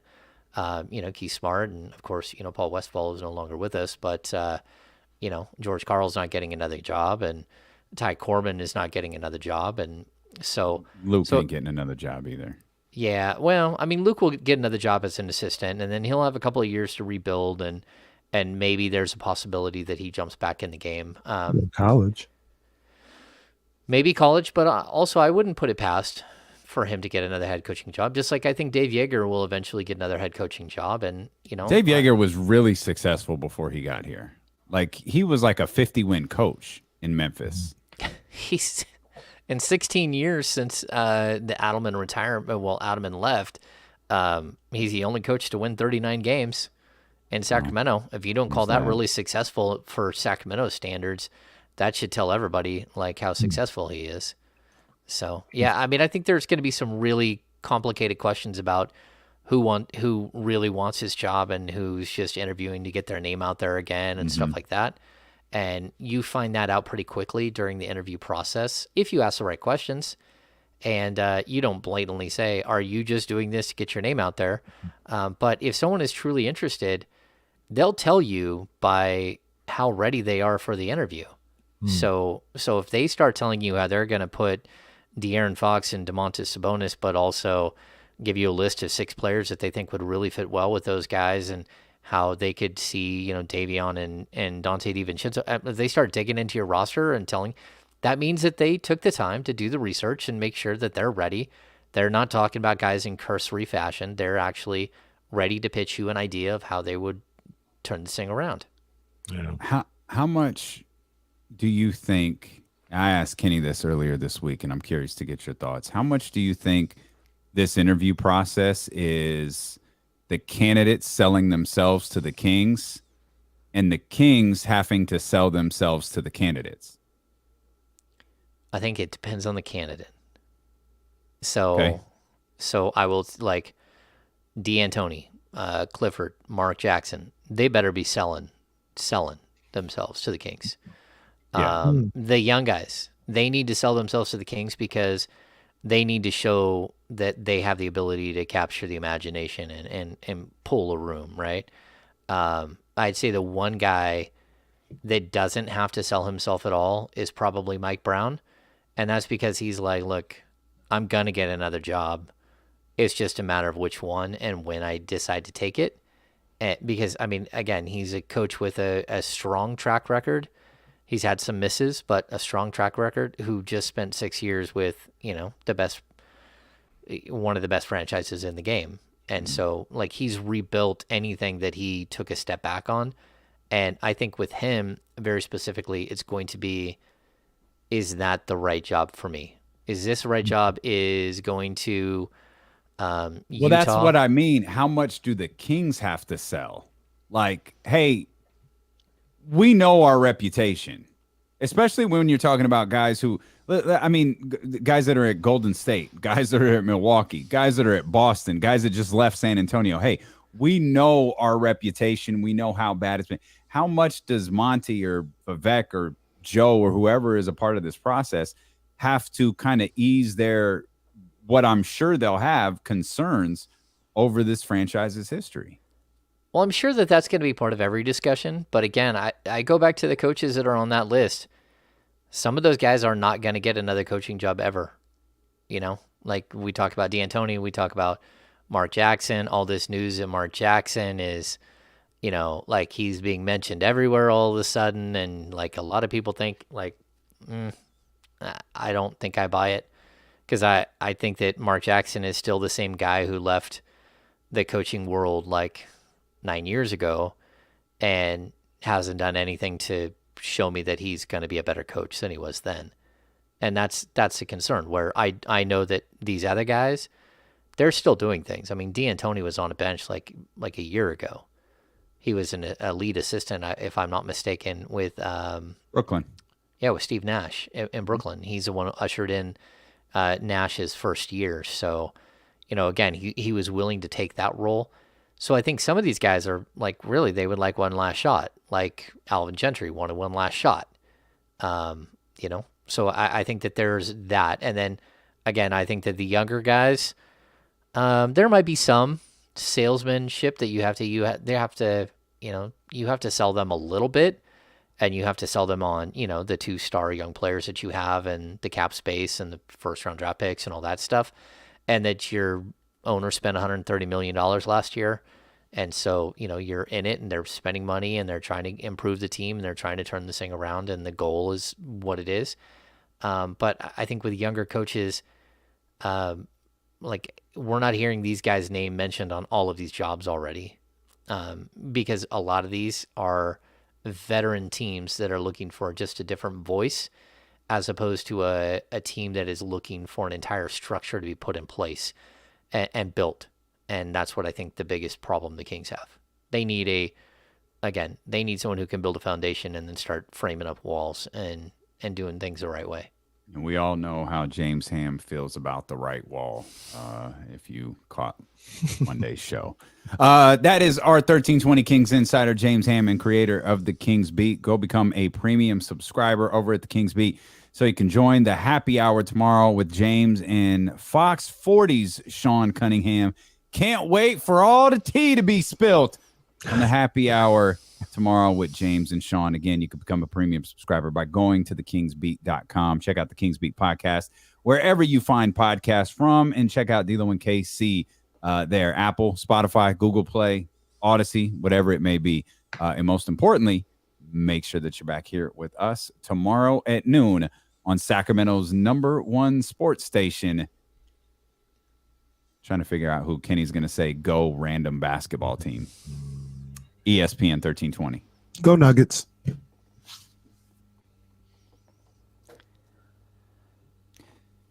Guys, got any questions for Ham before we say goodbye? Yeah, you guys got to hit me with anything. Yeah, we got to. Jill, you make a good point about Charles Lee said he's already sick of hearing no. I think it's been a really good process for him because he's a very charming dude that I don't think hears that a lot. He doesn't hear no. He doesn't hear that you need to go work on this and this and this.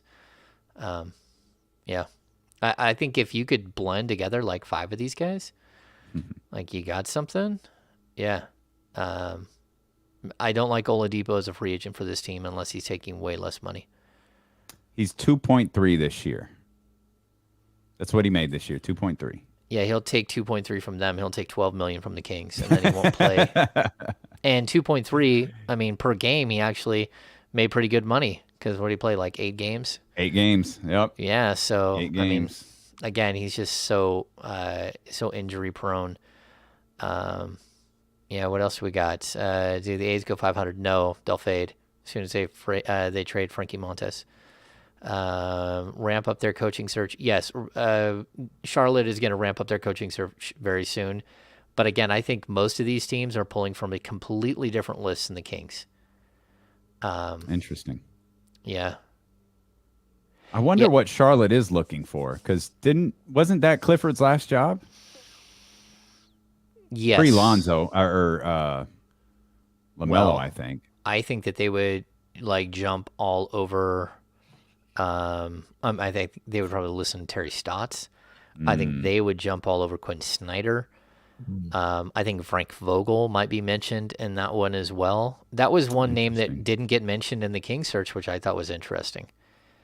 Yeah, they've got a team that's like right there, that if you get the right coach, you could take a huge leap and be the guy. But you also have to deal with Michael Jordan. These should be some good shoes. It's such a weird sentence to utter. You got to deal with Michael Jordan. Yeah, I watched a video on Steve Clifford talking about working for Michael Jordan, and he always said like he was very easy to work with on that front, that like he would call and be very supportive when you lose. Like, hey, that's tough. I know it's 5 games in 7 nights. He said his perspective as a player really did help. No, I've never eaten squirrel. I've never shot a turkey with a bow like someone asked earlier. I'm not a hunter. Like I grew up with a BB gun, like walking around with a BB gun all the time, but no. Yeah, I really do think, is Becky Hammon a good candidate for a coaching vacancy? She got a job. She took a job in the WNBA running the new Las Vegas Aces. Yeah. Yeah, so I think she would have been a good head coach. And Will Hardy talked about her on that extended, the coaching panel, and he said for 2 years he sat next to Becky Hammon on the plane. His again, like it's so crazy if you look. He was an assistant under Pop, but also Budenholzer, Borrego, Brett Brown, Tim Duncan. He was there with. He's there with Emi Udoka. I think there's 7 guys. Oh, Jim Boylan. Like there's 7 or 8 guys who went on to become head coaches after like working with him that were not head coaches before. So, Jim Messina Boylan off the list. Yeah. No, Boylan was a mess. Yeah. Boylan was a hot mess, but also, like when you look at the coaches he's learned from, and one of the great player development coaches ever, and he headed up the player development for like 2 or 3 years in San Antonio, and those 2 or 3 years probably coincide with some of the development that we're seeing from, guys like Murray. So yeah. Anyway, there we go.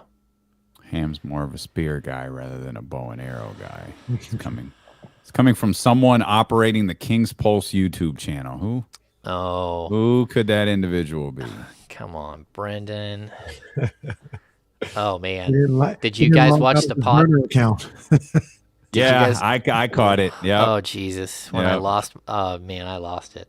Yeah, I think you're hanging out with us too much. That was my bad. Like, sorry, Brendan. Sorry if I laughed hysterically for way too long. And I appreciate, like, I popped for it. It was funny. I appreciate the person in the comment section who timestamped it. So if you haven't seen the King's Pulse, go to the King's Beat podcast. Go to the latest episode and just check out the comments section. And there's a timestamp that's pretty funny. Now, what happened? Brandon just made an unfortunate mark about diving deep into some guys, and Ham burst out. Burst out into laughter, and it's one of those sophomore class field trip moments. It was a good one though. I started laughing. I mean, I started crying. I was laughing so hard. I mean, like I'm just like, he's like, you could have just let it go, and I'm like, I don't even know what to say. Brandon just minding his own business, talking about we're going to dive deep into these guys, and James I'm really looking forward to diving deep into these guys and this. Well, yeah, whatever it was, like Charles is the one the other day. That was an all timer. That was just banging these guys. Did you? When you're getting banged by guys. Kenny Thomas, he had a moment on the telecast where he said something was like, I vaguely remember this. Kenny, Yeah, I think it was the night that De'Aaron Fox put up 44 and lost. He did say so. Why can't I remember what he said? Go back to your room with your girl but he actually said something, and it was like, live TV, bro. No. Because matter of fact, I remember it because I did night chat. That was the day Deuce was on the pregame. It was. Yeah. Yeah, he didn't even know what to say. He did not even know what to say. Like, anyway, yeah. Hey, shout out to the Diamondbacks. You know what I'm saying? Handle business. Did God's work out there today and beat those Dodgers. Eighth inning rally. Well, it wasn't a rally. It was a tie game. But they scored 3 in the eighth. Max Muncy throws the ball down the right field line. Hey, what's going on, Smooth? But yeah, shout out to the D-backs out here doing God's work. Yeah, there you go. For those of you who don't know what Kenny Thomas said. That's right. Oh man, I'm fascinated to see if that's a season 2. In a season 2 of that, you kind of felt like season 2 of True Detective, where you're like, oh, the first one was so good, but no. Yeah, no. Yeah. Anyway. Sweet. Kenny. Oh, yeah. Kenny, he's sweating it. Yeah. Yeah, I ain't even mad at Kenny for sweating like that. I'll be sweating. Are you wearing a Poetic Justice shirt? Absolutely. Nice. All right. Yes, I've seen it. Yes. Very nice. I know every word of that movie. I say that all the time, but I did. I probably still do. Like, if you just get me going, like if I see the movie, as I'm seeing it, I could recite it. That's the same thing. Like once it starts, I could probably get in the flow of it, but off the top of my head, I can't. Sweet. All right, you guys good? All right, y'all. Yeah, man. We're gonna end the show. Appreciate y'all for hanging out, and I'm gonna be honest with you. I don't know what the fuck we're doing tomorrow. So if y'all just want to, that's why I just want to come back. I need the Nuggets. If you need me, just like go to the pen. If y'all just want to come back, we'll all just kind of figure it out together, because that sheet is blank tomorrow. This day but history tomorrow. Yeah, we'll have fun. Kenny will hit us with some strange teases for sure. I gotta figure out a Jesse. When was Jesse done? I gotta figure Jesse the body. Yeah, you gotta find something with Jesse the body. 1320 the eggplant. Make sure we clip that. Make sure we clip that. We'll see y'all tomorrow.